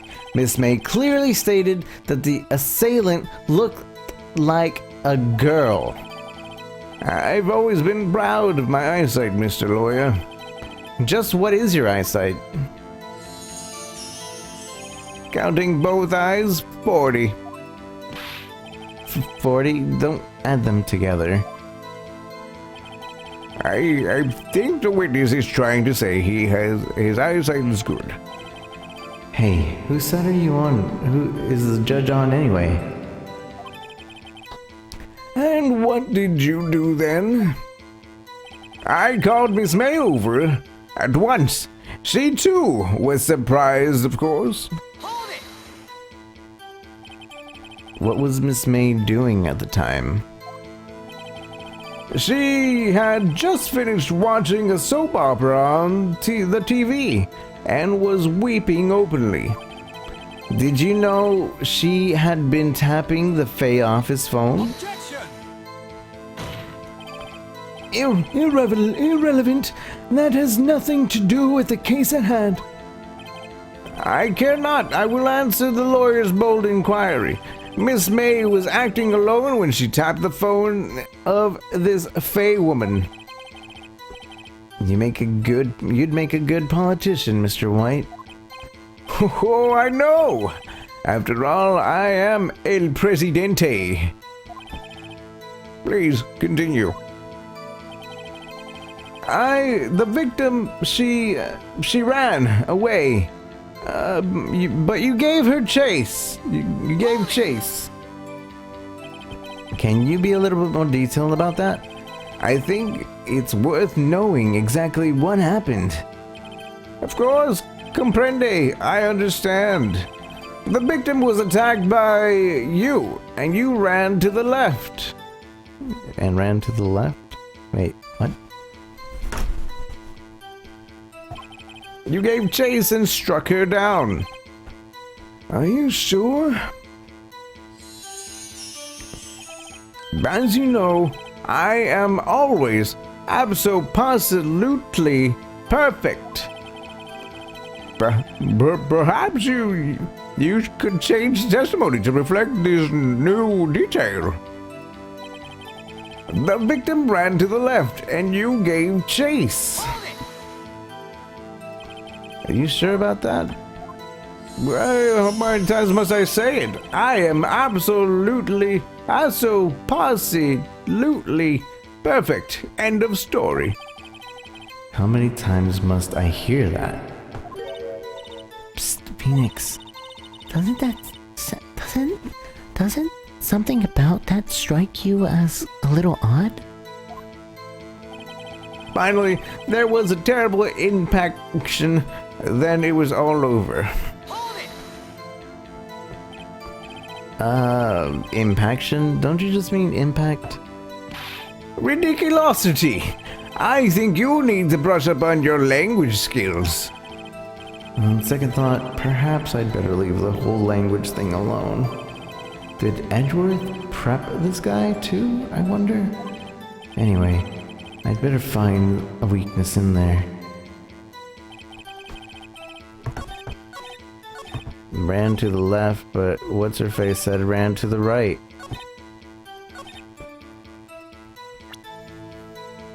I believe the victim ran to the right. Objection! Wait right there. Mr. White, you've dug your own grave. What is this? You said the victim ran to the left, but that directly contradicts Miss May's testimony. It clearly stated that the victim ran to the right. Ho ho! It is simple. You have misheard her. I think not. Look at the floor plans. The killer was here, and the victim here. If the victim ran to the left as you claim she did, she would have been running directly away from the door. She would have been running to a dead end. Don't you find that odd? Very strange. I did see her run to the left, I did. Phoenix, look at his face. I think he's lying about this one. True. Maybe he really did see the victim run left? So he did witness the killing? Wait a second. Mr. Wright, Yes, Your Honor? Miss May says right and Miss White says left. Can you explain this contradiction to the court? They're both right. Both witnesses are telling the truth. For once. Ha! I doubt it. Rather, that does not clear up the contradiction. There is one scenario that would explain their conflicting accounts. What? Obviously, the witness was not viewing the crime from the hotel. Mr. Wright, what do you mean? Yes, what do you mean he is not viewing the crime from the hotel? If he was not in the hotel, where could he have been? In the law offices of Fay and Co. Of course.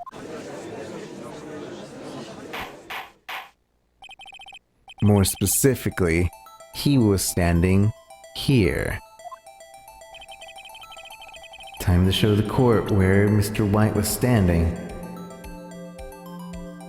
He was standing on top of the killer!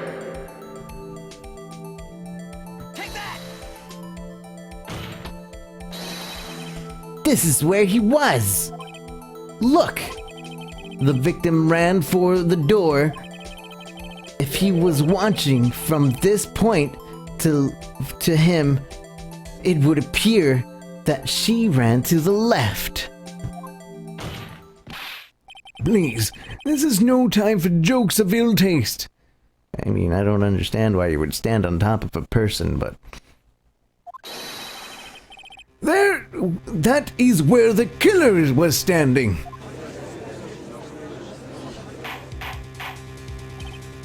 Order! I will have order. Anyone disturbing this order of this courtroom will be held in contempt. Mr. Wright, what are you suggesting?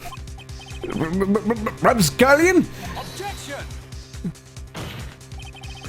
The postulations of this offense are in distortion of the truth, Your Honor. Indeed, they do seem a bit far-fetched.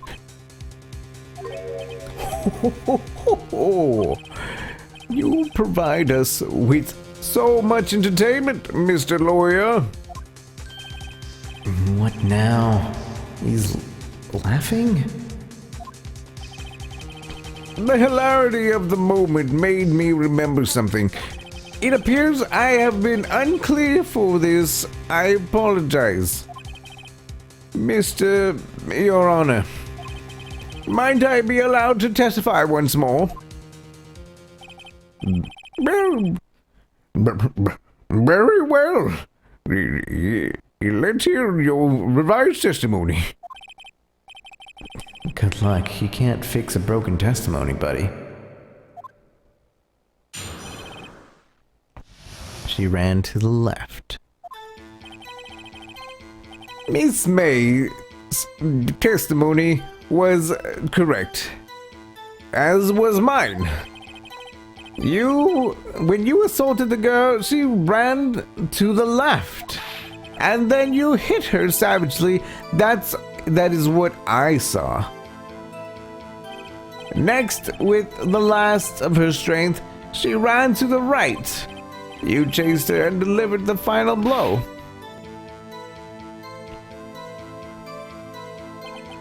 That is what Miss May saw. You see, you hit her twice. Don't you remember, Mr. Lawyer? Hold on. That does seem to make sense. No, it doesn't. Mia's autopsy. Died from a blow to the blunt tongue. May have lived for several minutes from being hit. It doesn't say single blow. Broken remains at last stand beyond real recognition. Clock statue. Mia. Victim dodged the attack and ran to the right, but she was caught and struck.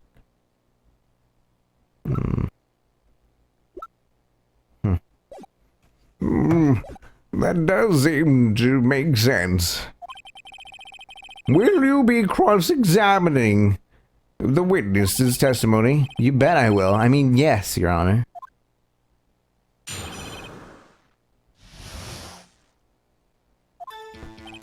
Miss May's testimony was correct, as was mine. What do you mean by that? That is what I am about to explain. You Americans are always so impatient. It does not become you. Hey, buddy. You're an American too. When you assaulted the girl, she first ran to the left. You mean... What do you mean first? First, that's what comes before what happens next. Do you speak English? You do speak English, right? Please, sit back, relax. I will try to use simple words for your benefit. First, she ran to the left, and then you hit her savagely. That's what I saw. I didn't hit anyone. Now, Mr. Wright, there's no point hiding things from this court. I'm not hiding anything. The prosecution requests the defense refrain from interrupting the testimony. Mr. Wright, you have been warned. Why is he mad at me?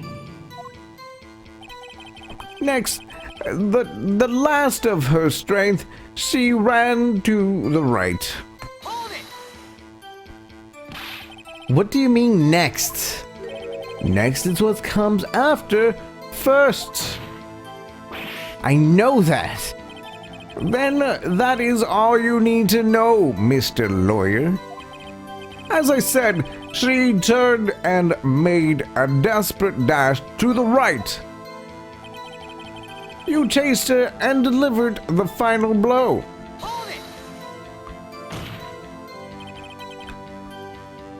Stop saying it was me.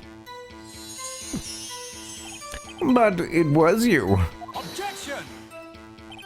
Mr. Wright, if you claim that it was not you, then show us proof. Can I do nothing right? Nothing? May I continue? That is what Miss May saw. So each of you saw different parts? Absolutely. That's right, of course. Where did he pick up that annoying phrase? Anyway, moving along. You see, you hit her twice. So you were watching both times? I suppose I was. And please excuse me for not testifying of this sooner. What do you think, Phoenix? I think we've got him right where we want him. He slipped. Let him laugh for now. I'll soon wipe that smile off his face. I want to say it has to do with the twice. Strengthen and deliver the final blow. See, you hit her twice. I don't think I did. Died from a blow by a blunt object. Objection! Mr. White, the victim died from a single blow. What do you have to say to that?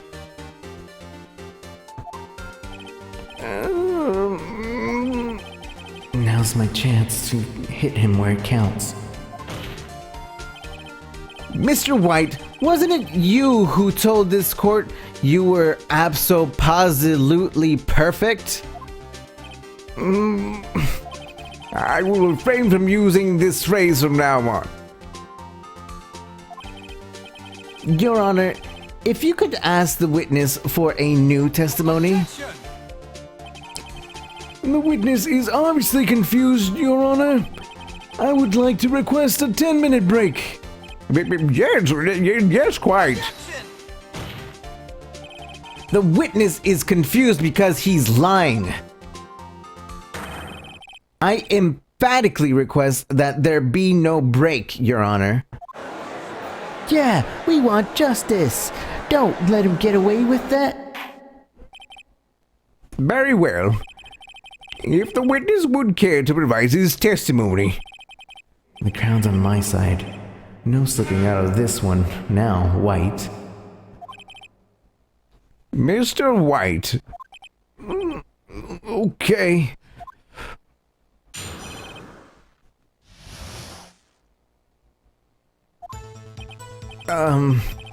Well, I looked at the other window when I heard that thing fall. Then the next moment I saw Miss Mia run to the left. The killer, you, attacked her, but she dodged.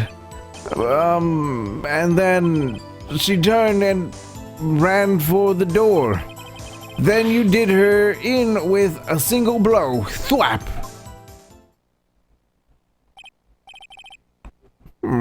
Thwap indeed. Very well. You may begin your cross-examination. Your Honor, my stomach, you see, it is hurting. Deal with it. This is almost over.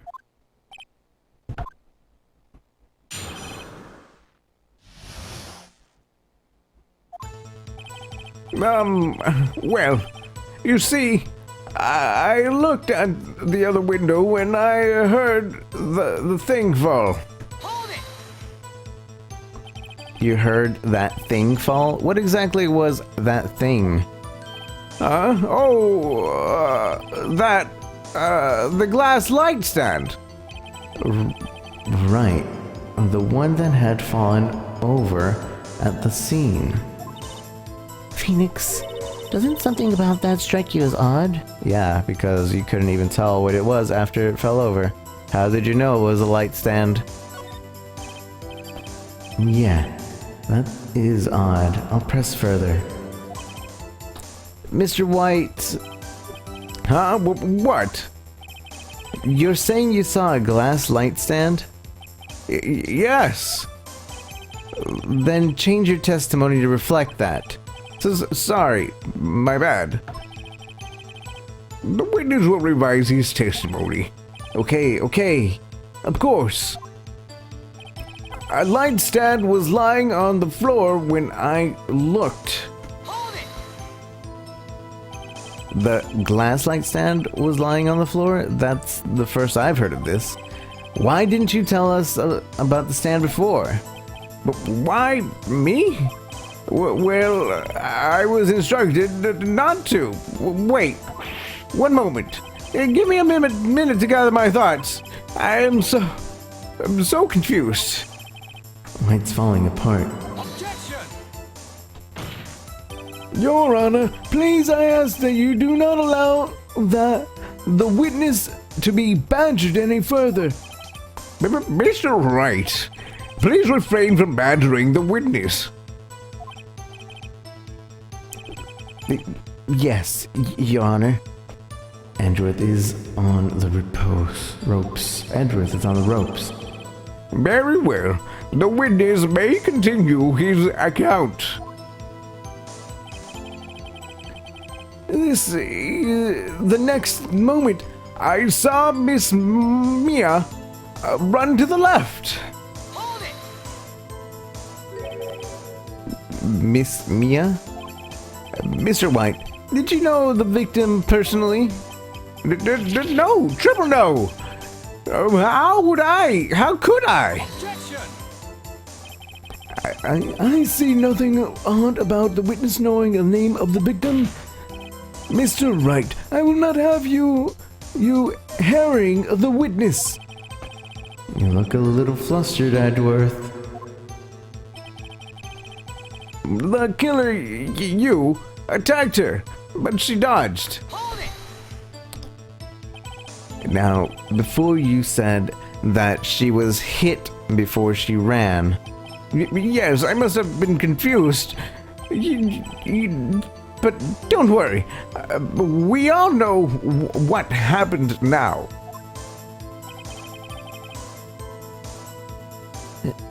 She turned and ran from the door.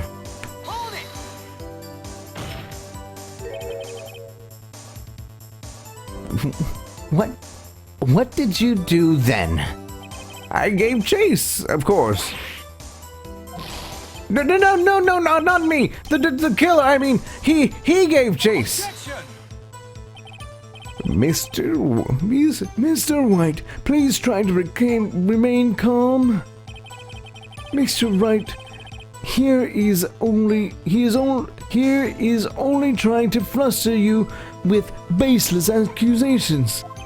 Oh, right. Thank you, Miles. Then you did her in with a single blow. Thwap. Thwap? That doesn't sound like a savage attack from your earlier testimony. Oh, yes. Well, I am a man of peace, you see. Phoenix, he's getting a lot of less talkative. He's probably afraid I'll catch him on something. But it won't be easy. The light stand was lying on the floor when I looked. How do you know it was a light stand, sir? This glass? A light stand? Objection!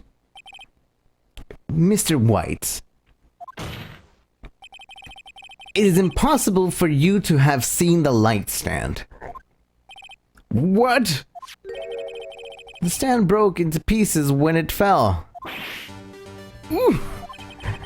Just by seeing the broken pieces, you would have no idea it was a light stand. So tell me exactly, when was it that you saw the light stand? Answer the question. Isn't it obvious? I saw the stand before it fell over.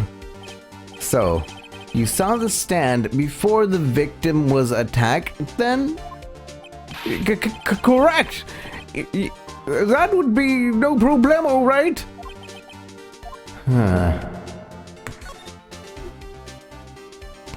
There's a big problem here. What problem is this? Mr. White, let me make sure I have this straight.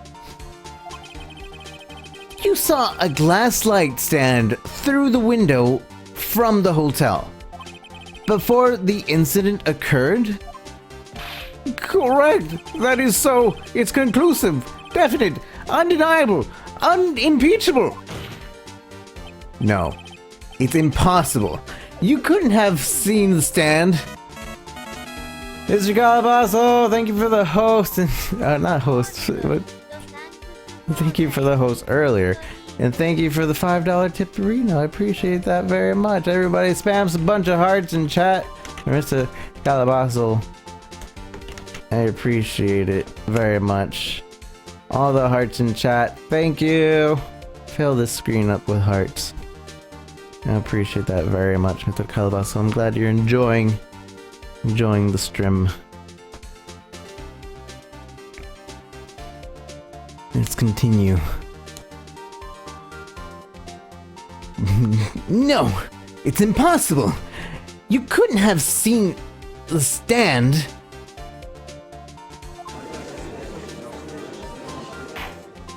What? Why couldn't he? Do you have proof?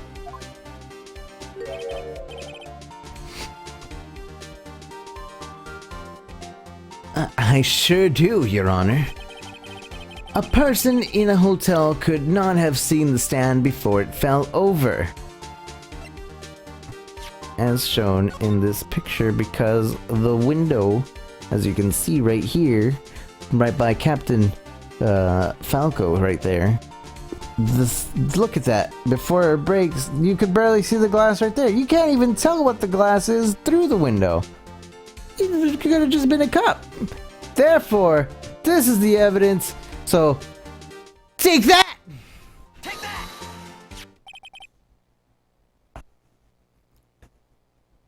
Look at this. These are the floor plans. So, the scene... These are the floor plans to the scene of the murder, yes? Correct, Your Honor. Now, look. If you were to look through the window at the office, this is the area you would be able to see. Here. Well, note that the stand is not within the visible area. Well, Mr. White, what do you have to say to that? Ridiculosity.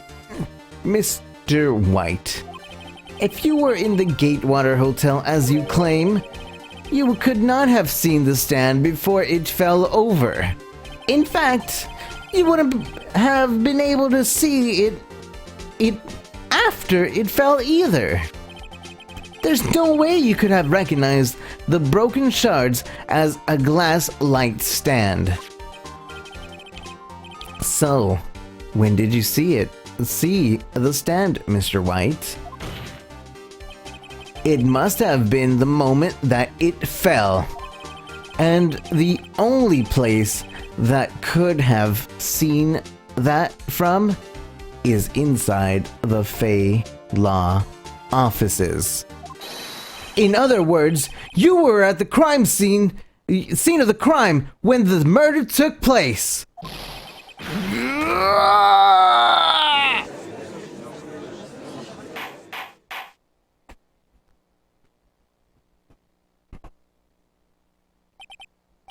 Mr. White? Mr. White, you did it, didn't you? Mr. Your Honor, I, Miss Mia. Looks like we're about to get our verdict.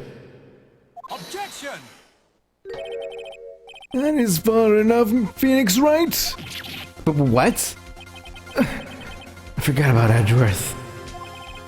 Mr. White, I think it's time the time has come. Shouldn't you confess your crime now? What? I said you should confess your crime. Ergo, confess that you placed the wiretap. The wiretap?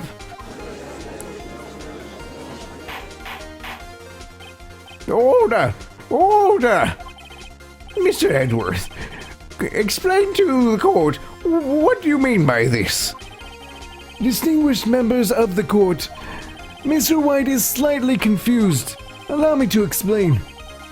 I really don't like the way this is headed. As you know, Mr. White is the CEO of Blue Corp. He ordered his secretary, Miss April May, to tap the law offices of Miss Fay. What does that have to do with that? Your Honor, the question is, when was the wiretap placed in the office, and by who? No, you wouldn't. Mr. White, in order to place the wiretap, you entered Miss Fay's office. Am I correct? Correct. You are most correct, Miles. Give me a break. Yes. In order to place the wiretap, I breached the Fay & Co. law offices. That is when I saw the accused light stand. Accursed light stand. Now I'm confused. Please explain to the court what all this means, Mr. Edgeworth. Gladly, Your Honor. Mr. Phoenix Wright has made his position quite clear. He has determined that Mr. White knew the glass stand was in the office. He has shown that there was only one time Mr. White could have seen the stand, and the very moment of the murder. Thus, Mr. Wright would like you to believe that Mr. White was the murderer. I see. However, if it is a fact that Mr. White had been to the office well before the murder took place, when he went to place the wiretap, he could have seen the glass light stand then. Ergo, Mr. Phoenix Wright's theory is revealed for the baseless conjecture it is. Mr. White, you will testify to the court about the this wiretapping. Leave it to me. I feel faint.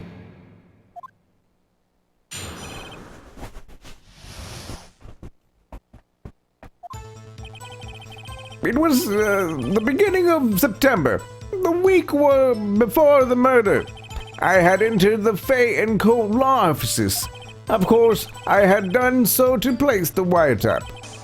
That is when I saw this glass light stand.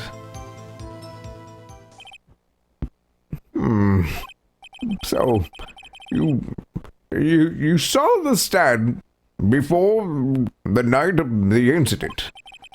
But this is how you were able to identify that it had fallen over.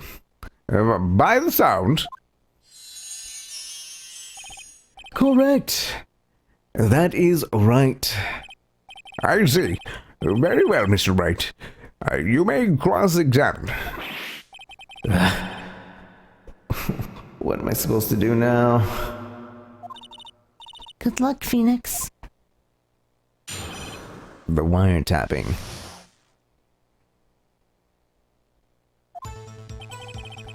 It was the beginning of September, the week before the murder. Do you have proof?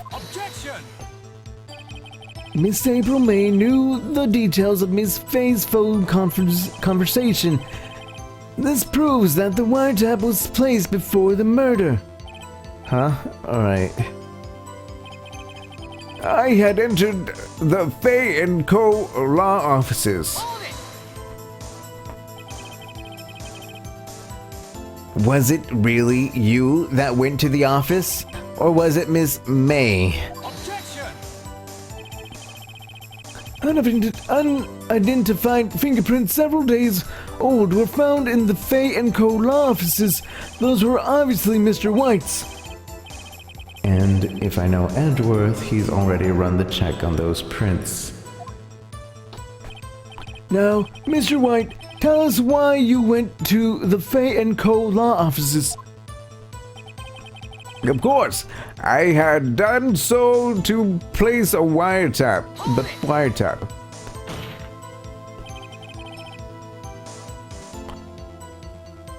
Why did you tap Mia's phone? This has no bearing on the current case, Your Honor. Blue Corp is a detective agency, of course. We have a responsibility to protect client confidentiality. That is when I saw this glass light stand. Why did you notice something so innocuous as a light stand? The light was made entirely out of glass. It was quite stylish, so I guess it made a lasting impression on me.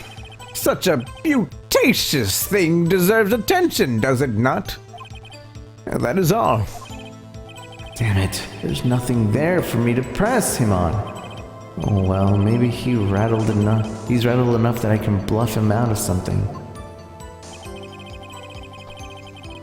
In the beginning of September, there was murder before. And enter the Fae, of course, I had done so to place the wiretap. Uh-oh. Don't tell me I've run out of ammo. Tisk. I'm afraid that's as far as you go, Mr. Wright. The time has come for you to admit your defeat. You fought audibly. No more. I can't take this anymore. Mr. Wright, are you giving up? Yes, Your Honor. Phoenix! Phoenix, over here! I know that voice.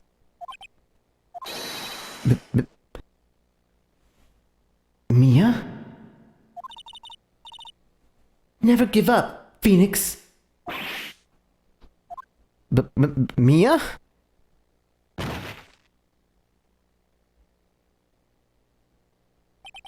Where am I? The waiting lobby? What happened?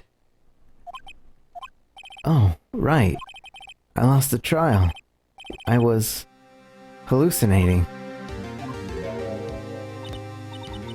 So you're finally awake.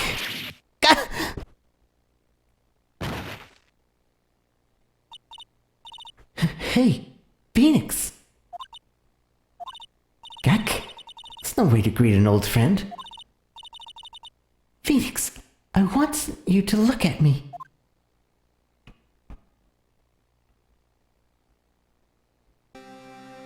Boobs.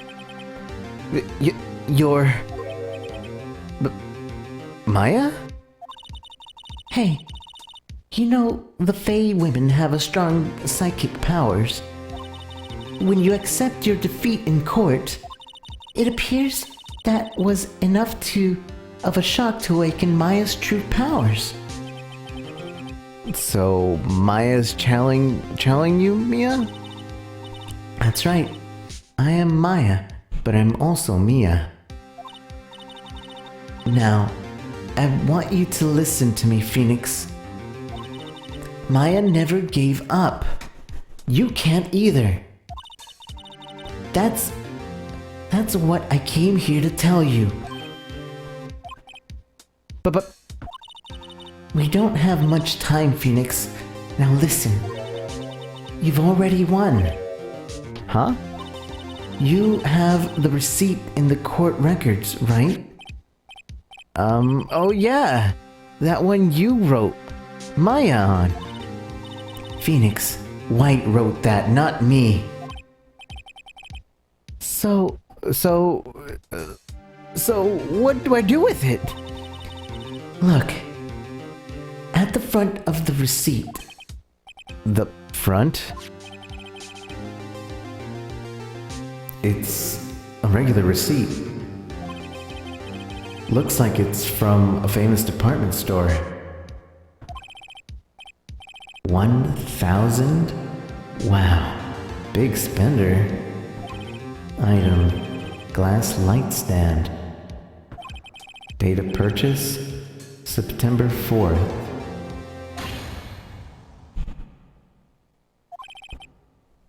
September 4th? That's right, Phoenix. I bought that stand the day before I was killed. Whoa! Now, what did Mr. White say in his testimony? It was the beginning of September, the week before the murder. He said he said he saw the stand the week before the murder. There you go. There you go. I think the court is about to reconvene. Go do it, Phoenix. I know you're innocent. Now you just have to prove it. Right.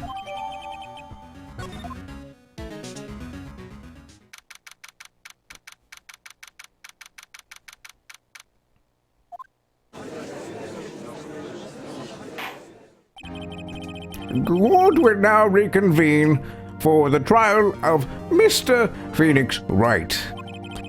He's the defendant, rather. Are you all right, Mr. Wright? Yes, sorry, Your Honor. I'm fine now. Then let's start where we left off. Your Honor, there is nothing to go back to. The cross-examination of Mr. White is finished. All that is required now is that you pass judgment on the defendant Phoenix Wright. Hmm. Your Honor, please give me one more chance. I promise you this is the last time I'll ask you. But as Mr. Edwards has noted, the trial is more than or less finished. Mr. Edwards, do you have an opinion on this matter? I say, let us give Mr. Wright his last chance. Very well. You may begin your cross-examination. The wiretapping. It was the beginning of September, the week before the murder.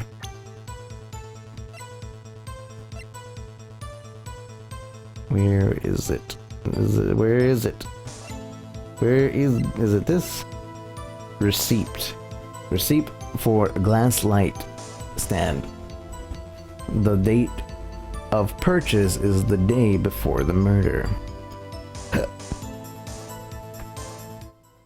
Objection!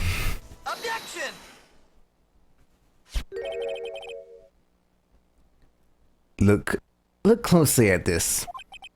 See the word Maya written in blood?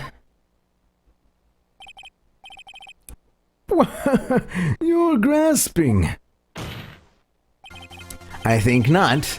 Look at the other side of the receipt. The other side? Your Honor, would you tell the court what is written on the other side of that receipt? Well, a glass light stand. And the date of purchase. Why, that's the day before the murder. You see, Mr. White, when you allegedly entered Fay & Co. law offices at the beginning of September, the stand could not have been there.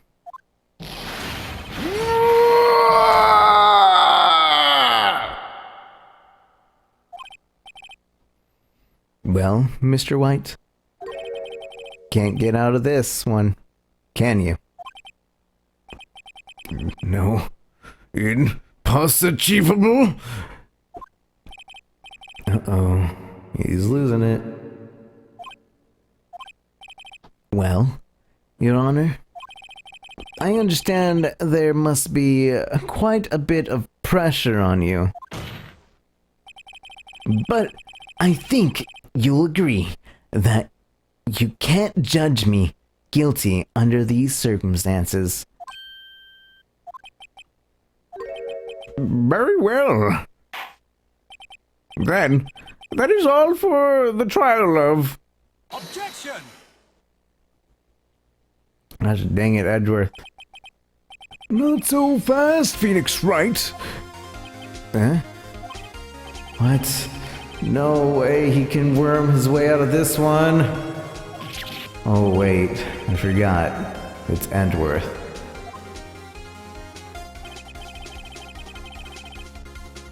There is a certain thread of logic in the defendant's claim. However, there is no concrete proof that Phoenix Wright is innocent. Ergo, I would like to request one more day before Phoenix Wright is granted his freedom. I need time to make one more inquiry into this matter. Another inquiry? This isn't going to be another one of those updated autopsy reports. This guy just makes up evidence as he pleases. This is bad. Object. Mr. White's guilt is obvious. There is no need to prolong this trial any further. Well, Mr. Edgeworth? If anyone is going to call Mr. White to trial, it would be me, the prosecution. I need a day to ascertain whether these claims have any basis in factual evidence. I see. Objection denied. What? The completion of the trial of Phoenix Wright will be postponed until tomorrow. No, there's no telling what will happen if I can't end this now. Edgeworth is sure to come up with, or just make up something. And after Mia showed up to help me and all. Mr. Your Honor, may I go home? Of course. Thanks for your time. The witness will stay. Mia. Phoenix? Read the note out loud. Mia? The note? Memo received from Mia. Your Honor, Your Honor, if I may, You're quite persistent today, Mr. Wright. You bet I am. My life is riding on this one. I have something I would like to read to the court. What? What am I reading? List of people's names in Mia's handwriting.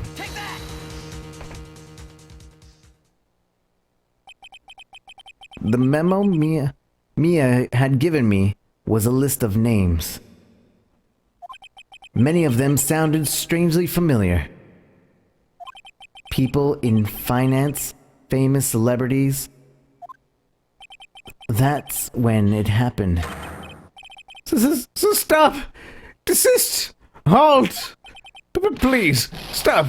Make him stop! How did you get that list? Mr. White, admit your guilt right here, right now, or else this list will be released to the press.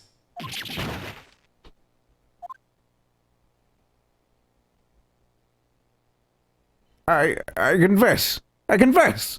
I did it. I hit her. I hit Miss Mia with the thinker. Case closed, Your Honor.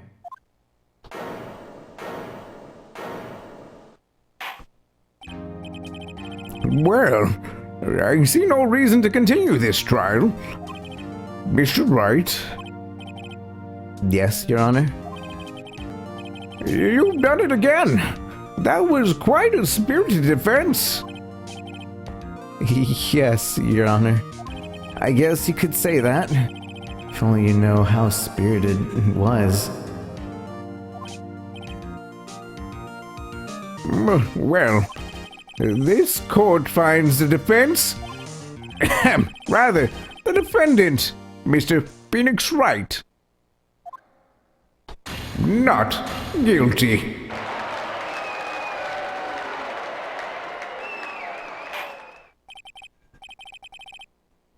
That is all. This court is adjourned. September 9th.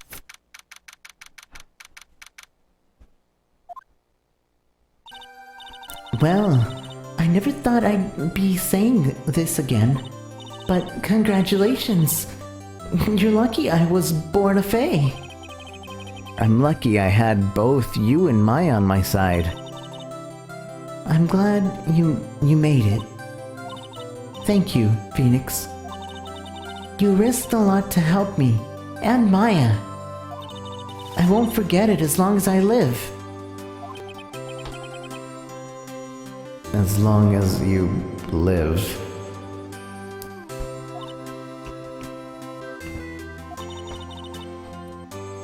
My time here is running out. Huh? Maya's power is still weak. I can't stay here for that long. What? No. There's still so much to say. Don't worry. I'm sure we'll meet again.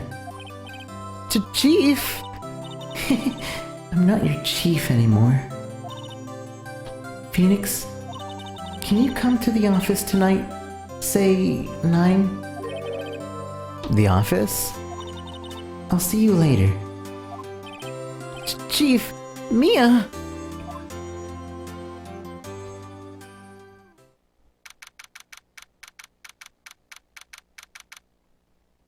September 9th, 9:02.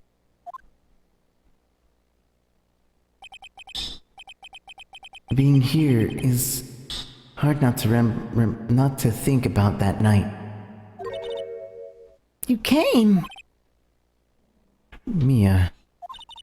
I was kind of worried you might not. Huh? Of course I came. Well then, I'm pretty hungry. How about a burger? Mia? You should see your face. Mia! What are you talking about? It's me, Maya. Maya? Oh, what? Did I look like my sister? Look like you were her. I might be able to use that. Oh, Phoenix, go to the store and buy me lunch, would you? Maya, why are you here? Because of this. See, Mia wrote me a letter. Take care of Phoenix for me. Take care of... Huh? She means the office. This office. Someone has to help with the new Wright and Co. law offices, right? And who better but me, Maya Fey, reporting for duty. Wait, no. On second thought, let's make this casual. Yo, Nick. Maya here, ready to get down to business. You don't mind me calling you Nick, do you? It's a great name. Mia said that's what your friend Larry calls you. Nick? You know what that means. We're partners. You know, when I think about it, it is Maya's fault I'm here now. But if it wasn't for her, I'd probably be in jail. Wright and Co. law offices. That's got a good ring to it. Yeah. Thanks, Maya.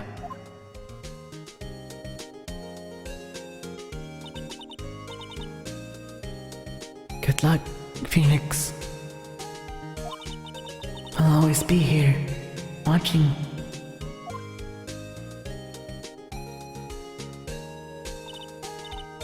Right. Okay, Nick, let's do it. Huh? Do what? Burgers, dummy, burgers. There's a great burger joint just down the street. Come on, time's wasting. Okay. Wait up. The end. Boom, bing, boom. Sassy! Hi, how are you, Sassy? Guys, you should give Sassy a follow if you haven't already. Follow. Sassy-fication. And Mr. Calabazal as well. You should give him a follow too. Bazal. But now that we've reached the end of the chapter, it's time to save. And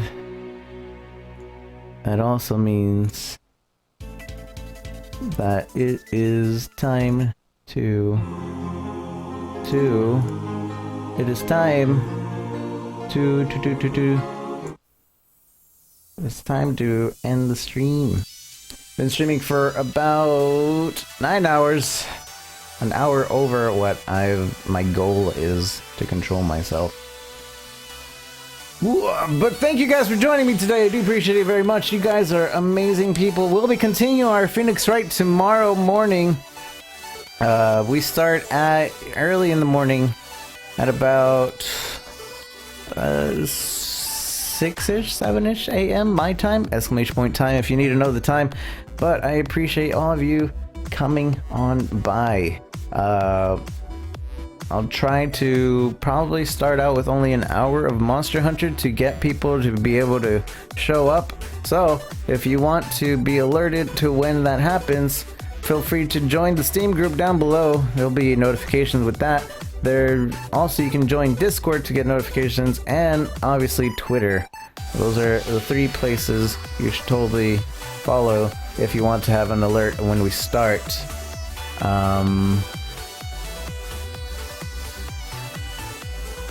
Other than that, I think that's it for now. I do appreciate everybody coming. Follow if you haven't already. Thank you guys for coming on by. We're gonna do a raid. If you guys will join me, I would appreciate it. Yes, and please do consider joining the Discord. It is a great way for us to keep in contact, and you get up-to-date datey stuff, things. But we are going to go raid somebody. So basically, if you've never been on a raid with me before and you don't know how to do it, basically I'm going to be sending you to another channel. You're going to be very, very quiet. You're not going to say a word until you see me say this is a lazy raid. And once you see me say this is a lazy raid, you're going to respond with this is a lazy raid. For your copy convenience, it's right there in chat. Let me know that you are ready by posting it in chat. I might decide to do a replay stream later tonight. I'm not decided yet, but we'll definitely be continuing this tomorrow. I say we should be getting to episode 3 and 4 tomorrow, at the very least. I don't remember if there's an episode 5, but we'll definitely be going through episode 3. Remember, you're going to be posting this 2 to 3 times into whoever's chat we go to, but no more than that, because more than that is pretty obnoxious. But don't put it less than 2, because then we won't even get noticed. So let's see who there is to go raid at this very moment. At this very moment, in this moment of time, in this day of being.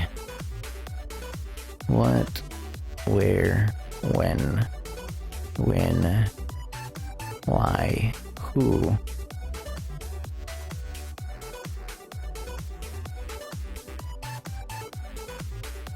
Oh, another thing. Saturday is our 2-year anniversary stream here. We'll be celebrating it on Saturday and doing a celebratory stream of sorts. So if you come by, you will see that celebratory stream. 2 years being on Twitch. We hit it last 27th, but we're celebrating it this Saturday. And minimum of 12-hour stream. Maybe we'll go for a 24. I don't know yet.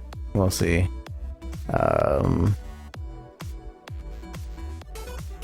Yeah, that's all the only things I have. So let's see who we're gonna raid. Still very awkward for me to see these times. Got that one, maybe.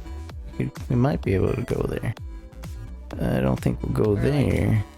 Oh wait, never mind about that one. That's the complete opposite person than I thought it was.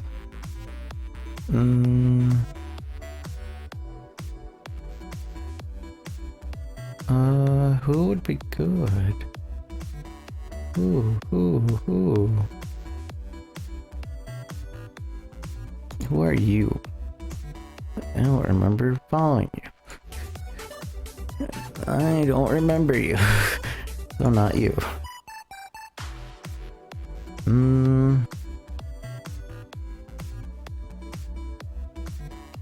This is awkward. I guess there's one person here. I don't think we've raided her in a while. Yeah, we'll go over there. I don't think we've raided her in a while. So let's go over there. She supported us not that long ago, and I don't think we ever paid it back.